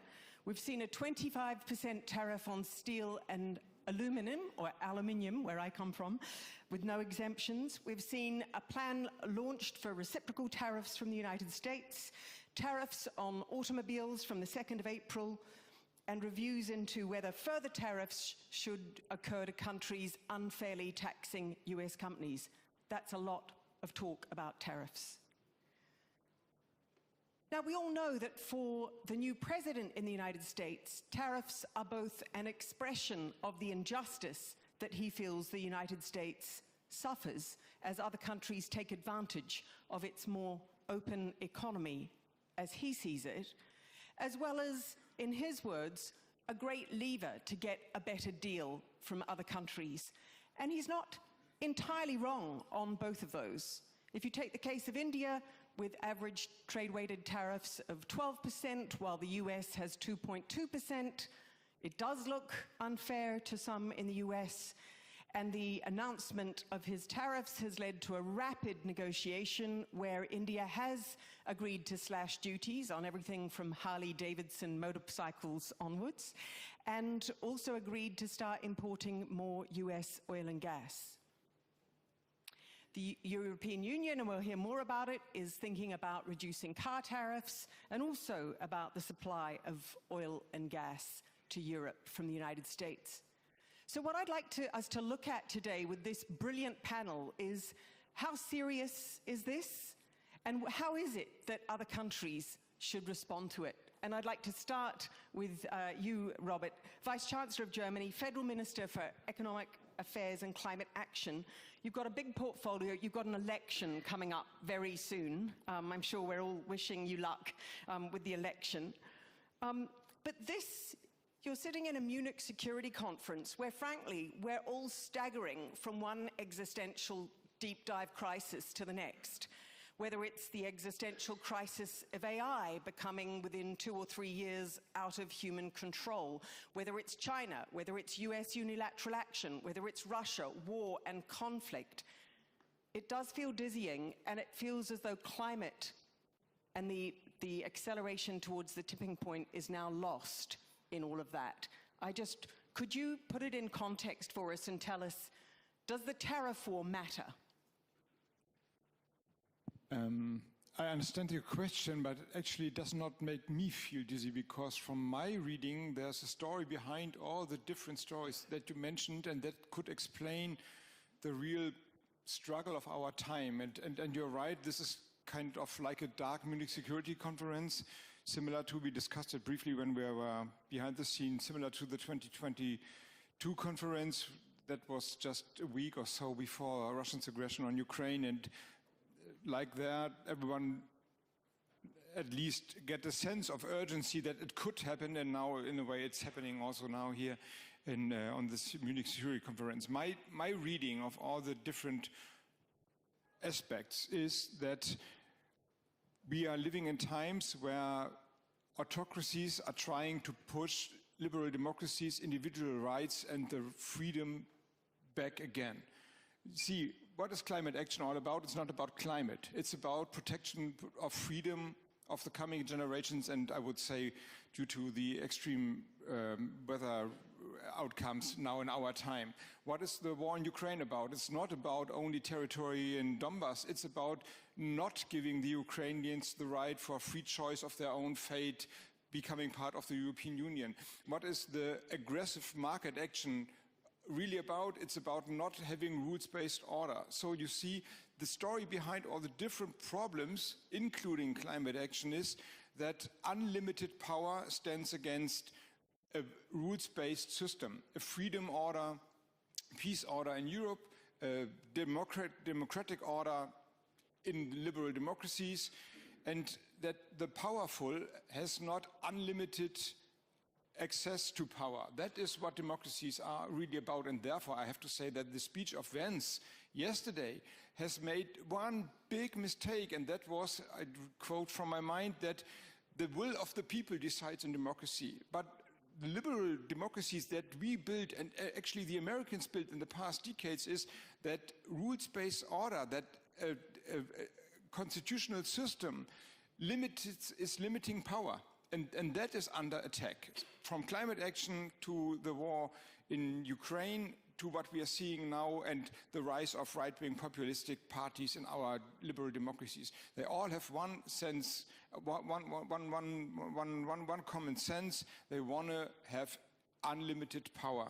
And that is the story behind all the different problems we are facing from my point of view. And therefore, this security conference is really at the heart of the debate. Thank you so much, Vice Chancellor. So for you, the essence is unilateral action by the United States, and the tariffs are just one instance of that. That is what they're saying. And as a European and a German politician, I have to say the wrong answer would be that we would answer from America first, with Germany first, or Canada first, or France first. We need to unite. So it's Europe united. That is the right answer to these national nations first. And then, of course, we have to cooperate as the liberal democracies to defend a system where conflicts are solved by dialogue, by consent, but this is under attack, and of course this means that we have to strengthen our back and not lay back, and especially as Europeans we have to focus on our own strength, and focus means not saying the 10th time, oh no, this is the wake-up call. I mean, the wake-up call was 3 years ago, and it was actually 10 years ago, and Donald Trump first was there. We don't need any wake-up calls. We need now action in all kinds that are in all fields that are necessary to prove that liberal democracies are capable of solving their own problems and increasing economic growth and having their own techniques and not relying on Elon Musk all the time. Brilliant. So hang together, not separately. Minister Mélanie Joly, you were nodding vigorously as Robert Habeck said that. As Canadian Foreign Minister, you have been right at the front line, the first to be challenged with 25% tariffs. How are you is Canada getting the support from other countries to give life to this vision that Vice Chancellor Habeck is telling us, like hold together, be collective, or not? Well, I think that everybody is shocked that Canada is going through that right now. But at the same time, I think that just to give a bit of context to everyone here, we're the closest friend and the best ally of the United States, period. The best neighbor they could ever have, 5,000 kilometers of undefended border, a very secure and strong border. And we are the biggest client of the United States. We buy from the US more than China, Japan, France, and the UK combined. There are millions of jobs in the US and of course in Canada that are linked. We are extremely integrated in terms of our own economy. And we provide a lot of energy to the US. Oil and gas, fertilizers, so potash, uranium for their nuclear sites, hydroelectricity, and of course, everything linked to uranium. So I've said uranium, potash, and hydroelectricity and oil and gas. So ultimately, there is an interdependency between the US and Canada. But when we hear 25% tariffs,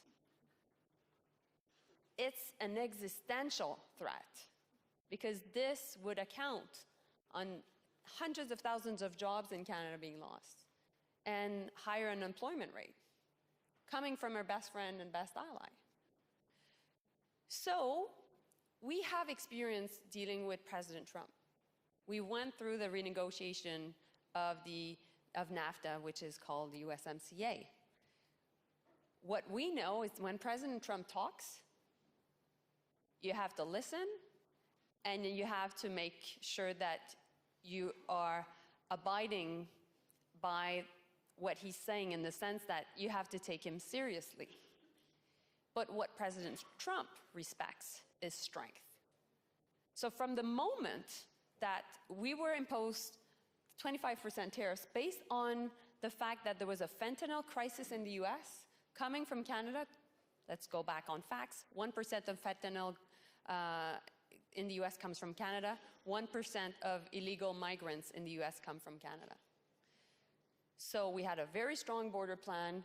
We made sure to engage with the Trump administration.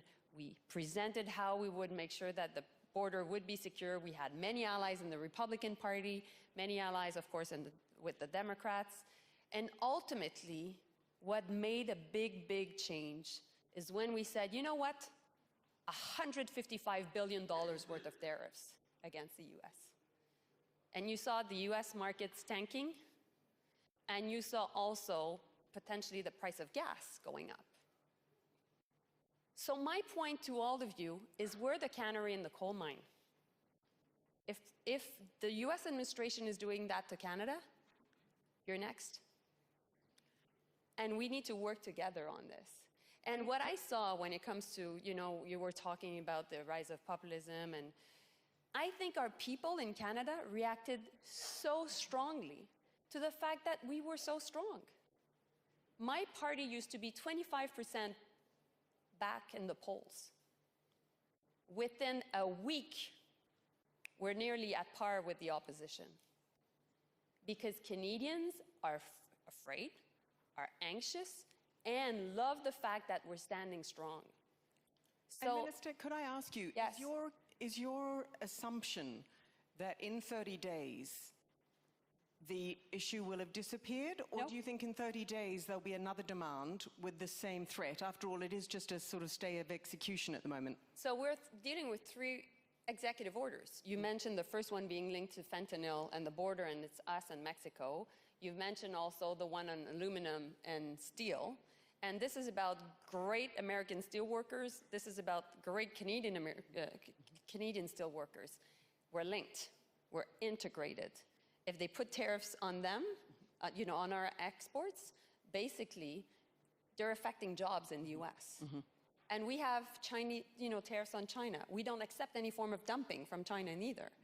So I think that so that's the second executive order. And the third one is the April 1st delay on the executive order that was signed on Inauguration Day, which is about studying the entire trade relationship the US has with every single trade partner. There are 500 public servants in Washington working on this right now. And what do you need other countries to do? You're sitting in the heart of Europe today. Yeah. What is it that you need the EU to do? We need to coordinate. Okay. We presented already a first list of $30 billion worth of tariffs. We need to make sure that we work together, because ultimately none of us will change the perception of President Trump. The only people in the world that will make sure that tariffs are not imposed are American people themselves. And when they understand that this is affecting the gas, at the pump, or when they understand that it's ultimately much more costly at the grocery store, they'll say enough. So that's why we need to work together to make sure ultimately that I think our arguments prevail. Thank you so much, Minister. And we're going to get that US perspective in just a moment. But first, I would like to come to Maros Šefčovič, the first Vice President of the European Commission. This morning, Mario Draghi wrote in the FT that this is a wake-up call. Yes, I'm sorry, Vice Chancellor. He did use the words wake-up call to Europe. His point was that the internal barriers within the European Union, the IMF calculates, are equivalent to a 45% tariff within the European Union. So in a way, his message is, we've got to, as Europeans, we've got to get out of our own way before we blame the US for tariffs. Is he right, or is he missing something? And what's going to make the difference now?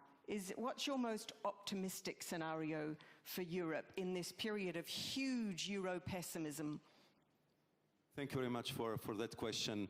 I think that it's very interesting from the academic perspective, but I think whatever our discussion on the single market in the European Union is, there is, I would say, absolutely no reason whatsoever to go after us with 25% tariffs on the steel and aluminium, to put into the danger what is the most massive, biggest trade relationship on this planet, 1.6 trillion euros of trade turnover every year, 4 billion of goods and services flying over the Atlantic every single day.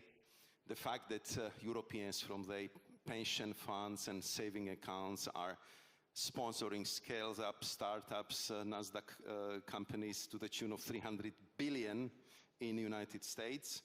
And to kind of put it under the question mark because of trade deficit, which we calculate goods and services is somewhere in the realm of 50 billion, 3% of our turnover.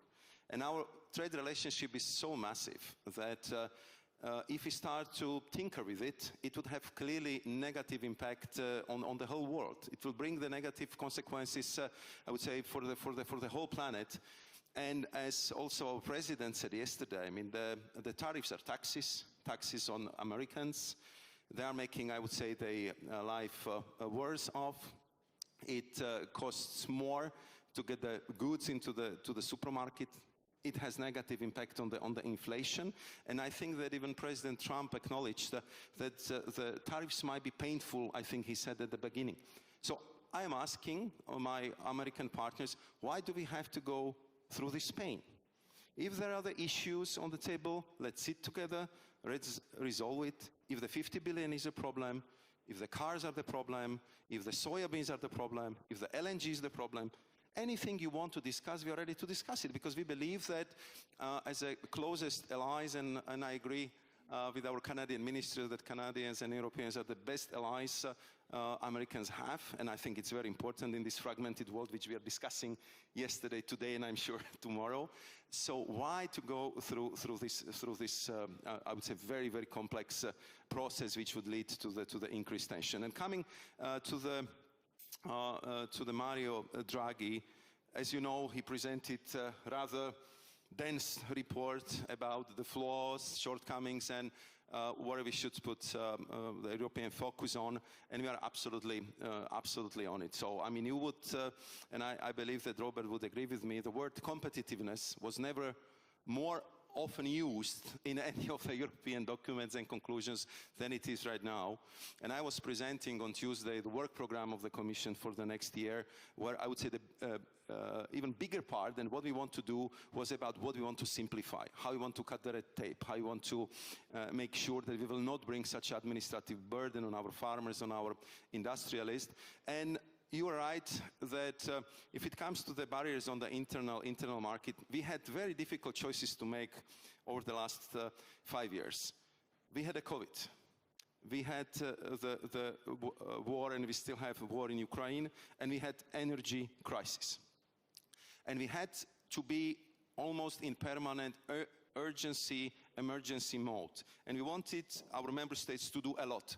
But we didn't want to combine this emergency and urgency mode with running after them with infringements, with pushing them into the very difficult situation because it was tough for everyone.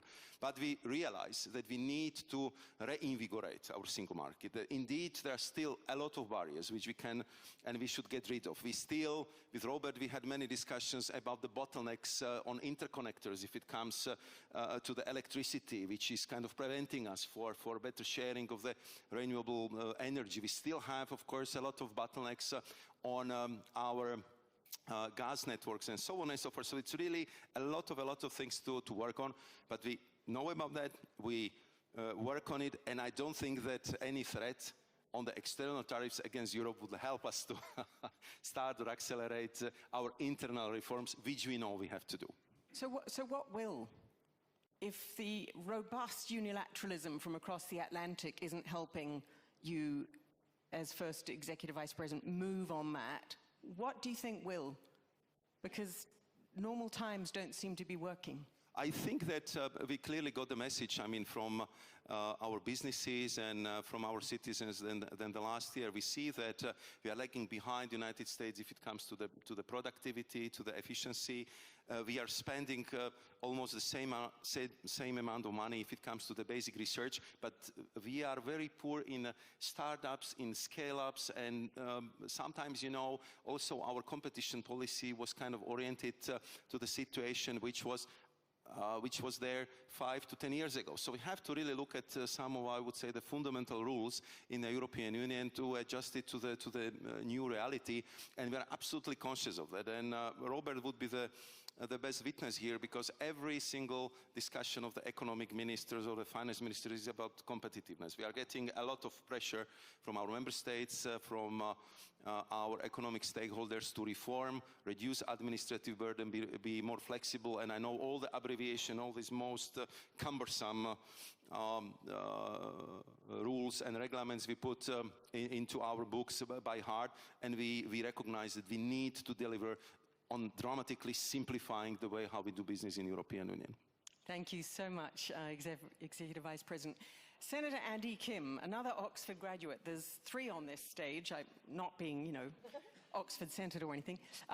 Senator Kim, the steel and aluminium tariffs last time caused several American businesses to go out of business. I remember reading the story of a Missouri nail maker who had to lay off, and it's what Minister Joly was saying about the steel and aluminium tariffs affecting America. What are you saying to your voters about this economic period and this approach to trying to wrangle better relationships with other countries? Yeah, I think that's a great way to frame it, and I'm very happy to be on this panel led by my former teacher at Oxford.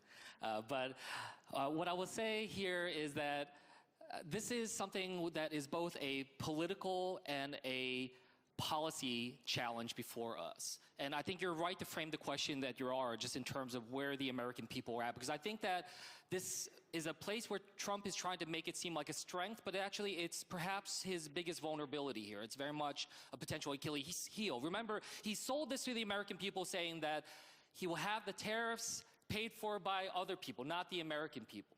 And that's the promise. It's very much kind of this, you know, we'll make Mexico pay for the border wall, right? And so the challenge that he faces is a political and a policy problem. In his administration, there certainly are people that believe that this is the right policy, that this is the right approach for the United States to take a more protectionist, isolationist approach going forward.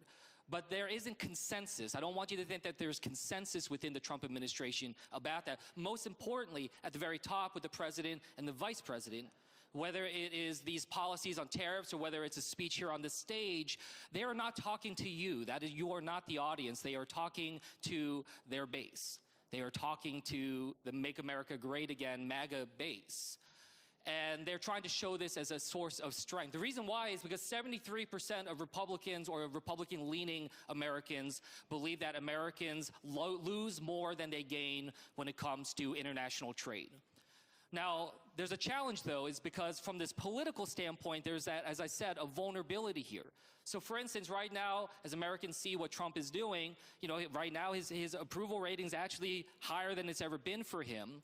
But when it comes to the question of, is Trump doing enough on inflation and high costs, 66% of Americans right now are saying he is not doing enough.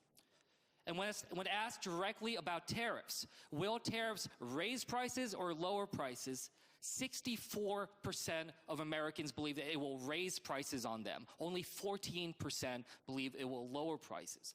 When asked about tariffs upon European nations, 60% of Americans disapprove of that. So I just raise that as saying this is a particular moment where it's important to understand the distinction between politics and policy. And as this moves forward, I urge you all to think about this. First and foremost, ensure that you do not think about this as a Washington consensus or a Trump administration consensus. Number two, as that April 1st deadline rises and gets closer, and I think that's very important for you to all remember that April 1st deadline for the reports to come back to Trump. To understand that your position, I think I advise you, as you're thinking about this is something we think about, is do not try to embrace the status quo and protect the status quo. There should be an understanding that, look, some reforms or some changes are very much something to be considered. But then the third point is really try to articulate the harms that it will do, not just to your people, but to the American people, especially when it comes to manufacturing and supply chains. Understand the vulnerabilities that are out there and understand that the person who will ultimately make the decision about this, he's not ideological about this. He's not thinking about it from a policy standpoint, though some in his administration are. He's thinking about a political stance. And that political stance is deeply unpopular amongst the American people, and it is perhaps an extraordinary vulnerability on his part. That's super useful. Thank you for that. So pointing to the cracks within the United States that other countries need to think about as they frame their reaction. So let me come now to Ambassador John Huntsman. I think the only ever American ambassador that served both in Russia and in China, not at the same time, by the way. But you've also been governor of Utah. What's your advice, picking up on what Senator Kim was just saying about how the other countries that are represented in this room should play this administration? It looks very unconventional to us, this administration. Do you agree with that? And how should other countries deal with it? Well, thank you. Far be it for me to decipher the indecipherable, but I will try. We should have had this hearing next door in the bar because this lends itself very well to heavy drinking. I will just submit that at the outset.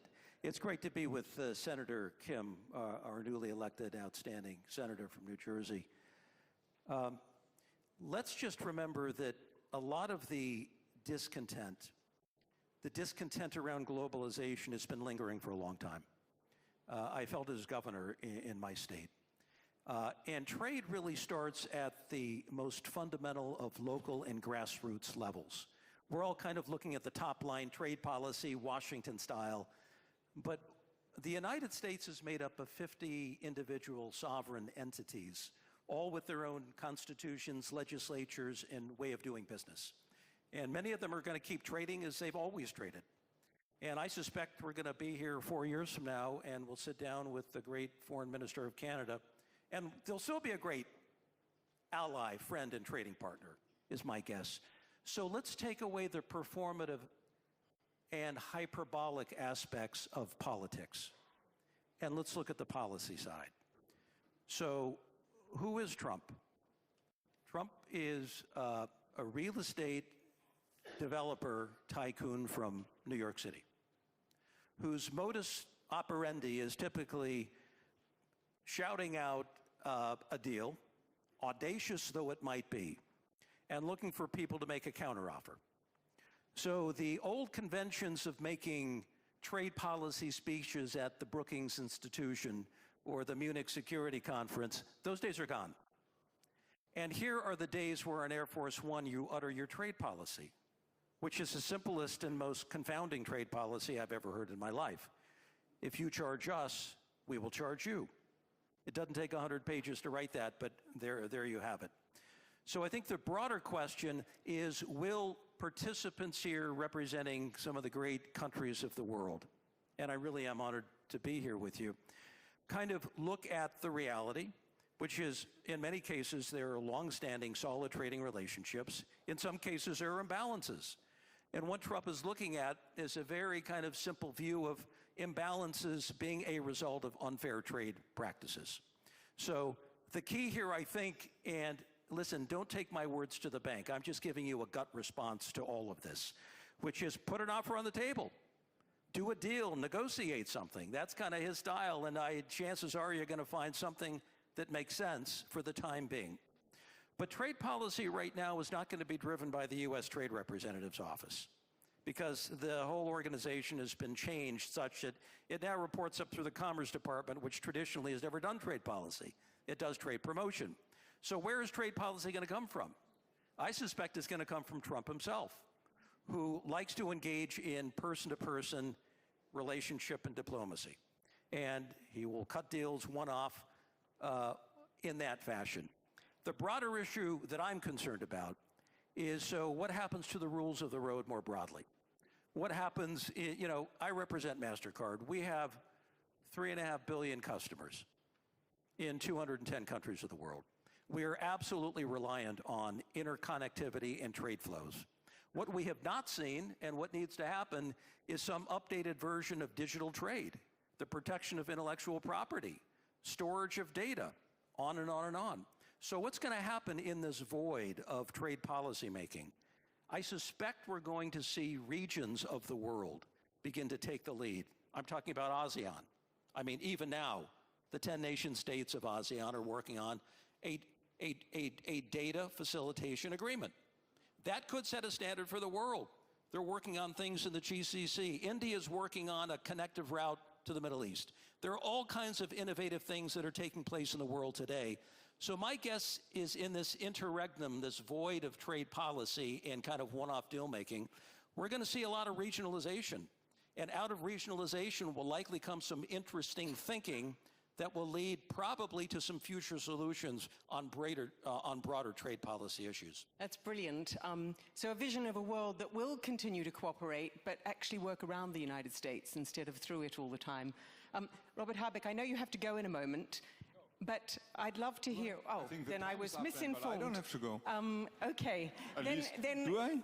Then well, they say I have to go. Oh, I you don't do? know. Well, then. Funny things are happening in my life. Audience, Should I stay or should I please decide your questions. rock the cash bar? I'm going to come straight to you for questions, but I'm not sure that you know whether you have to come or go. But just in case you do have to go and you're about to be dragged off stage, just picking up on what Ambassador Huntsman said, what's the deal you would put on the table for President Trump? Because going on your first comments, it sounded like you stay out of our politics and we'll stay out of yours.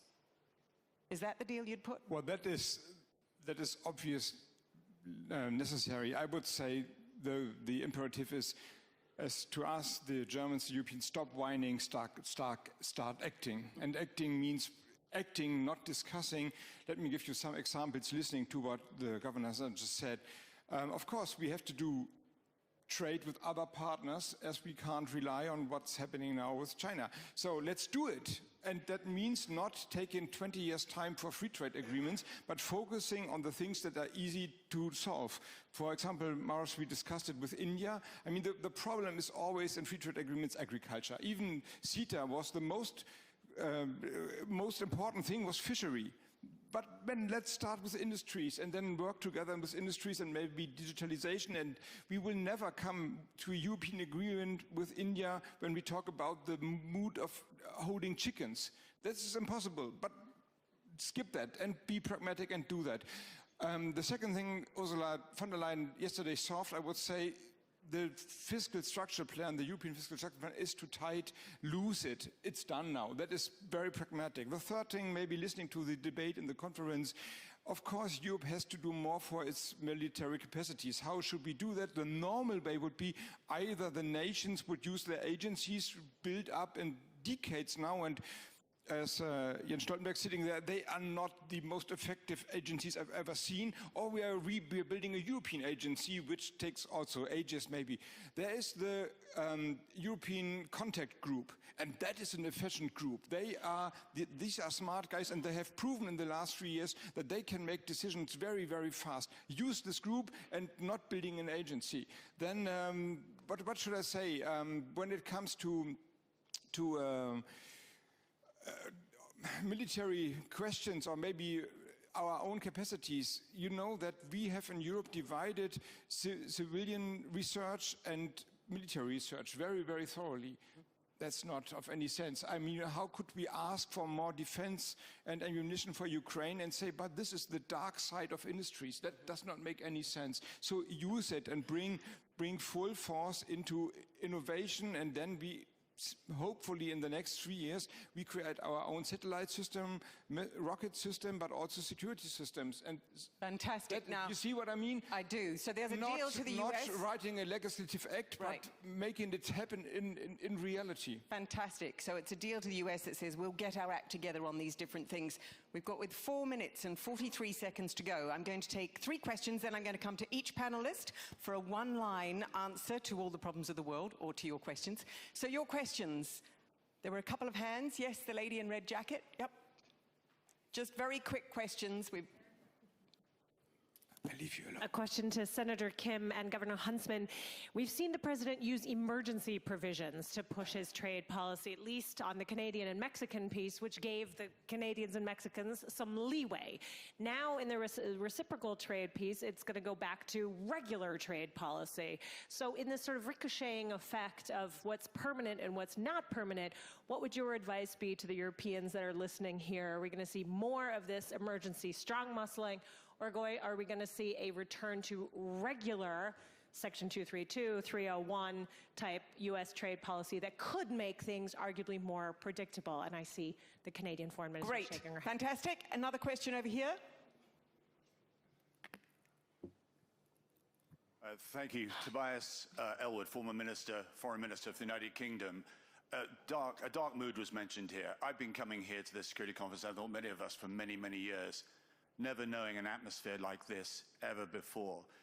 Would the panel agree that there is a developing and real void between America's thinking and European thinking when it comes to European security? And if that is not addressed, it'll only go to help our adversaries.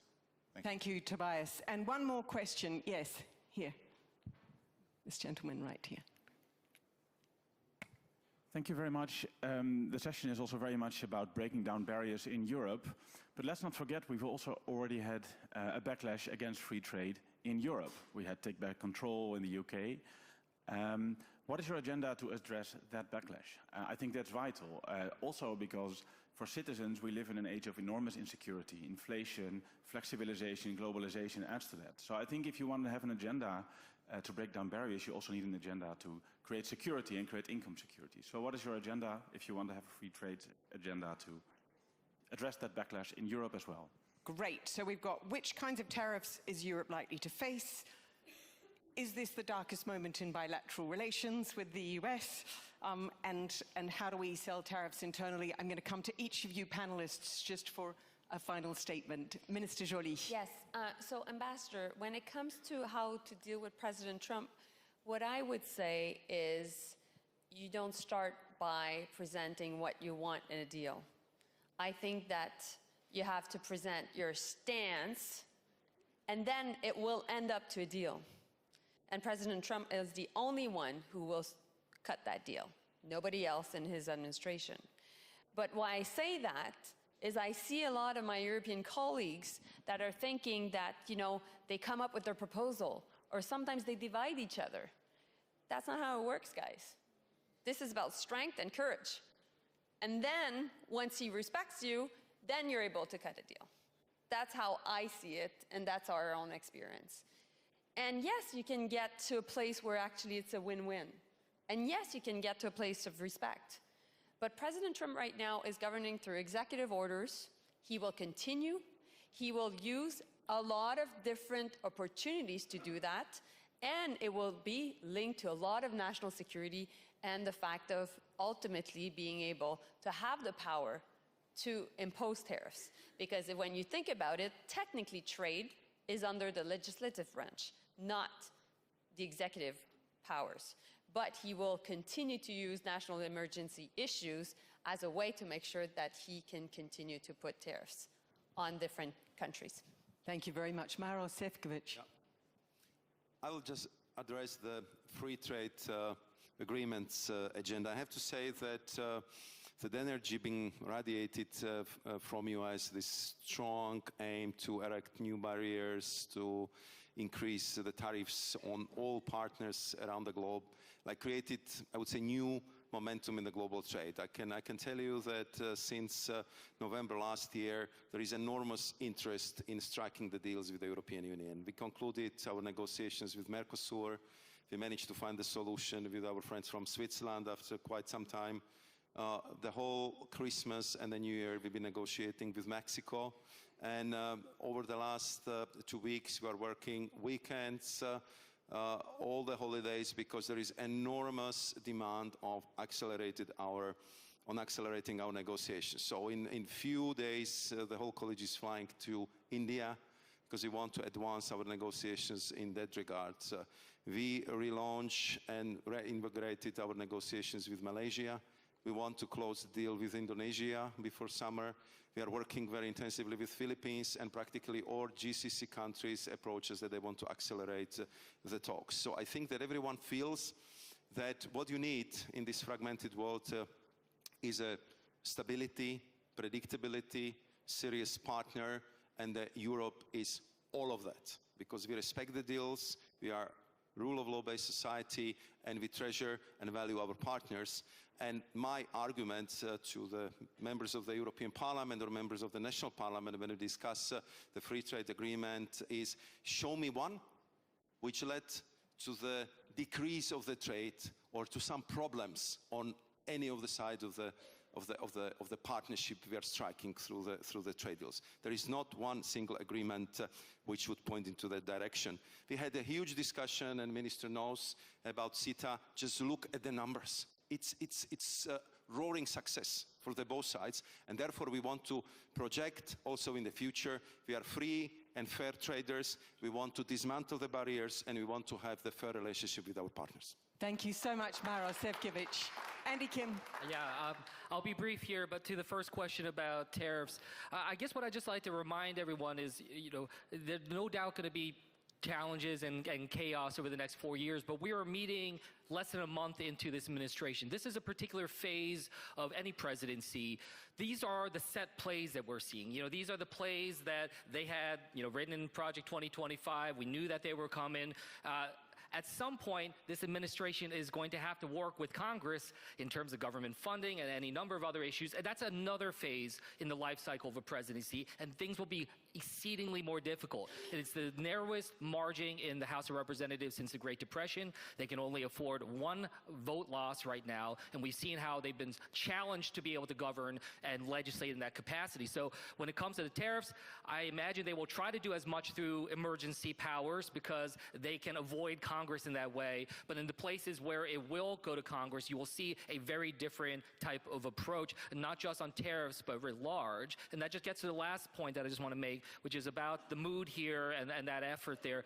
Again, I hope you take away, there is not a Washington consensus. There is not even consensus within the Republican Party or within the Trump administration on what comes next. And there are a number of us that are working not only to try to navigate this and respect our allies and our partners and our transatlantic bond on that front, but we are working actively to try to think through how we make sure we restore and rebuild after these 4 years. Thank you, Senator Kim. John Huntsman. I'll just say real quick, as Senator Kim said, there are patterns to newly elected presidents. So I ran for president but lost, so I never got a chance to try. But there are executive orders, a flurry of them. That is typical because you want to show your constituents that you are responding immediately to your campaign promises. And then the regularity of governance takes over and the people get on the playing field. We have very few people on the playing field right now. So for the forensic scientists in the audience, you have an opportunity to go back to term one to look at the executive orders and then look at the action that took place after that. I think that's very instructive because these patterns repeat themselves. And politics generally happens in patterns.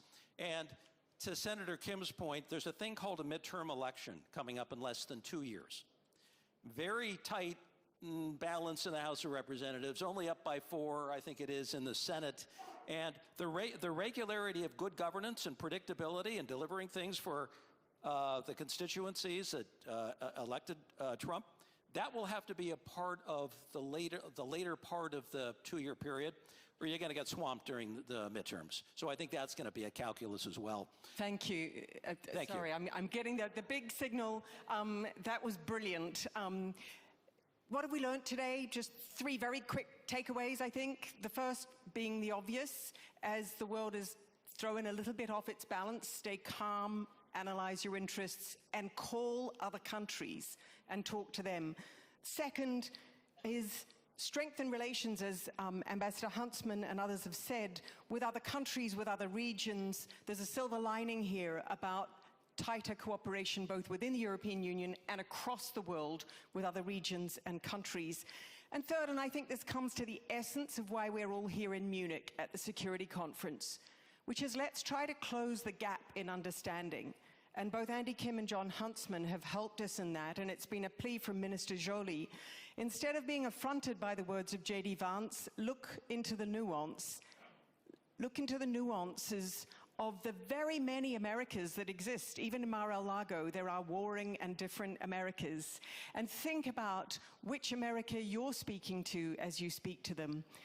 So with huge thanks to the brilliant panelists today and to the Munich Security Conference for this panel, join me in thanking the panelists. Thank you very much.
Welcome, everyone. I suspect that many of you are here because you are so relieved that at last, at the Munich Security Conference, there is a session entitled A New Dawn. So away from some of the darkness that seems to have defined a lot of these sessions. And not just a new dawn for Damascus, the prospects for a Syrian transition. And I don't think any of us here in this hall would have expected that by the Munich Security Conference of this year, we would be discussing a transition in Syria, the sudden end of more than 50-year dictatorship in Syria. Syria now led by a caretaker government, and in the midst of the great joy and relief the new authorities are contending with, I'm sure many of you know, enormous challenges at home, in the region, and far beyond. But I have to say that I don't think we've seen such a procession of senior people from around the world beating a path to Syria's door. Maybe a few more went to Mar-a-Lago, I'm not sure, nobody's counting, but everyone seems to believe that Syria cannot be allowed to fail. We are very privileged today to have with us the interim Minister of Foreign Affairs and Expatriates, Assad Hassan al-Shabaini. Thank you very much for joining us. And also from Turkey, Hakan Fidan. Thank you very much for joining us.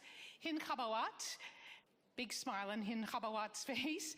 She has now been made a member of the Preparatory Committee for the Syrian National Dialogue. Many of us, most of all Syrians, are waiting for that to happen. Hind is also an adjunct professor and also director for Center, and I think you pretty well cover it, Hind, World Religions, Diplomacy, and Conflict Resolution at George Mason University. We hope to be joined by Prince Faisal bin Farhan Al Saud of Saudi Arabia, but we will get started. We have some very well-known Saudi faces in our audience, and perhaps they will join in if Prince Faisal's name. Transition. Everyone's asking about the transition, Minister. You have announced that on March the 1st, Syria will get a new government. And, excuse me, sorry. Sorry, Tom. And you have said that you have hoped, let me just quote you, it will represent the Syrian people as much as possible and take its diversity into account. Is there still obstacles to making it as inclusive as possible? First of all, thank you for this opportunity, and also thank all the participants and the Excellency that they are now watching us.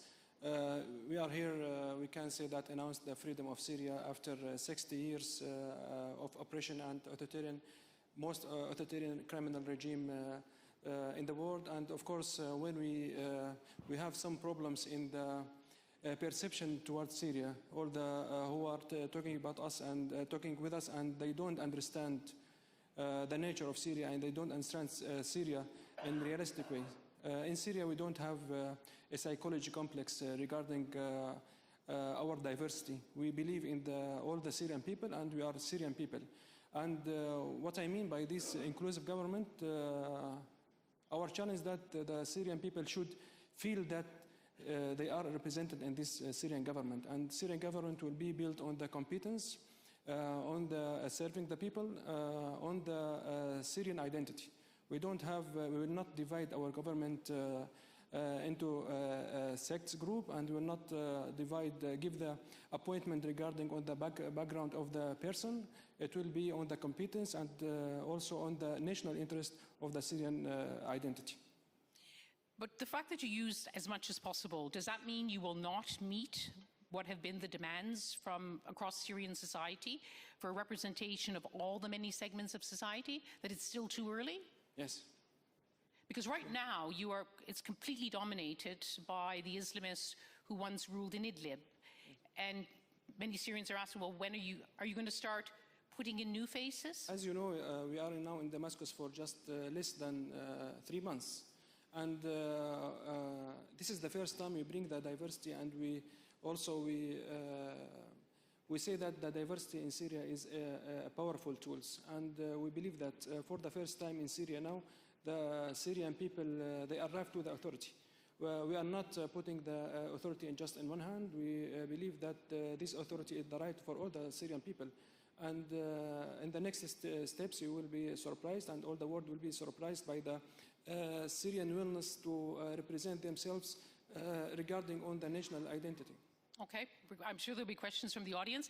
I want to bring you in, Hind Khabat, because this would be very much your demand. You've been involved with the Syrian opposition for a very long time. Now, of course, your all eyes are on Damascus. Do you have any particular concerns about this transition and representation? First, thank you so much for having me. And I'm pleased that we're talking about the dawn and the future of Syria, and we're including at the panel women and civil society, because this is the way and this is the future of Syria, to include everybody. Yes, I agree with my minister that Syria is a diversity, and and we need inclusivity. So far, what we see, that from now on there is no minority and majority, because Bashar al-Assad was so much into protection of the minorities, and this is wrong. Now we are equal. We are going to be together, and unity is the key. Do you think it's going in the right direction? Very much indeed, because if you see the list of the what we're discussing, yes, we're including everybody from north to south, west to east, all religion, sect, ethnic groups. This is Syria. We cannot eliminate or exclude anybody, and we might. It's been 14 years, the regime tried to divide us, but this is the moment, and it is the moment, historical moment, to be together and start the culture of dialogue, which we missed for years.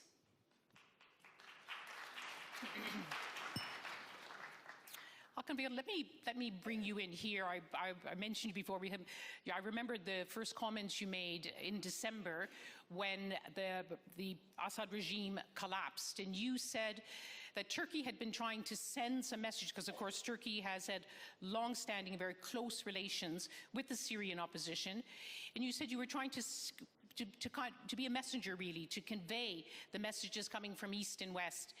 Syria needs to know that it has the support of powers in the region and beyond. Are the messages the same, or is Syria now getting conflicting messages? Well, thank you very much, first of all, for hosting us here. It's an important question. You know, when the Assad regime fell, we came together with the regional countries, and we discussed about what we are expecting from the new administration in Damascus before taking any positive or negative steps. So because for more than a decade, Syria has become a source of instability in the region. Now we have a real opportunity for the first time after a decade to sort out the things. So that time, I think many countries, they agreed on the same principle. Those are, you know, we don't want to see any more threat to the neighboring countries. We don't want to see terrorism is flourishing or finding a ground for itself. We don't want to see the mistreatment of the minorities, and we want to see the territorial integrity and political sovereignty of the Syria is provided, and an inclusive governing. So when we communicated all these requests of the international and regional community with the new administration in Syria, they responded quite well. I think since then they've been responding quite good. And when I speak to my international colleagues, fellow foreign ministers and other officials, I haven't heard any major complaints, but they are all aware of the difficulties of challenges that Syria is facing now. I think it is time to really start a real and hard work to address those challenges. But it's not an easy balancing act. Much, of course, has been made of the roots of the new, now interim president, Ahmed al-Sharaa, roots based in al-Qaeda and Islamic State, but we have seen his evolution, and many are now asking where his real loyalties lies and his aspirations for Syria. There will be expectations of the Islamists in his ranks, which include also foreign Islamists. You have also the democratic forces, Hind is nodding. You have the Syrians who are coming home, wanting to do everything they can to strengthen civil society, to be part of the new Syria. Do you see that there's going to be a tussle in Syria, and of course, which is an issue of stability? Well, of course, one of the issues is how to provide the stability, especially how to unite the armed groups. I think the government, new administration, has started off with a view to address this issue in a very comprehensive way, because I had long meetings with my colleagues and other officials of the new administration. Our understanding is that now they are taking the right steps in uniting the armed groups, because in our view, there has to be only one legal armed force in any given country. So they will have their own armed forces, but they will have their own law enforcement agencies, but it has to be run and commissioned by the government. So we cannot tolerate armed militia, whatever they are in form, because for a long time we've seen this experience bringing only chaos and instability into the region. So in order to provide the order and safety and security of the people, I think to address the issue of militia, bringing them under one national army, I think is on the way. This is one of the important subjects that we really monitor. Minister Shaban, do you want to comment on that? Because not only is Syria under pressure to form this inclusive government, it's also about bringing, as Minister Fakan said, to bring all the armed groups under one authority. And you know there's been resistance from some groups, including in the Kurdish areas. Are your regional partners helping you with this quite a delicate process? No one likes giving up their guns. Yes, I think that if you ask you about give me an example that you have seen in Syria last 2 months, you will not find in the recent words this successful step that to see a revolution turned into a state in this fast way, and also the reconciliation and also the agreements of all the armed groups to be under a national army and to be the weapons to be ruled by the law, not ruled by the chaos. And maybe this successful example will be studied in the universities to have to this big change after 50 years of authoritarian system to be in this peaceful way. And also we should understand the reality in Syria that with the complex and with the problems, and also to understand the situation there. If we stay all the time from abroad and give them lessons and recommendations about what they will do, Syrian people were waiting the international community for 14 years and for 50 years, and they didn't make anything for them. Now the willingness of the Syrian people, it's national, Syrian, and all the actors in Syria, they are very keen to the national interest. And also, of course, we have friends in the region, we have close friends in the region, and we have allies, and we all our neighborhood, they are supporting us in these correct steps that we are taking now. And I think that what we need just to give us the chance to represent ourselves, and also to give the chance for the Syrian people to give the whole world this successful example.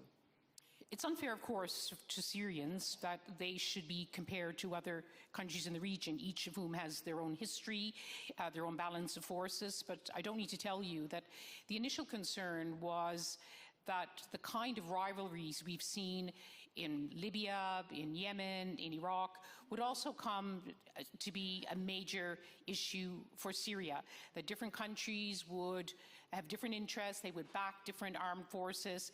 Do you have a message for your regional allies? Is there some meddling going on in which you see some dangers ahead? The big achievement that happened in Syria, and we are very happy about this issue, the victory has been done by the Syrian hands and on the hand of the Syrian, without any international intervention in our country. And this big change has happened without lifting destroyed cities and destroyed state, and also without millions of refugees go out of the country. I think that the example of Syria is different from Iraq, from Libya, and from different states in the world. The Syrian people, they got the lesson from these experiences, and also we learned from our mistakes, and we learned of what happened in the region. And for this, we all the time we are keen to bring the whole Syrian society with us, and to prevent any actions that will break this stability and these achievements. Can I just get a sense of what the audience brings here to this discussion? If just by a show of hands, how many came here optimistic about Syria's prospects for a successful transition? How many of you came with that? You're in the middle. And how many of you came with real anxieties, real worries? Smaller show of hands, smaller. We'll come to your questions. We have sitting in the front row, Geir Pedersen, the special envoy for Syria, over many years now, has been urging Syria to try to move towards a more representative and democratic government. And I remember, because we were both together in Doha when President Assad, when it collapsed, and you, right from the get-go, urged, in fact, you wanted the next week to be a meeting in Geneva. That hasn't happened. You've just addressed the UN Security Council with a message to say this need for an inclusive government is urgent and it has to be credible. What you've heard what it says. Is it going in the right direction, and is it going quickly enough? Maybe just I want to add something. Yes. If you want to know the situation, if you want to know the situation in Syria is optimistic or pessimistic, just this is the first time for me I see Mr. Geir Pedersen smiling. And this is a good signal. Yes. That's because what you said makes him think his job will become easier. Yes, please. I'm sorry. Yes. Where to begin? As you rightly said, Liz, I mean, we were all taken by surprise, and as the minister said himself, it's not even 3 months since they took over Damascus. I think so far our new friends in Damascus are saying all the right things. Really, the messaging is very good, and it is what you have heard here today. Huh? And what I'm hearing from Syrians across the board is that, yes, finally, we need this to succeed. We can't afford another failure. This is the opportunity we will get in our lifetime, in my grandchildren's lifetime. And it needs to be grasped by both hands. First and foremost by the Syrians. And that's why we know are approaching the 1st of March. There will be some very important decisions made in Damascus on this. Those decisions needs to be right. There is no room for mistake here. And I've heard it from Mr. Shara himself. I've heard it from Mr. Shabani. You heard it. And he must be tired of seeing me, and because he's repeating the same message all the time. And it's the right message. But we need to see on the 1st of March that it is a really inclusive government and that the process will continue to be inclusive. So transition is priority number 1. Then, of course, security. There are plenty of security challenges. One, of course, is there is an issue about Daesh. There are still different factions around the country. And then, of course, we have the northeast, the Kurdish issue. That needs to be sorted out. And we have the Israeli occupation of new Syrian land that needs to be sorted out.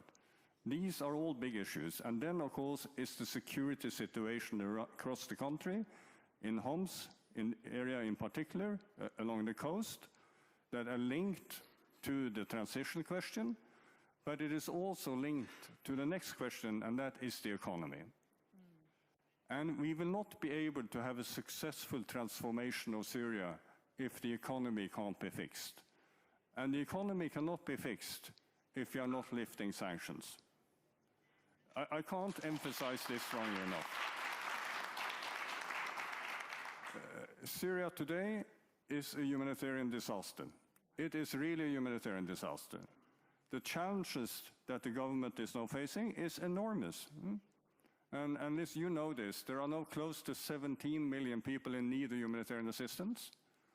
We have refugees returning. We are internally displaced returning. They need to see that there is a future in Syria, and they need to see it quickly. We have seen now that there is a general license from the Americans. The European Union are doing the best they can, but we need immediately to fix the energy sector. We need to see that financial investments is possible. The central bank should no longer be sanctions. We need to see health. We need to see education, just to begin with. It will take time before the Americans are capable of addressing the question of sanctions in the broader sense. But while we are waiting for that to happen, we need to fix these other things. And for that to happen, we need more support to Syria, more economic and humanitarian support. And it's crunch time. This can't wait.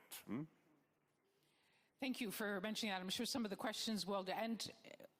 I'm going to pick up Minister Fidan because Geir Pedersen mentioned it as part of his array of issues that he's concerned about. You'll remember in those early days after the collapse of the regime, you had Israeli warplanes bombing. You also had Turkey involved in the north. And I think many asked, well, is this the right time to be engaging militarily in Syria at a time when it was trying to take back its sovereignty? And I know Turkey has said it has specific concerns about the Kurdish groups, but is it being unhelpful that you are so still engaged militarily along your border?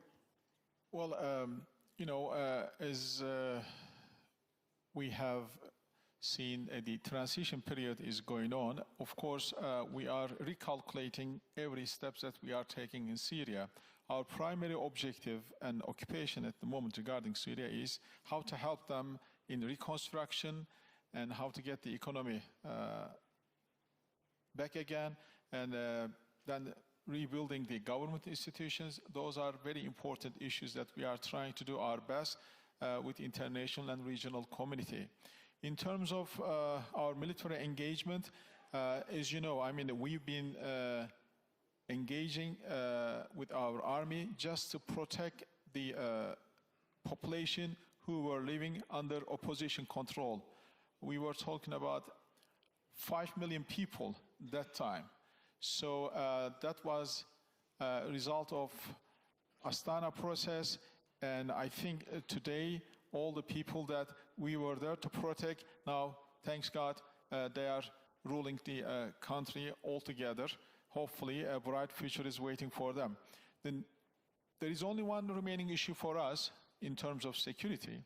I think we are also expecting our friends in Damascus to address this issue, not to leave us, is to get rid of PKK-YPG. Because PKK-YPG is a big threat, like Daesh, to Syria and the entire region, because the international terrorist fighters from Turkey, from Iraq, from Iran, now they are packed and fueled in northern Syria, and they are disguising themselves under the pretext of fighting against ISIS. There is no fight against ISIS. There is a prison services to provide to the American military, because there is no other place to put the Daesh prisoners in prison. So this has been chosen a place to put the prison. But you cannot allow these people to occupy 1/3 of the country and to sit on the oil and gas fields, to rob the country, not to allow the central government and millions of the other Syrians not to benefit from the oil and gas. So this should end. This is not only a national security threat to us, but also a big problem for our region. Yes. And it is a question that you have to resolve not just with the Syrian authorities, but with the American authorities, who are backing the YPG. And we don't want to spend this to dominate our discussions, but are you working with the Trump administration, President Trump's administration, on resolving that conundrum, which is at the expense, I think, of Syria? Well, we have started talking with the Trump administration. We actually had detailed discussions with the previous administration towards the end of their term. But now Trump administration is just settling down, and I had my first, in-person meeting with Secretary Rubio yesterday, and my other colleagues are meeting with their counterparts. So hopefully we'll come to terms. Okay. Before I go to just one comment from you, Hind. I mean, the United Nations is very keen to get involved. How much outside support, and in particular the UN, does Syria need in helping in this transition? Or can Syrians do it on their own? Thank you for the question, but I need to comment something about the Kurds, because this is the ongoing questions about the Kurds. Kurds are part of the Syrian people, and we are consider them Syrian citizens and proud of this. But to have their own army, to have their own place, this is against our unity. And reality is, if every single group will keep their militia and keep their army, we're going to end up like the scenario of Iraq. And for us, the last thing we want to have the scenario of Iraq. So we need one army who respect the humanitarian law and not to kill their own people like what Assad regime did. So their duty is to protect us in one humanitarian law. This is number one. Number two, as your question about outside, this is a Syrian-led. We need it to be Syrian-led. We need it to be a process of Syrian. First of all, we do respect the EU, what they did for us over the last 14 years. They stand by us. They've been supporting us. Turkey, they did so much for us, sometimes over all of them, and we appreciate our Saudi Arabia brothers and sisters. They are amazing. They are supporting us. But we have also our sovereignty, and we need to have our process alone. They are part of the security, part of our partners, and I like now what they did in the new government. We have this open door diplomacy. We have ministers and other countries are visiting, and there is a dialogue. So this is very good. But as for the dialogue as itself, the first time now in Syria, I did see a real open dialogue. There is so many lectures, many round tables, many discussing, and even in a cafe, we're discussing politics. This is the first time. For us, this is like a historical time we can discuss. And last time we did lectures, and the only thing I say, did we get a mukhabarat permission? They say, no, we don't need. So congratulations. This is a very good positive step for us as Syrians. So we might consult, we might get advice. This is how the global thing's done. But in the end, we need it as a Syrian-led. Good, good. I think,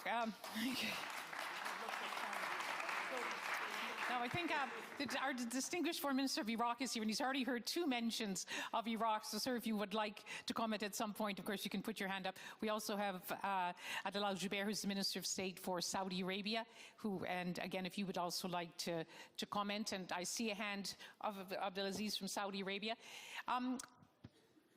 There's going to be many hands. Abdulaziz, would you like to raise a question?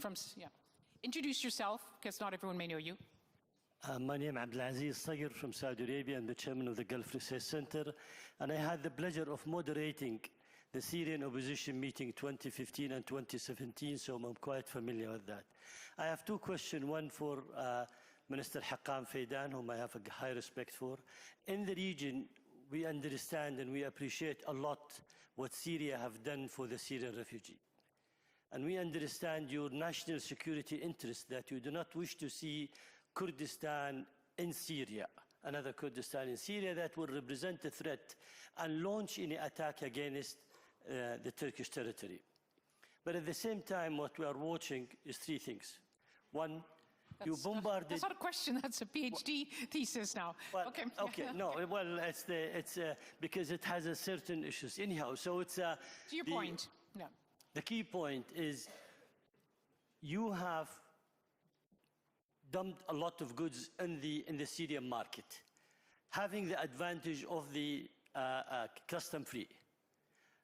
The question is, we understand your interest as an economic interest, but we do not wish to lose Syria toward Turkey as we have lost Iraq toward Iran. We do not wish to see surrendering Syrian political decision toward Turkey. Now, for Minister Shibani, I have a question.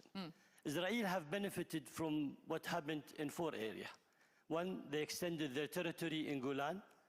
They demilitarized Syria completely. And they stopped the supply line for Hezbollah and Hamas and get rid of the Iranian out of Syria. How are you going to deal with all this Israeli agenda in Syria? Thank you, ma'am. Now, if Prince Faisal had been on this panel, he would have pointed out that Ahmed al-Sharaa, not only did he make his first visit to Saudi Arabia, he also said that he wants the kingdom to play a very big role. So maybe the Turks will say, well, what's Saudi Arabia going to do? You want to, then I'll take more questions. Shortly, I can say that the fact that we've supported the Syrian opposition for 14 years, right from the beginning, doesn't mean that we will have a say over their sovereignty. No, this is something that we are specifically avoiding. We don't want even the impression of that. As a matter of fact, what you have just pointed out, dear brother, is a big problem in our region, which is the culture of domination. Because for a long time in our region, there has been this fear and concern who is going to dominate the region, the Turks, the Iranians, or the Arabs. I think we have to leave this behind. We have to introduce the culture of cooperation, respect, and solidarity, and committing each other's sovereignty. I think it is a new dawn now, and I think we can do this. And within this spirit, we are establishing our cooperation with our brothers in Syria. I mean, even they were an opposition movement, and brothers and sisters. She's right, she's right. She's right. You can ask them, even when they were opposition, we didn't have such an attitude, because we have drawn important lessons from what had happened in our region. Okay, good. We like this kind of dialogue. Minister Shibani. We're worried about Israel and what's happening with they're moving into the buffer zone in the Golan Heights. As you know, that the Israeli issue at the southern of Syria now, they are destabilizing the situation there, and also after the overthrowing the threats of Syria was regarding militias and Assad regime and all of this issue, we were surprised by these actions. And for that issue, we talked with the international community, and we talked also with the Envoy that we are ready to go with the agreements of 1974 to guarantee the security of UN forces there to keep peace. And all the time we say that Syrian people, they are tired of the war and from the problems, and we need from all the world and from all the region that to give the chance for the Syrian people to live in peace and instability. Now, there's a lot of hands, so I'm going to try to be as democratic as possible. So I'm going to take, so the gentleman here had his hand, and then the woman, they will take one from the middle, and then up, and then, okay, sorry. Okay, let's okay. To the point, please. Discipline's part of democracy. Thank you. Barak Ravid from Axios in the US. 2 questions to you, Minister Shibani. First question, a lot of people here are obviously very happy with Assad the murderer gone and with Iran gone, and that's all great. But they also look at Syria and see that the Syrian government at the moment looks like copy-paste of Idlib. And they see that Mr. al-Sharaa appointed himself as president and said that elections will happen only in 4 years. And it's starting to feel as if there is another dictatorship growing in Syria. So if you can address that. And second question, follow up on the Israel question, because there's no Saudi representative here, so I'll ask you, do you expect Saudi Arabia not to normalize relations with Israel as long as Israel still keeps controlling Syrian territory in the buffer zone? Okay, thank you. And this lady here, yep. We'll come back to you, yep. Thank you. My name is Hannah Neumann. I'm a member of the European Parliament, and I actually have been to Syria 2 weeks ago, so thank you for hosting me and making this possible. I have one very quick question, because everybody says it needs to be a Syrian-led process. Given the track record the EU or the US has on imposing solutions, you're absolutely right. The question then is, what do the Syrians want? We are still trying to figure that out. So you have a very strong transatlantic audience here. If you can make 2 or 3 wishes, what would help you right now in the next 2 or 3 months the most in terms of support? Please send them, because I guess a lot of people are very willing to help. Good, okay. And this lady here, and then I'm going to go to the other side. I think now in Syria you don't have wishes, you have plans, right? Just take one, this lady here, and then... So it will be the last nice comment. Farah Al-Atasi, I'm Syrian-American political activist. Very quickly, all the issues that Mr. Pedersen raised about Syria, we inherited from the previous regime. It's not the fault of the new leadership that they inherited all of these concerns, from the economic problem to security to all the other issues. Bashar al-Assad left Syria broken and broke.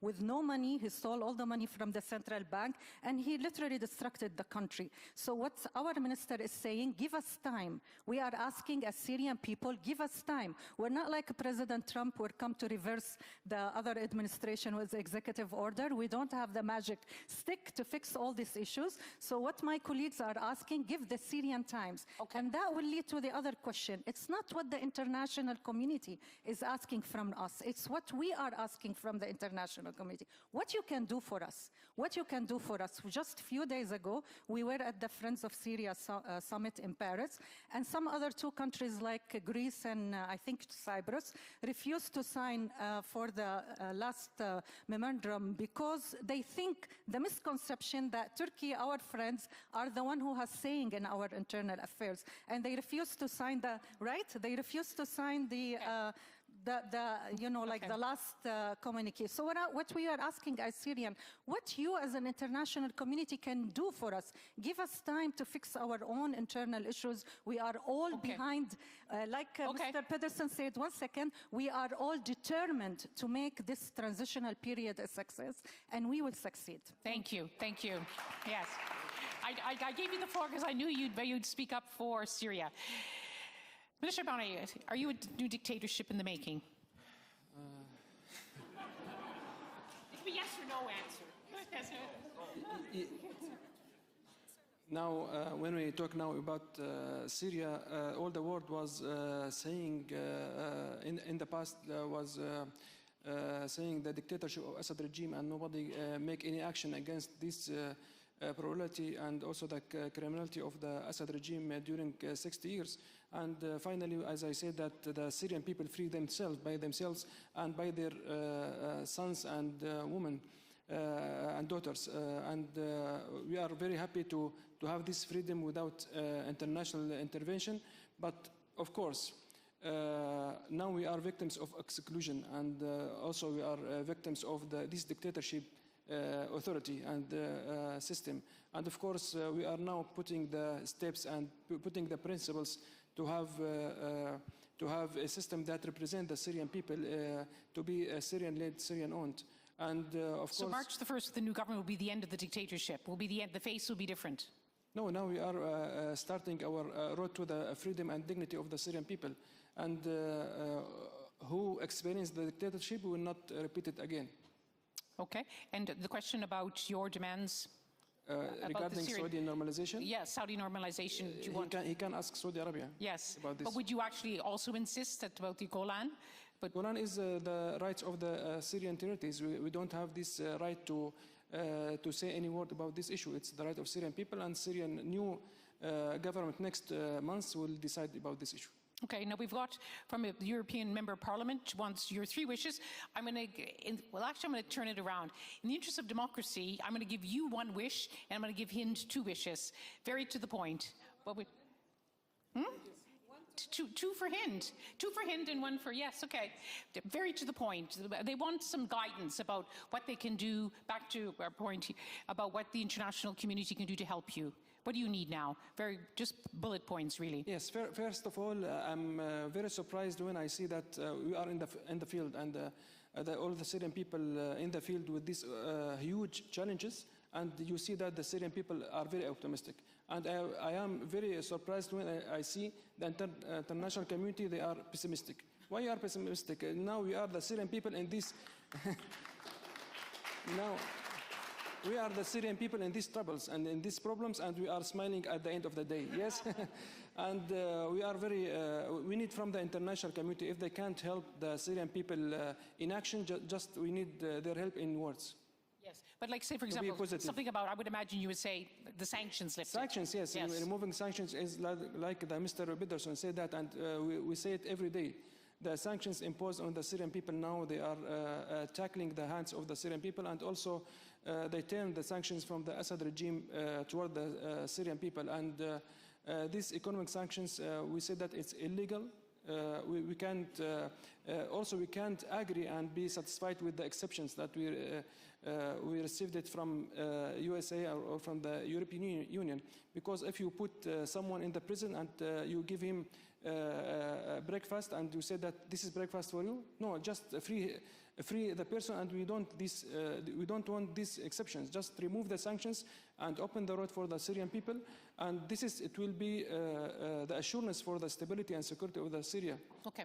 Hind, very quickly, because we'd like to take more questions. Yeah, I want to have my solidarity with my minister. I have to tell you, the majority of the Syrian people are poor, and we have devastated country and destroyed. The women in the IDP camp, they want to go back to their home. Where is their home? It's destroyed completely. If you walk around Jobar and Hasake and Harasta, it's like Hiroshima. I'm sorry to say this. We need reconstructions to the country. And if we want to do this, it's not for the women. If you are saying that you're supporting women, you're supporting civil society, this is our demand. Lifting the sanction because we need to get back to our normal life. We want our sisters from the camp to come back to their homes. This is what we need. So this is number 1. I have another one. Yeah. Second, it is important to support, please, health and education.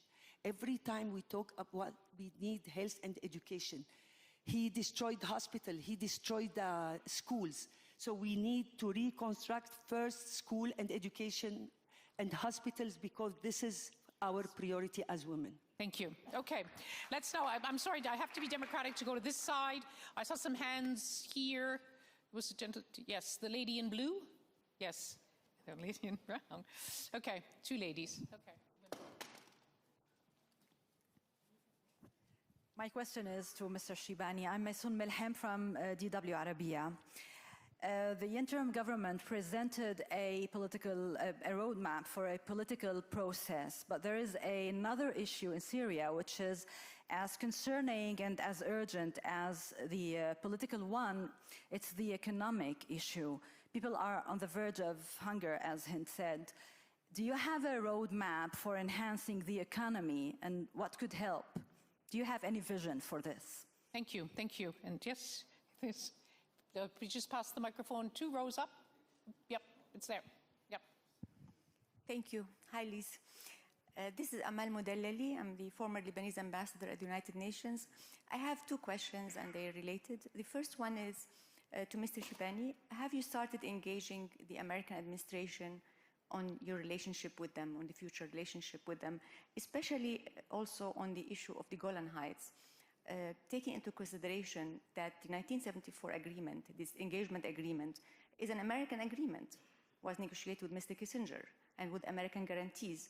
So are you talking to them about that? What do you hear from them? The second question is about Russia. What is the status of your relationship with Russia and the status of the Russian bases in Syria? And are they going to have a future in Syria? Thank you. Okay, so two questions. One is, yes, just a minute, please. Oh, yes, we have 6 minutes left. Economic path and also your relations with the US and Russia. I mean, Ahmed al-Shara has made it clear that Russia is a long-term strategic partner of Syria. Yes, a couple of easy questions. Yes, regarding the economy, yes, in Syria we inherited from the Assad regime a destroyed economy. There is no economy system. The economy in Syria and the income of the ordinary citizens are very low. And Assad regime all the time, they will rob our state, but we will not give it up, and we will start it from working on the ground and to stabilize the currency, to make fixes in the finance ministry and other ministry from our own hand on the field. But the main issue, if we couldn't find a solution for the economic sanctions and we couldn't reconnect our central bank with the SWIFT and with all the world, and we need a huge support for the Syria. We are talking about the hundreds of millions to reconstruct Syria and also to rebuild the health and education sectors and also to enable the Syrian to come back to the life again. If we also we have the humanitarian crisis now. We have around 2 million in the tents and in the camps, and the overthrow of the Assad regime just the start of the road, not the end of the road. And we need all the international community to support us in this approach, because we will not be able to have a good life for the Syrian people inside Syria, or to convince our Syrian citizens who are now in the abroad to come back to Syria. And of course, the economic sector is destroyed, and we need huge steps with the international community support. So have you engaged with the U.S. administration in detail yet? The engagement of the new administration is still some conversative step till now, but we think that the Syria and USA, that they have a shared interest and common interest between us and them, and we have a lot of things that we can agree on it, because the stability and security of Syria is interest for USA and for all the world, and we are looking forward to have a good relation with the US, and also we look also in positive way to the new administration. And I'm assuming then that the question of the Golan will be part of that. We don't have time to go into it, but Russia. No, and then Russia, yeah, the basis, yeah.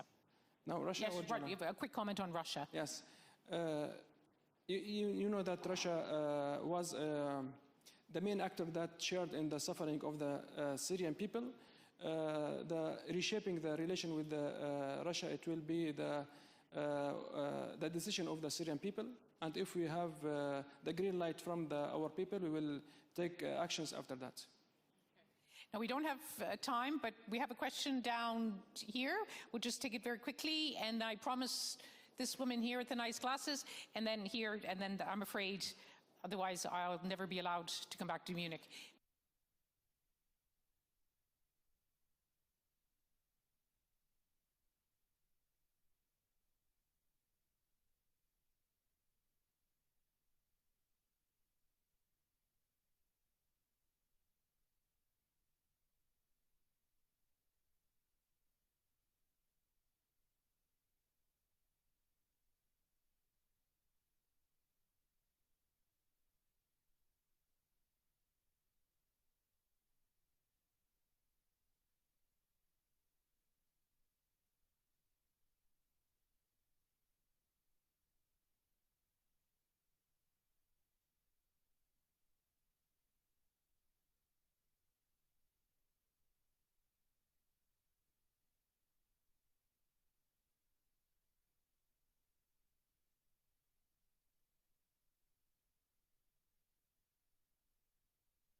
Let's continue.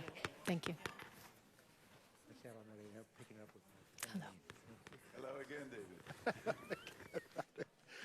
The Nobel Peace Prize. Morning to morning.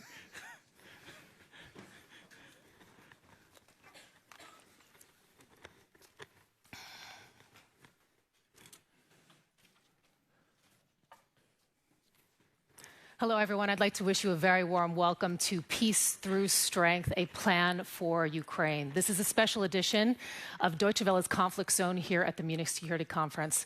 And we have the great pleasure of being joined by the Foreign Minister of Ukraine, Andrei Sybiha, General Keith Kellogg, U.S. Special Envoy for Ukraine and Russia, Radek Sikorski, Polish Foreign Minister, welcome to you, David Lammy, UK Foreign Secretary, and Dovile Sakaliene, the Defense Minister of Lithuania. Thank you so much to all of you for joining us. I'd like to get right to it. We have a lot to discuss. Foreign Minister of Ukraine, after all of these days, after everything that you've heard, first, this phone call that Trump initiated with Putin, later informing Zelenskyy, then your NATO aspirations, the full territorial restoration being called unrealistic by the U.S. Defense Secretary, and the subsequent talks that Zelenskyy has had with Trump, and later with Vance, where I know you were also present as well. I'd like to ask you, how confident do you feel at this point that the U.S. will have your back in any ceasefire or peace talks? Thanks a lot for this opportunity to start our discussion. So, our delegation arrived to Munich with another mood. Now we have much more better mood and more confidence.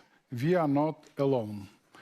I remember very well when we arrived with the president directly from Mariupol 3 years ago to attend Munich conference. At that period, all Ukrainian warnings had been ignored. This time, my point of view, we have hope. We have hope, and we do really could talk about European moment and decisive moment for Ukraine. There is no doubt that the only way to achieve long-lasting, just peace for Ukraine is the concept peace through strength. And Ukraine has a recipe how to achieve this peace. It is important not manipulate with the term deal, peace. We are talking about just comprehensive, long-lasting peace, not the absence of war. We should not repeat the mistakes of Munich, which happened 87 years ago. And we will never accept this. No decisions without Ukraine. Nothing about Ukraine without Ukraine. And also nothing about Europe without Europe.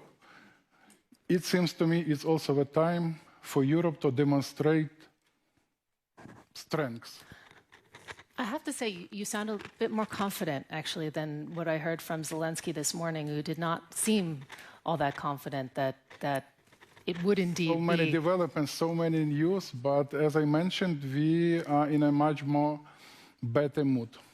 Okay. We are returning back. I'd like to turn to General Kellogg now. You have just said in the past couple of hours that Europe won't even be at the table in any peace talks. Well, you define at the table. How should it work? How should it work? How should it work if they're not there? Because Trump has said Europe needs to own this. Well, I think when you say Europe needs to own it and at the table, what I've defined as, when I say what my definition of at the table, when you're actually sitting down there, you don't. To me, that doesn't mean the interests are not taken part of it. They're not considered. They're not used. They're not developed. That means at the table. You have an ability have input. But when you've got those three, really two engaged partners you got Russia and you got Ukraine fighting right now, and President Trump coming in is differently to basically be, for lack of a better term, however you want to use it in the English language, like an interlocutor or mediator. But he's going to think that he's going to do this alone is wrong. We've never said that. It's all a definition of terms. When you say, and I think this is where I would challenge anybody out there. When you look at it, we've always said, when we talk about America first, we say America first has never been America alone. We've never said that. We've never said we're an isolationist or it's an isolationist policy. When you look at what Donald Trump has done, and I challenge people, I said, this war's been going on for 3 years. 3 years. Okay? Just 11. Well, 11 years, but we're talking 3 years with the Russian engagement, or when they engaged. When you look at that, this is what happened when you had a president of the United States said a minimal intervention may be okay.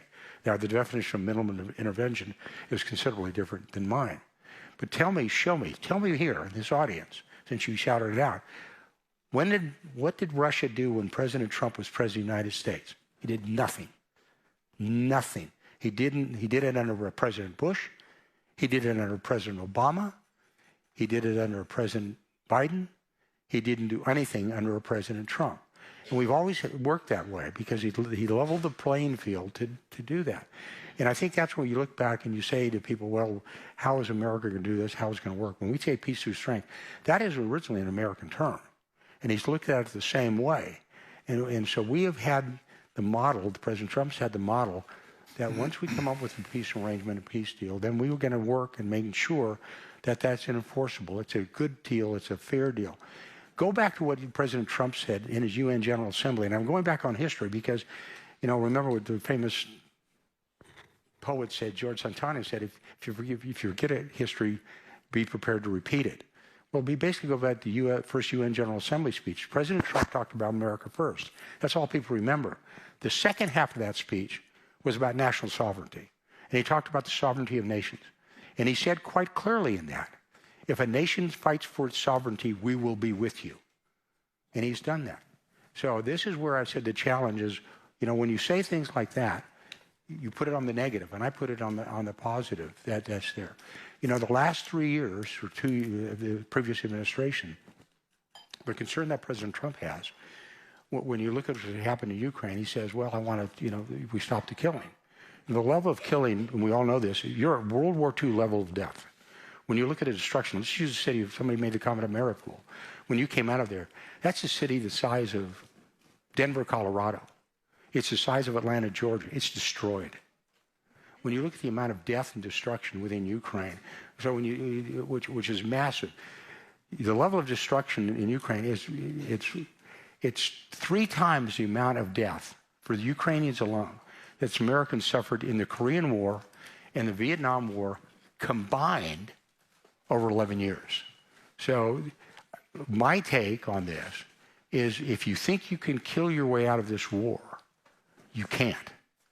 Okay, it's not just killing alone. It's quite, you're going to have with a comprehensive plan, a plan that has worked with the allies, working together, but it's going to be a comprehensive plan. I know I went over my time, and I got you on that one. It's okay. Sorry. I'd like to get the response from the Polish foreign minister. We heard this morning the NATO Secretary General basically say to Europe, stop complaining, make a plan. We understand that there will be a summit on Monday. Perhaps you can confirm that. What leverage do you have to get back in the game? What's your plan? Well, to convince President Putin to become more reasonable, we have to convince him that the price that he would have to pay would be unacceptable. This is a classic colonial war. They usually take a decade. Look at Vietnam, look at Algeria, look at Angola, Afghanistan. Shorter than that is a bonus. Russian economy is starting to suffer. If we convince him that we are not eager to go back to business as usual, that we can sustain it for longer than he, then he'll make a deal. So our plan should be to stay the course, to continue supporting Ukraine and to support Ukraine in its defense for as long as Ukraine is willing to defend itself. Stay the course without the Americans, or? We made that clear in our announcement. Because they don't seem as if they're in it for the long haul. Perhaps I'm misunderstanding the general, but. Well, I agree with the general that if it could be ended quickly, of course. Everybody wants peace. You know, Putin wants peace, but on his terms. The question is, how do you get to a deal that everybody can live with? And if it can be done faster, great. But in my mind, to get to it faster, you should prepare for the medium term. It's the first time I will disagree with Radek. Putin doesn't want peace. He wants war, because for him, war also is an instrument to control his society, to control his country and regions. If we are speaking about true reasons why he wants war. But if you capitulated, he would have peace, right? So he would prefer not to pay the price. I'd like to turn to the UK Foreign Secretary. I mean, the UK always likes to say that you have this special relationship with the United States. And through that lens, I'd like to ask you what your plan is right now. Follow Trump, try and build a bridge between the US and the EU, present your own plan? Let's step back for a moment. It was the US and the UK that 3 years ago presented the global community, because of our shared intelligence capability, with a fact that many in Europe said couldn't happen, wouldn't happen, that Putin was about to invade Ukraine. And I was in Ukraine the month before that invasion, and I remember looking at all the faces of those young men and women in Kyiv who had lost their lives, because this story begins back in 2014. Since then, combined as a transatlantic alliance, we have supplied Ukraine with the military capability, with the humanitarian capability and the economic capability to fend off this war. And the bravery, the courage, the innovation in Ukraine, which often doesn't get talked about, the innovation in drone capability has been phenomenal, given that people said this would be over within a week. So that's what we've achieved. Today, there has been a conversation that our American friends have begun. It's talk about talks. There is no negotiated settlement. We know, our assessment is certainly, that Putin has showed no desire to negotiate other than to see a capitulation from our Ukrainian friends, which is something we cannot tolerate. And neither can our American friends tolerate that, because it would send a message to others, let's say Maduro, that, yeah, invade Venezuela. To China, have your imperial ambitions. And so we have to stand up to Putin. We know that. The truth is, in that negotiation, the question is on what terms, one, and two, what are the security guarantees that ensure that Putin does not come back for more, so that we have an enduring peace? And what we know, and it's a bitter pill, was that Minsk didn't work. He breached the OSCE monitoring exercise 20 times. It didn't work. So something's got to be in its place this time that works, and that's why we believe an irreversible pathway to NATO is important to keep on the table. Minister Sakaliene, how do you see the first steps to providing Ukraine the security guarantees that it needs and that would also make you feel comfortable? I mean, Lithuania, everybody talks about how you are also in Putin's eyes quite closely. Well, first Are of we all, talking about a European army going forward? What would you like to see in the short term, the medium term, the long term? Because Zelenskyy mentioned a European force this morning. I think that we are not starting from the most important moment. It's military muscle of Europe. You cannot guarantee security to anyone if you are not strong enough. And therefore, we have all been shaken a bit, I'd say, over the course of past 4 days. I came from Brussels to Munich, and in Brussels I saw a very interesting change in the room full of my colleagues in the course of 24 hours, when from this illusion that the United States are going to defend Europe, we came to a realization that we are going to defend ourselves with the help of the United States. And that's a bit different formula. And therefore, yes, we need to be in the room where negotiations will be, because we are going to bear the consequences as well, and we are going to be a part of it. But talks are just empty words if there is no money on the table. And we will have to put that money on the table now. We have debt of over 7 decades to United States all over Europe. Okay, our region probably 3 decades because we were occupied before that.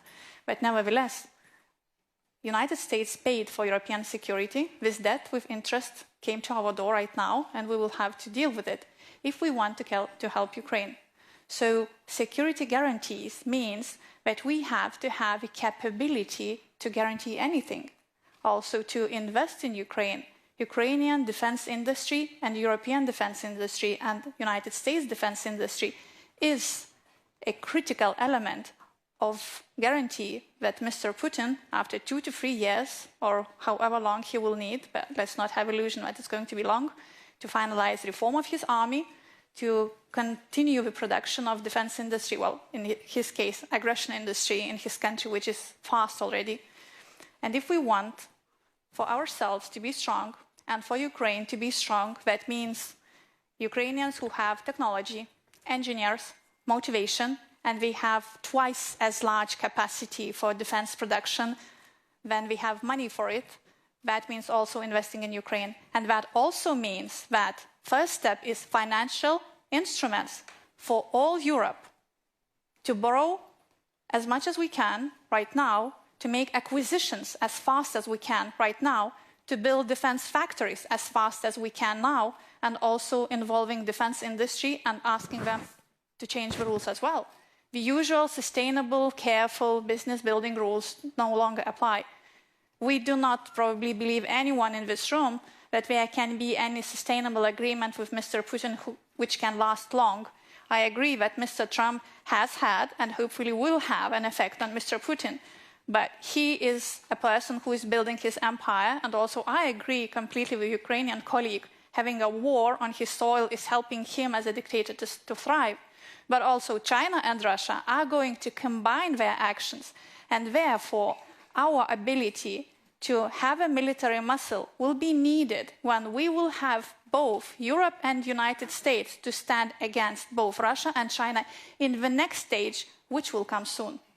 I think that a lot of the shock that has happened at this conference over the past couple of days is the manner in which the United States has chosen to engage with Putin. And General Kellogg, I'd like to address this to you, because the impression is that the U.S. has already given up leverage to Putin before talks have even started. The EU foreign policy chief actually used the word appeasement. She said it never works. You have previously suggested, and this is also before you were part of the administration and part of this effort, that both sides of the conflict will have to make concessions. What concessions will Putin have to make? Well, to me, there's going to have to be things like territorial concessions as well. Okay, some of it is unrealistic for it to expect where you'd want to go to, but it's territorial. It's some territorial. It could be the engagement of refusing to use force, renouncement of the use of force into the future from a political side. He's not going to downsize his military forces, hopefully get rid of what we're going to try to do is basically force him into actions. What you want to do is force him to actions maybe he's uncomfortable with. What I mean by that, as an example, right now is what we're going to do is try to break this alliance that he currently has. He's got an alliance around with North Korea that wasn't there before. He's got an alliance with Iran that wasn't there before. He's got an alliance with China that wasn't there before, meaning 4 years ago before. But let me just pivot real quickly before this, because what is really interesting to me is because now, which I think is very, very important, is how the Atlantic Alliance is coming together. Well, my response to the Atlantic Alliance, well, about time. Glad you showed up. Because we said over 4 years ago, we said it quite clearly, the NATO alliance made a clear declaration in 2014 in Wales that by 2024, they would have 2% of their GDP in defense, of which 20% was modernization. We still have 8 members of NATO who are not there. It took a long time for these nations to get there. Congratulations to the Poles, who are now leading the pack, with their well over 4%, getting to 5% on the defense. But that's a question you want to make, and I understand it.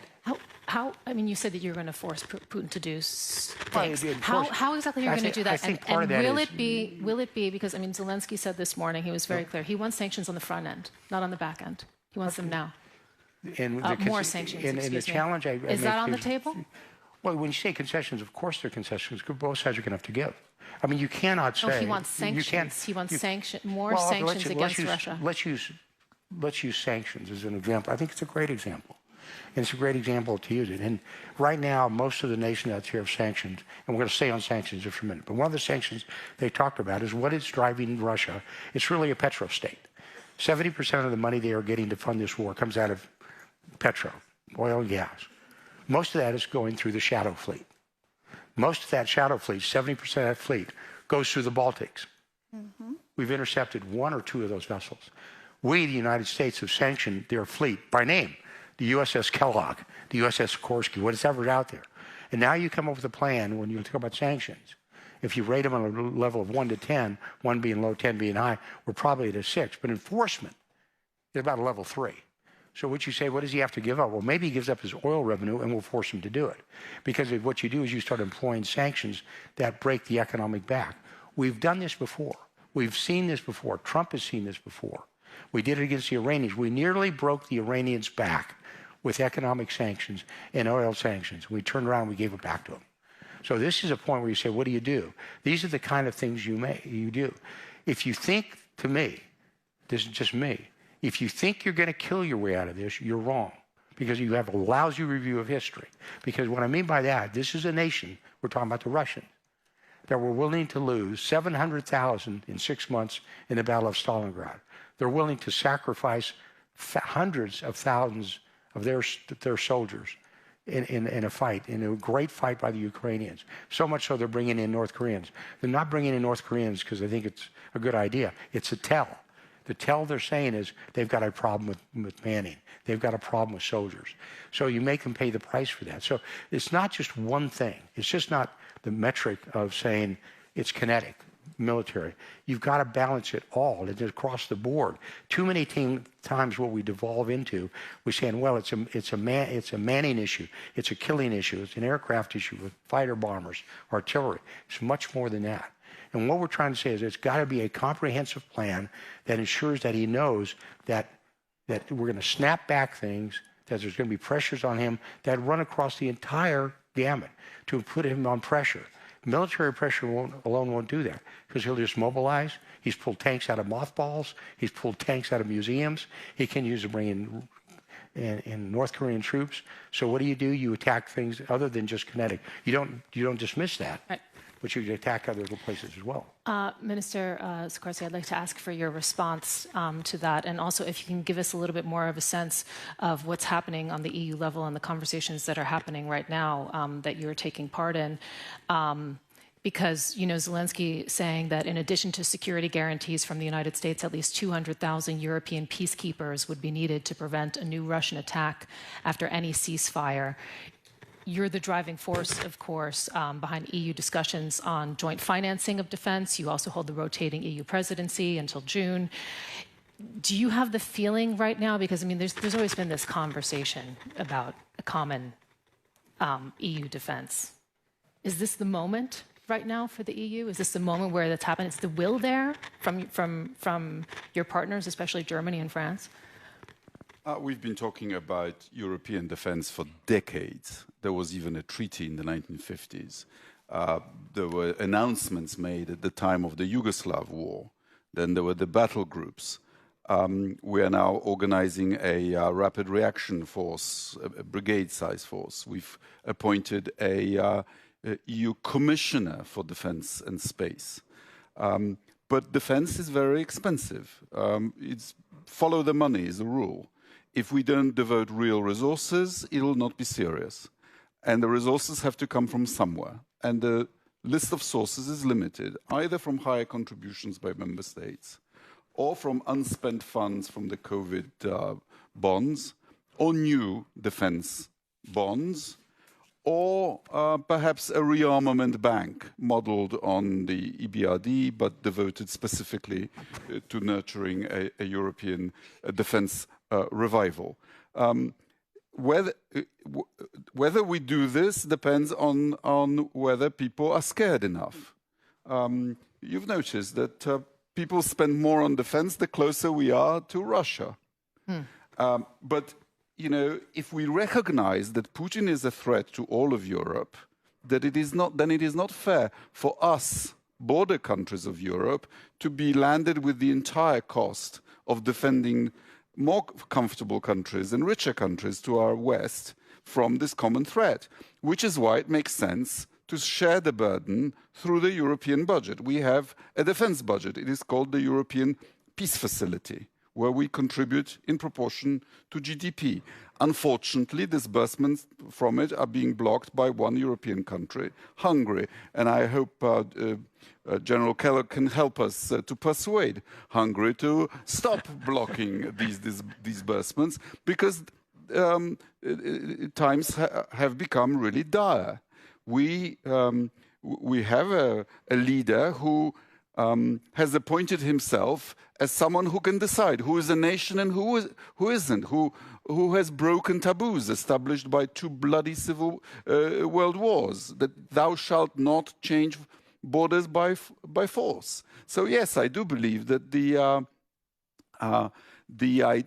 hour has come to treat European defense seriously.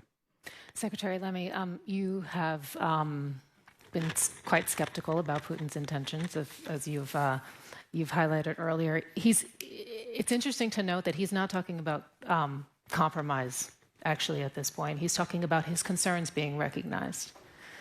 That's the language that's been coming out of the Kremlin. And through that lens, I'd like to ask you, how do you see Putin not walking away a victor if a ceasefire or a peace deal is brokered?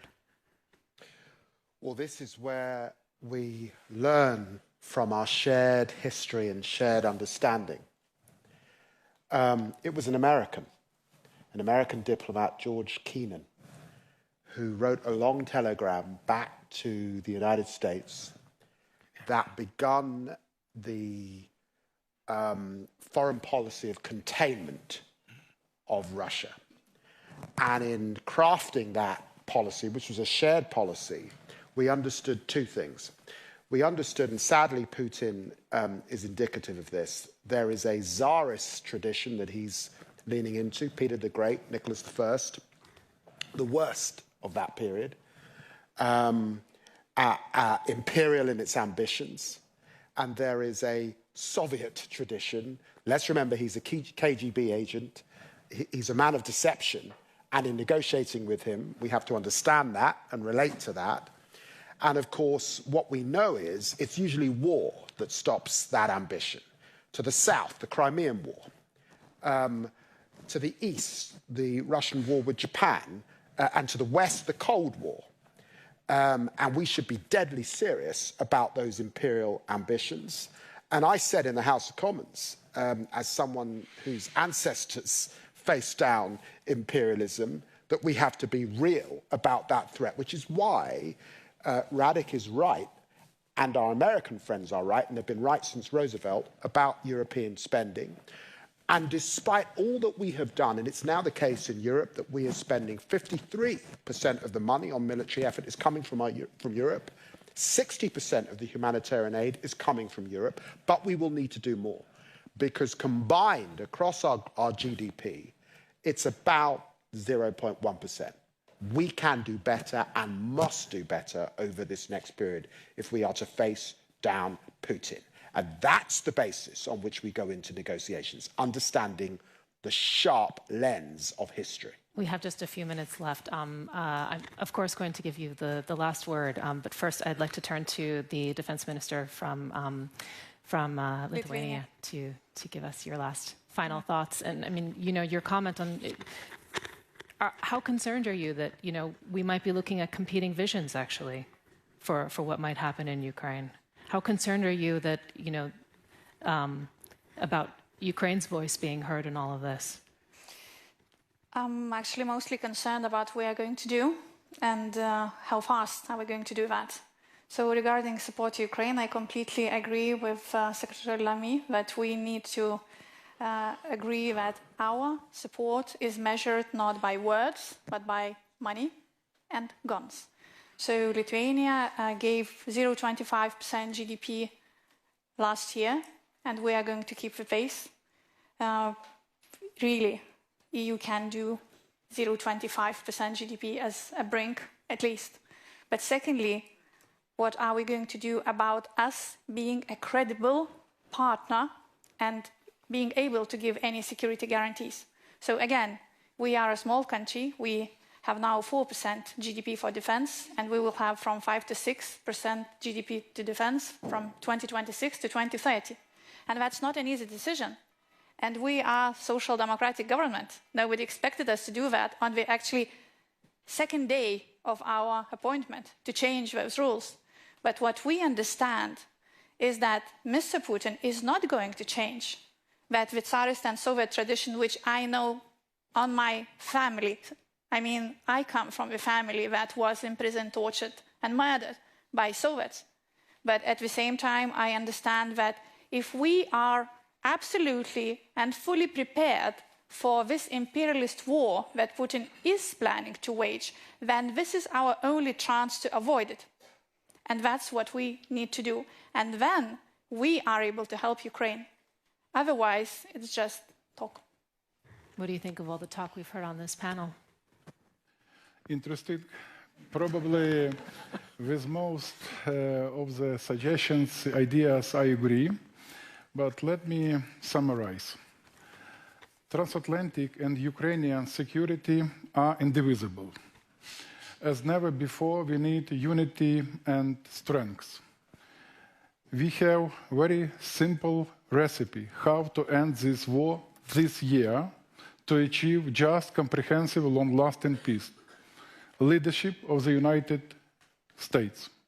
President Trump says, if strong America, if America is strong, peace is at peace. The world is in peace. So that's why our approach, active, proactive engagement of United States really could give new dynamics, and we do really believe in this, and we are ready to discuss deeply with our American partners how to proceed. We are looking forward for the visit of General Kellogg to Ukraine, a very important visit. And what is important, and President Zelenskyy mentioned in today's speech, we should coordinate our positions before we will approach to Russia. Now about recipe, once again. Leadership of the USA to raise the price for further aggression to Russia. Sanctions, frozen assets, price of the oil. So we have these very effective instruments. And the last point, to strengthen Ukraine, to strengthen our position, and we are ready to keep our resistance. Thank you. That concludes the panel portion of this. We have an absolutely packed room, and we're going to have a microphone going around. So if you have a question, please do raise your hand. We will get to you. And I'm just going to look around the room. Tikhanovskaya, please. Svetlana Tikhanovskaya, Belarus. Today, President Zelenskyy said that the eastern borders of Europe must lay to the eastern border of Belarus as well. So my question is to General Kellogg and all the panelists. How we make sure that Belarus will not be given as cancellation prize to Putin? And what is your policy towards illegitimate Lukashenko, who is continuing to conduct terror and direct our country into the war, and to Putin? Thank you. General Kellogg. Let me sure I got the question right. How do we prevent further escalation? Cuts down to the right, basically. Will Belarus be used in this as a pawn in a geopolitical game? Well, they already are. As a bargaining chip. Well, they already are.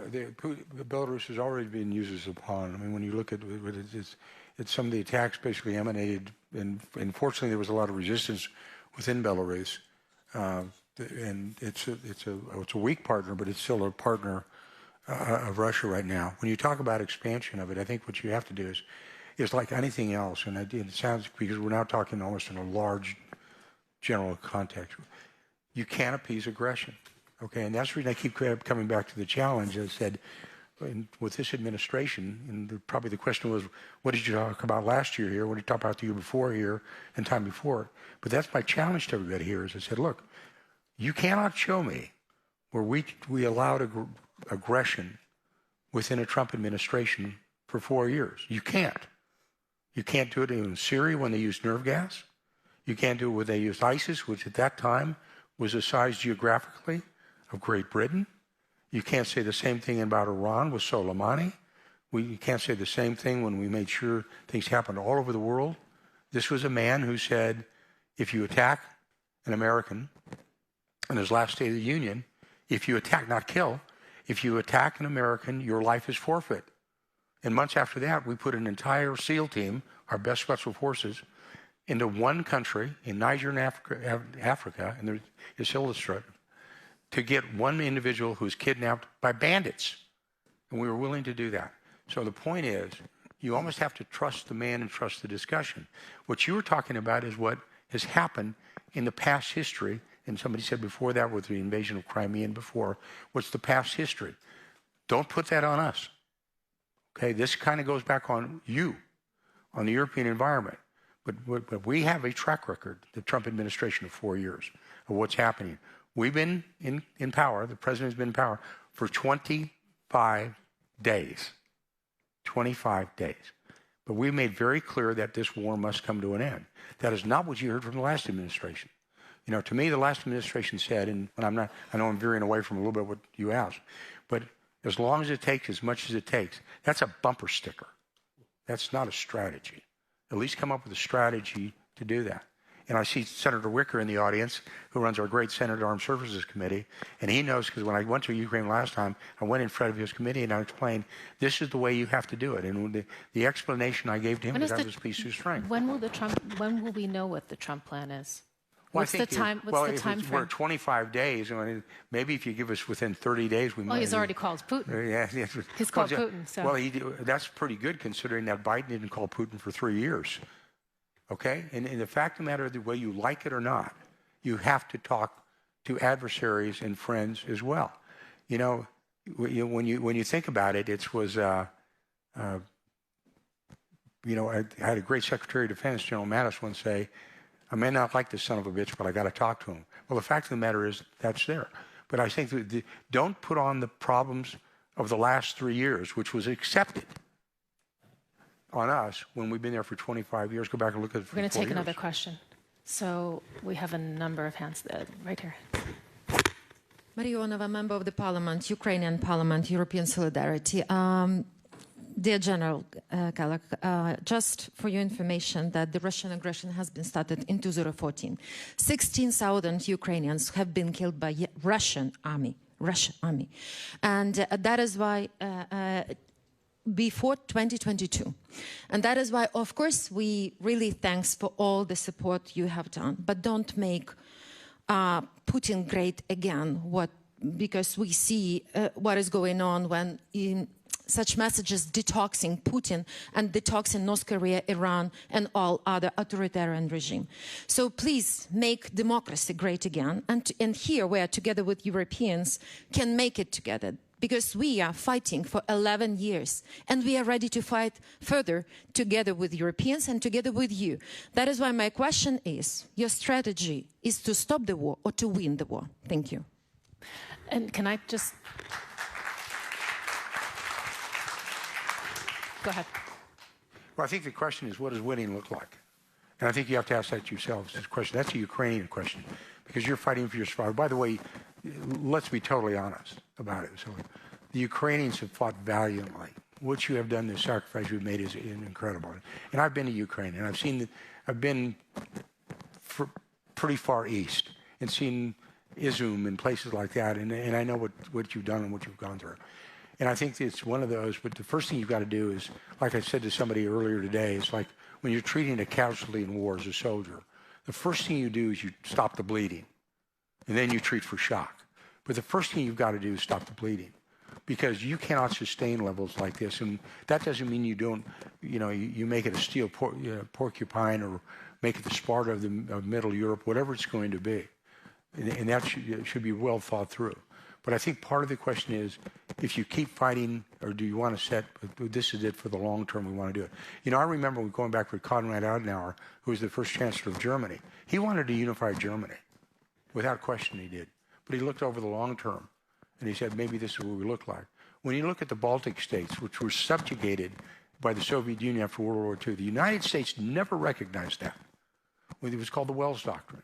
And we said, you can occupy the land, but we as the United States, we do not acknowledge the fact that this is your territory at all. So this is one of those when saying, okay, this is part of the process. We have to figure out what does it look like. If you're thinking about victory in World War II terms of signing a peace treaty on the deck of the USS Missouri in Tokyo Harbor, that is probably not going to happen. But you have to look at it a little bit differently and for the long term. And that's what we want to do. We want to send the message that aggression is not acceptable and that the freedom and sovereignty of a nation is acceptable, and that's what we want. And those are the hard questions we have to ask. We have to address it. We can't run from it. But we also cannot be, I believe, from the west and from the east or north and the south, we cannot be Pollyannish about it. You cannot hope for it, okay? Hope's not a method. It doesn't work. So the reality is, where do you get to? And part of it is we want to make sure that there's a sovereign, stable, successful state of Ukraine. That's the big one. And we obviously, that is done through stopping Russian aggression. We understand that. But the final details of that are something that has to be worked out, will be worked out. And one of the people who have to do that is your president, President Zelenskyy, and in getting them together. Whether you like it or not, adversaries have to talk. We have to move on to the next question. We have many. Here you go. One for you. Thank you, Bob Dane from the Klingendahl Institute. General, you're being asked quite a lot of questions. Thank you for interacting with us. Go to somebody else is quite all right. Much appreciated. Now, I have a question as a military man, because the ceasefire is going to be incredibly difficult. We know from the previous ceasefires, the Minsk agreements, I used to work for the OSCE, that was violated almost every single day for a period of 8 years. And this line of contact is much longer. And as a military man, you know well that the complexity of these weapon systems, artillery, drones. Do you have some idea already on what will be needed even to monitor and enforce such a ceasefire? And what happens if it's violated? And I would Thank just you very much. Yeah, and I would like to also add to that. You know, you have, first of all, what security guarantees is the United States willing to provide to Ukraine? And there's a bit of a dilemma here, because you have on the one hand Zelenskyy saying that if you're not willing to provide security guarantees and the EU can't fill the gap, then he wants an army of 1.5 million. They have about, I think, 800,000 right now. And Putin, that's an absolute no-go for him. How are you going to handle that in any sort of negotiation to get them the guarantees that they need to secure some sort of lasting peace? Well, one of them is, and I kind of alluded to it, and I'll go back to it.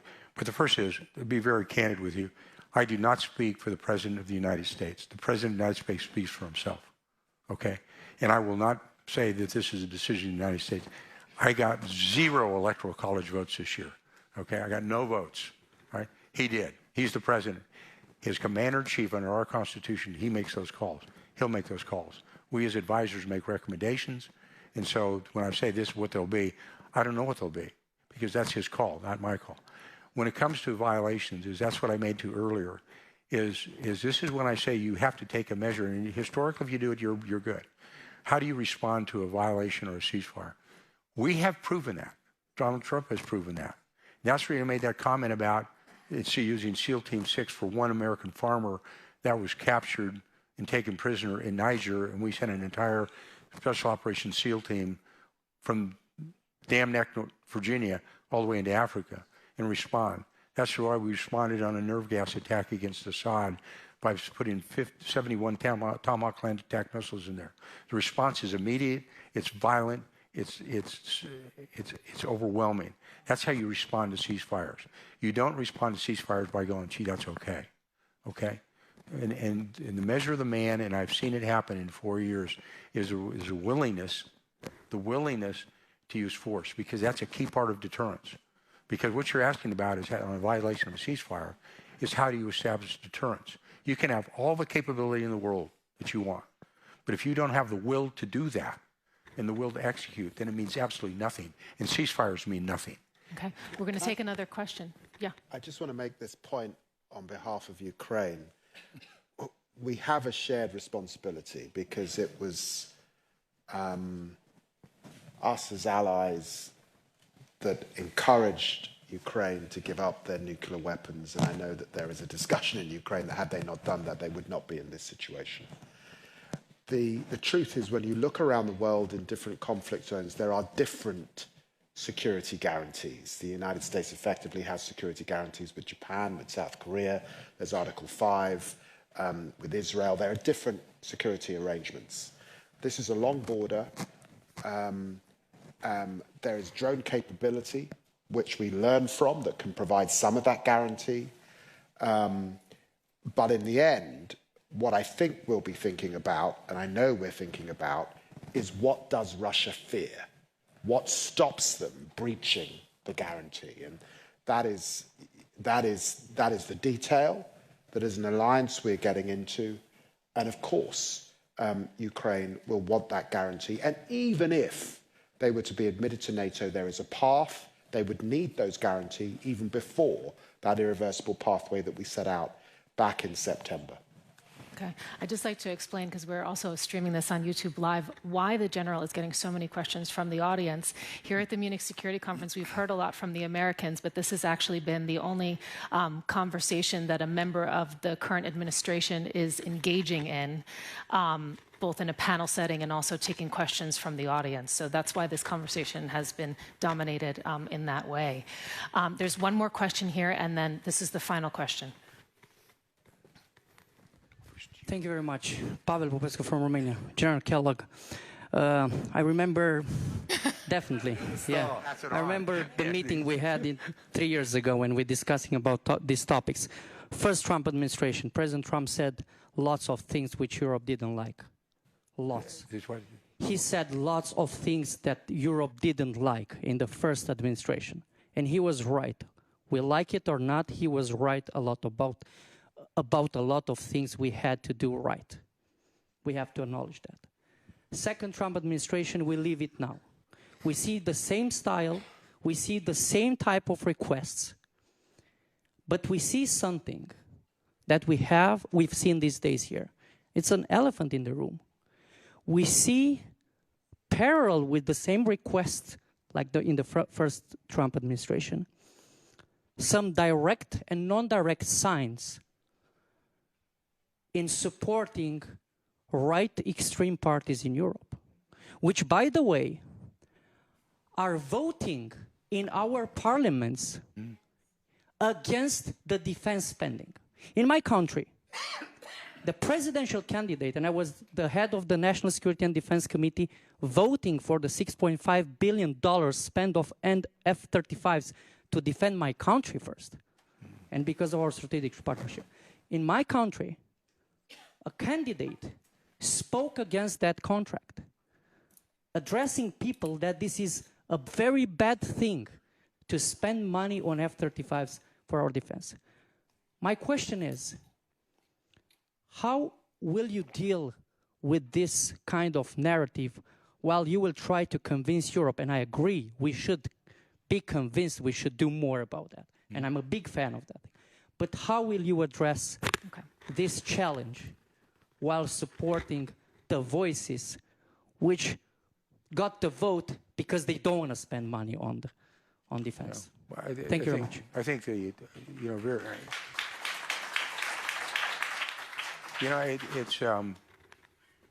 I think when you talk about issues like that, that's your issue.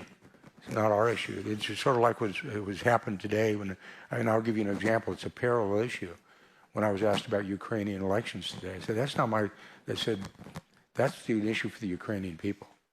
The same issue, that's the reason why, as a democracy, you get a chance to vote about it. And it's one of those things where I think there's a cautionary note that one of our founders of our Constitution, Benjamin Franklin, was asked a question when he came out of our Constitutional Convention. He said, Mr. Franklin, what have you given it? What have you given us? And his response was, a republic, if you can keep it. So I think this is one of those, that's a question that you need to ask yourselves internally to every one of your nations. That's not a question you should ask the United States. Everybody's can chip in on the side. They do. We will. You will. But this is one that I think you have to answer yourself, not to me.